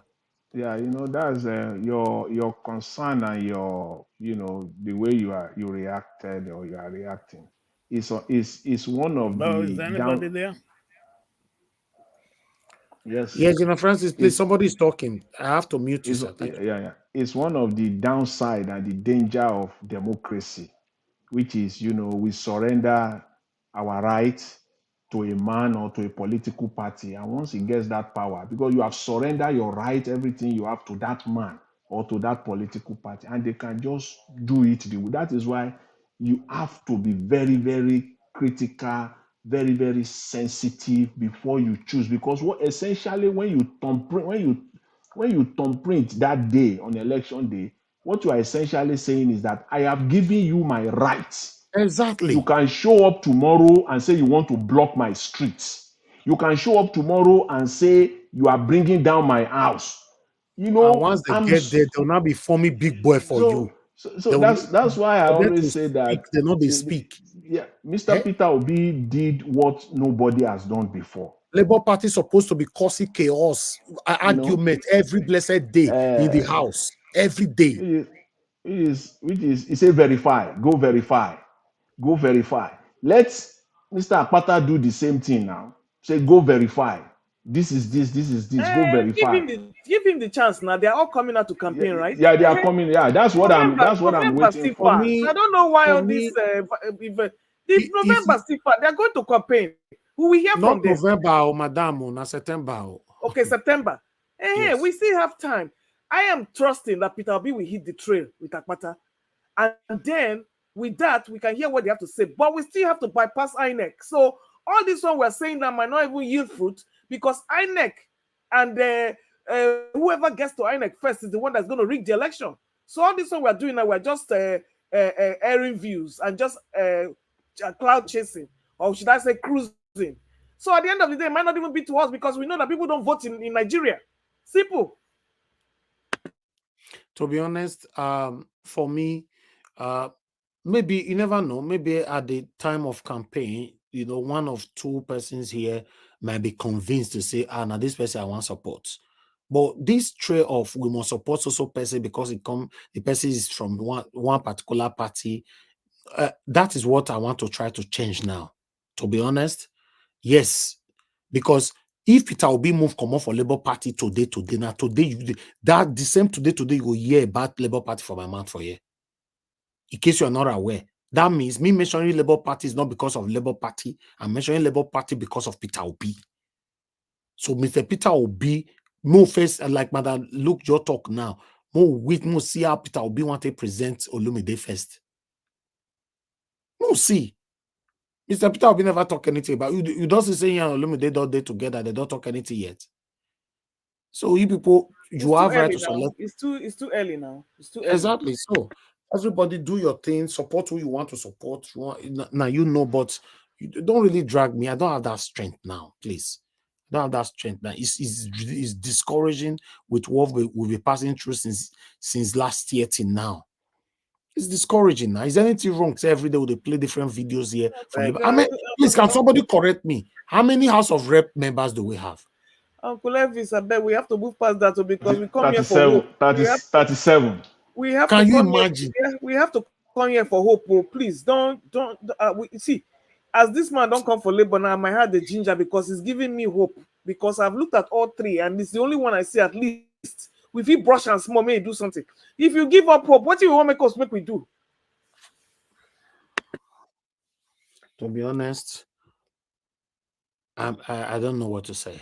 I'll just let it be. Like I said, everybody express your who you want to support on this platform. I'm not selfish with that. I don't have no problem. You know, can't I just be quiet throughout the election? Am I not allowed? No, you cannot be quiet because what are we here for now? Can't I listen to He reserves the right to be quiet now. You can't force him to choose a position. I'm not saying, see, excuse me, I didn't say force him to choose.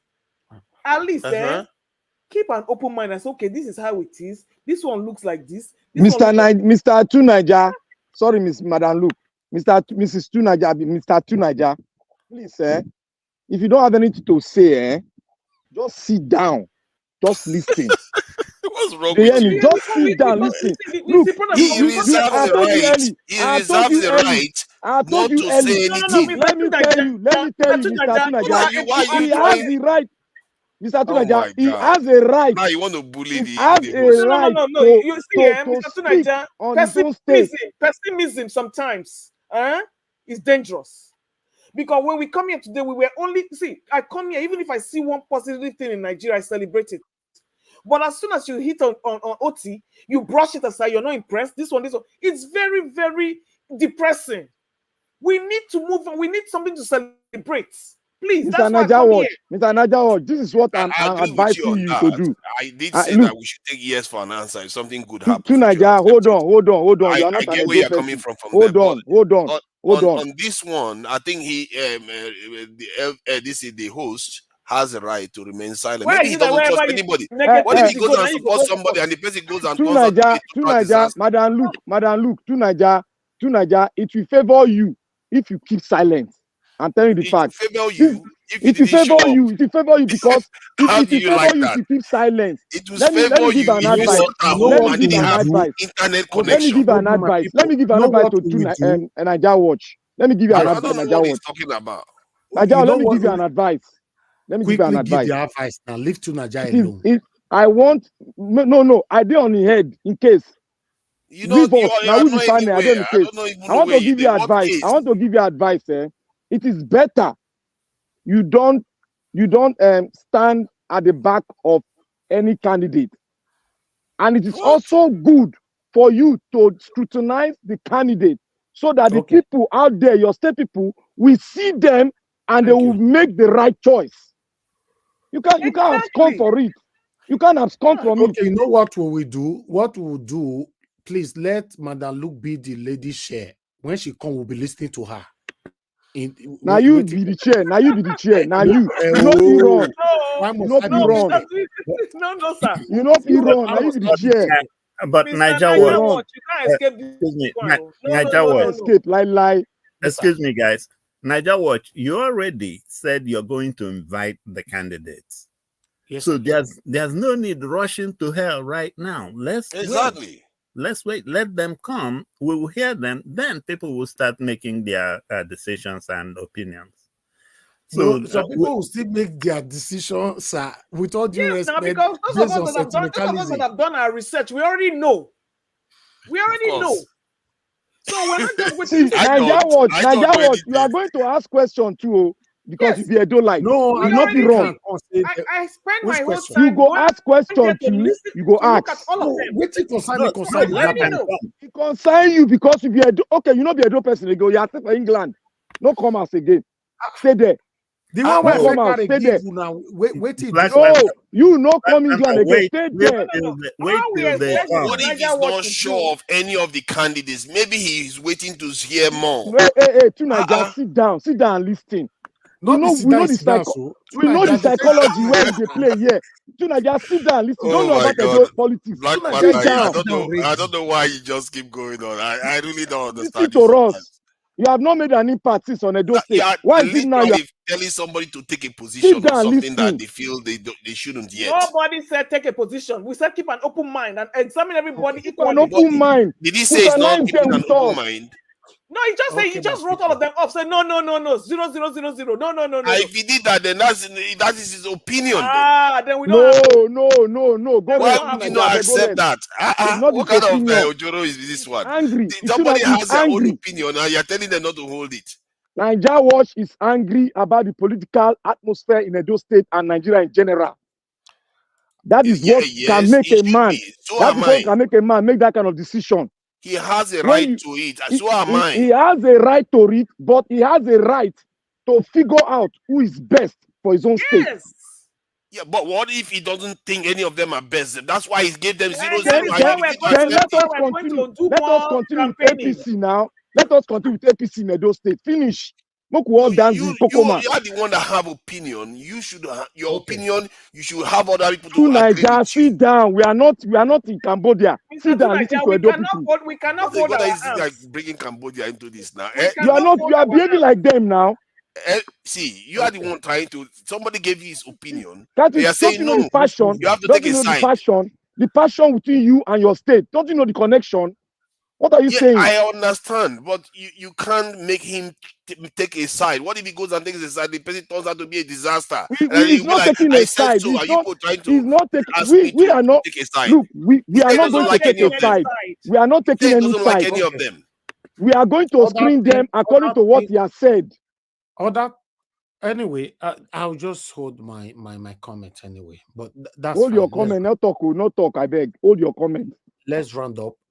My people, for now, may you Madam Luke take over the talk concerning this Edo State matter. You won't behave like Yoruba man, Abi. You won't behave like Yoruba man. Don't worry. I get Yoruba connection. You won't behave like them. Not be so now, Madam Luke, leave him. He go join. Don't worry. Not be a join where? Not be over picking. He go leave his place. Leave him. You leave him. This is our state now. We feel passionate about it. And I am looking to replicate. This is where my passion is coming from. I am looking to replicate an OT. And at this point, even if I don't get an OT, let me get a shadow of an OT. So I have been going around doing my research on, and I have already said it, that all road leads to Obaseki. And only because the election is going to be rigged, either which way we look at it, the election is going to be rigged. So that satanic force that we're trying to avoid may eventually come and befall us. So that's my problem. On the comment section, Madam, look, you get point there. Yes, now this is what I spend my time examining and researching. I don't just come here.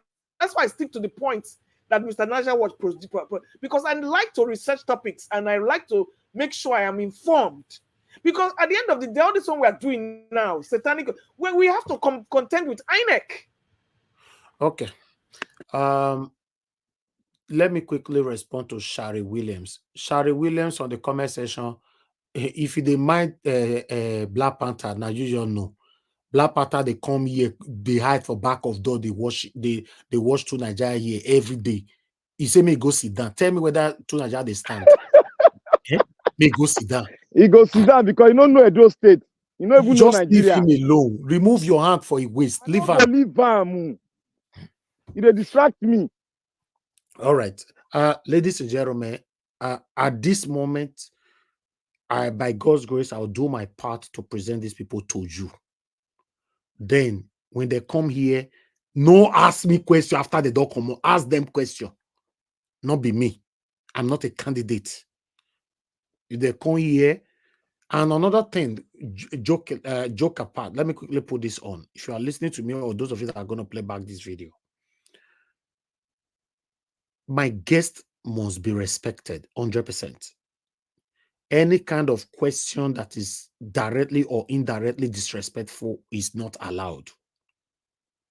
Remember when Michael Zehome came here, you know, most especially to Nigeria, you're there now, you disrespected Michael Zehome. Then I brought somebody else here. I can't remember. Maybe it was Labour Party chairman Julius Abure. Somebody else disrespected them. Then Peter Obi spokesperson from the north, we brought him here, Ibrahim Abdul Karim. Someone else also disrespected that one. We can't continue life like that. If my guests come here, you must respect them. Don't say no. Make we talk to these people. If we not talk to these people, they're not be your children. They're not be your slave. You must respect them. Ask your question respectfully, then let them answer it. If they don't answer it, the difference between us and Arise or channels is that we drag them back to that question again. But in those channels, they just let go because of time. We have time here. If you don't answer your question, respectfully ask him again. Say you can't say, yeah, you are one of these people that have destroyed Nigeria. You're one of, don't be that one they say that they are so. Because sometimes to bring people yourself, it's tiring. Now I make when Dino Melai want come, say you don't want anybody ask him question. Una say no, una not go let her come. I respected the people. I have to tell Dino, okay, you can't come in. But normally, say you don't want anybody don't join the panel with him. So what was he coming to do? So what was he coming to do? When he was going, he won't go campaign now. He won't go campaign. Then, you know, to be honest, please, my people, please, because I don't want me to reach that day now. Because the way you treat the A, when you reach the time where B want to come, you don't pursue him. Ask them serious question without not disrespecting. Serious question. Be serious about your question. You cannot just, like to Nigeria, they talk, say you don't know who be Michael Zehome. Michael Zehome was sitting, you talk, say you don't know who be Michael Zehome. If you're not a Nigerian now, you can't know who Michael Zehome is now. That was disrespectful. That very day. You know, please, it's not nice. Even Barrister Michael Zehome have to talk to me privately after the show the next day that he was not happy with those kind of things. It's not nice. You know, tell me, Mr. Niger Watch. So now you now already know people who have people skills and people who don't have people skills. That is why Arise TV and channels, they do what they do. So you will now put people who you know are diplomats on your panel and let them represent you. You don't just open it like loose cannon to everybody. So when you know people have a history of disrespecting people and shaming you, I remember you don't bring the come on that day. May they not disgrace us. I support that. I support that. It should not be a 3-3-man panel. If 3 goes in, 3 comes out. 3 That's goes what in, I'm 3 going comes to do. out. God bless you. That's what I'm going. I know I made the screen full. You are right. Because if I bring any of the candidate now, it's going to be just me and them, me and the candidate for like few minutes. Then I'll bring only one person in, ask your question and go. Everybody go there backstage. Good enough. I don't even want to be there. I want to listen. Yes. So I remove you. I bring another person in, ask your question and go. You know, so everybody go all day like that. Some people they unmute themselves, they talk, and I never call you. It's so sometimes it's not nice, you know. But before that, Chidima, thank you very much. I apologize as well how I responded. Please, you know, I'm not a perfect person. Let's manage each other's. You know, you are one of us. For me to mention that you'll be with us for long, I don't care. Sometimes I know that you've been with me for a while. God bless you. Thanks for your understanding. You know, please, guys, one thing you must know, for me, I don't have anything to gain than to for coming here to lie to anybody. I don't have anything to gain, and I'm not even interested in anybody that will be angry if I come here to say the truth. Let's just say it how it is. You know, after all, no matter what you do, there was this video that I watched. That donkey this time. I don't know if people have seen that video. You know, someone was on top of the donkey. I don't know how to say the story. You know, the wife or the child was saying, why are you on top of the donkey? They was walking with the donkey. They were still complaining, why are you walking? Why donkey is there? They was pushing donkey and all that, blah, blah, blah. So what I'm trying to say here is that no matter whatever you try to do in this world, people will still have negative things to talk about you. Then why can't you just stand by doing what is right? If you are doing what is right, people will criticize you today. Between now to the next few time, they'll realize that you did what is right. They will still come back to you. But if you are doing what is wrong, no matter how you try to be the smartest person on earth, one day your cup go full. That last my mama they talk that public disgrace will pour for your head. Yes, sir. You know the reason why I said 3 in, 3 out? Black Panther, is because I saw your Black Panther. Are you jogging? I'm jogging.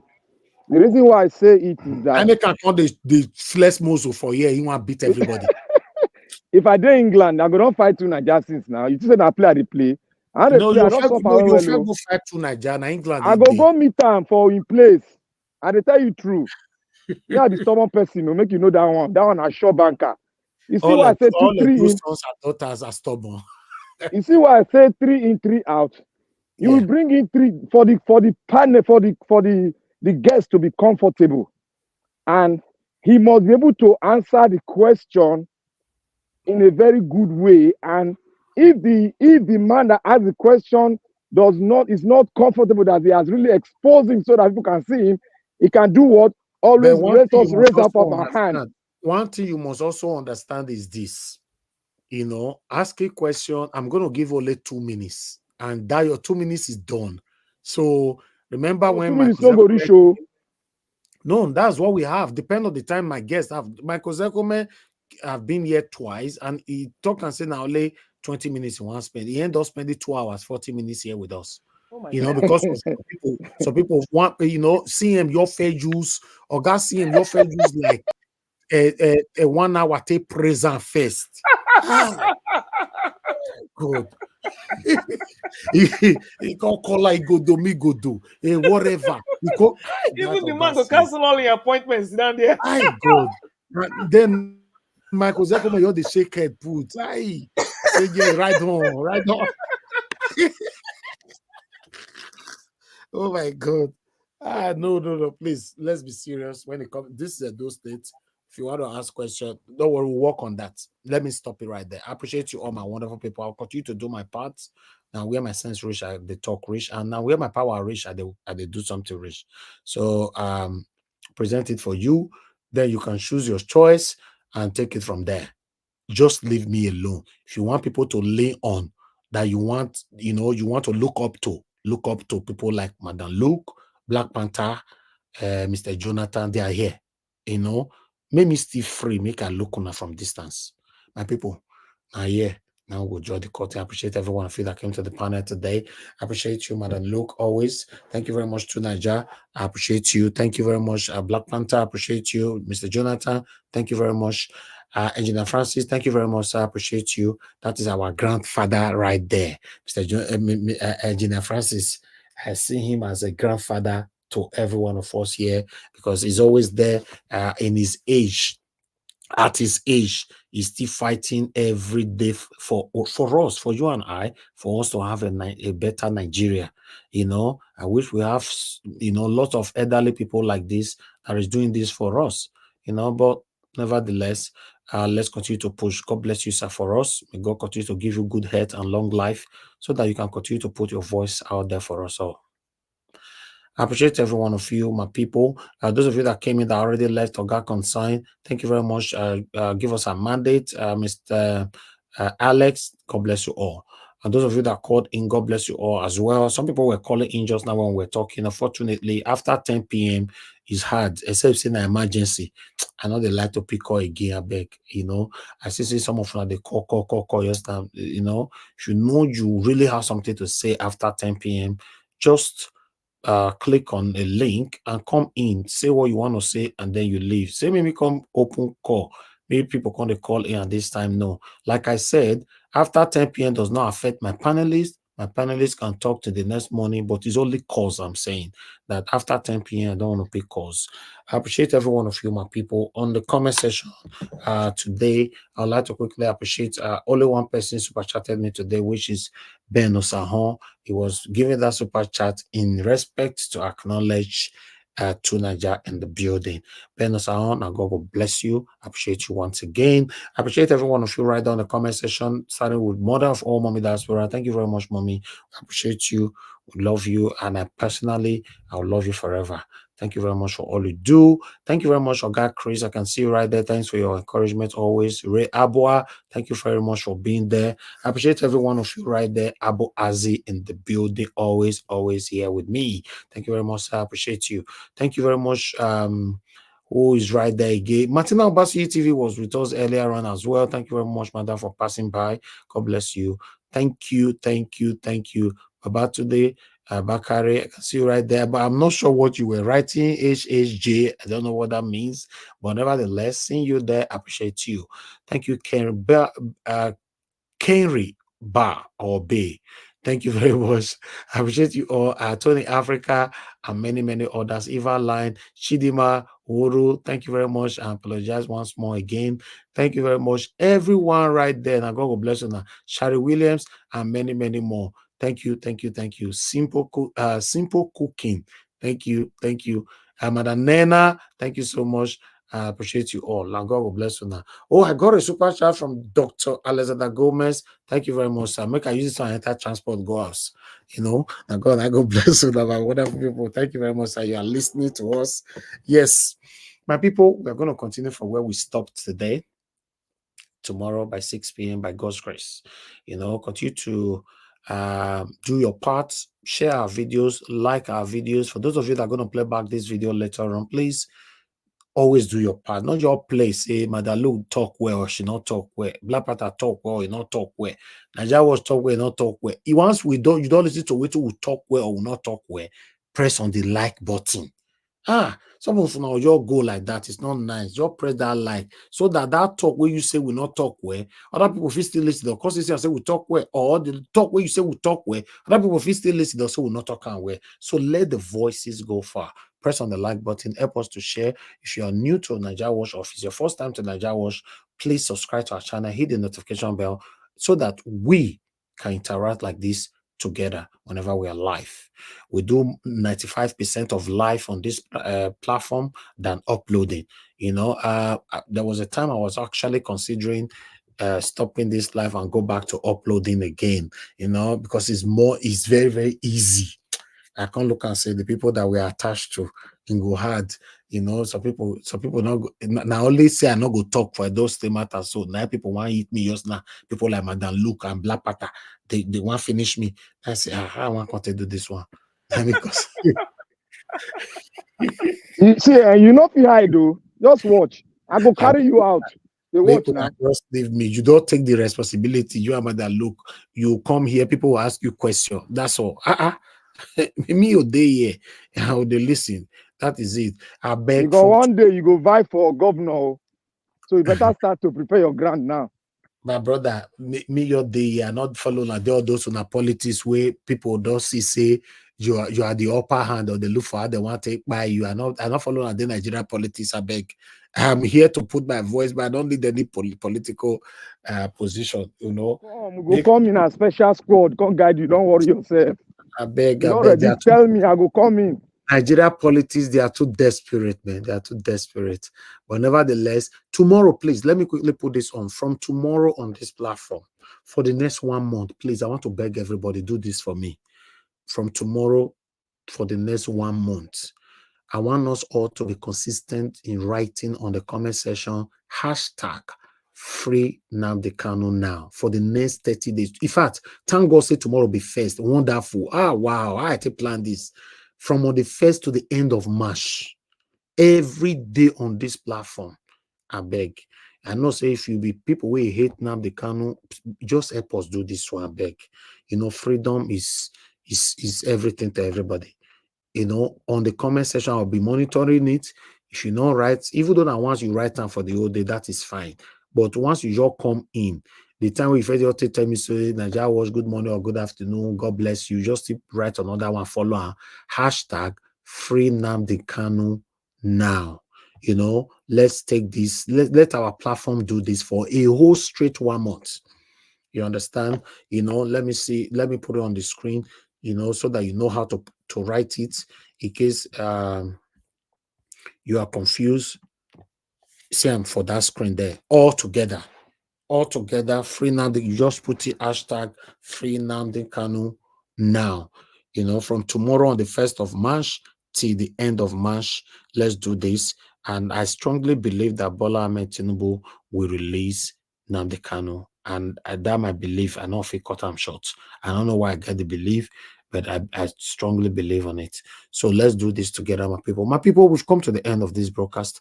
I'd like us to end the show right now. I'll see you guys again by tomorrow. Yes, people are already writing it now. Please, before my introduction videos and all that, you know, finish, make on the right hand for there. You know, may God bless you all. So starting from on the 1st to the end of March, we must keep that consistency, you know, to put it on every blessed day. Thank you very much, my people. Once again, I appreciate every one of you. Please allow me to end the show now. I'll see you guys again by tomorrow, 6 p.m. Bye for now. No more bad government in Nigeria. Nigeria Watch, the only media that have been consistent speaking against the bad government and for the purpose for reformers. Nigeria Watch,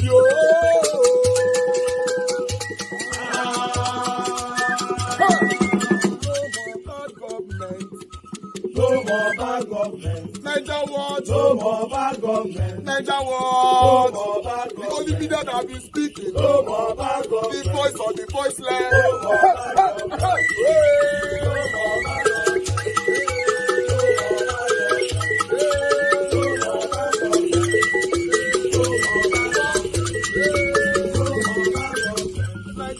No more bad government. For the poor, no more bad government. Nigeria Watch, no more bad government. Nigeria Watch media, no more bad government. No more bad government. No more bad government. In Nigeria, no more bad government. No more bad government. No more bad government. The only media, the number one media in Nigeria, no more bad government. That have been speaking against government. No more bad government. Nigeria Watch, no more bad government.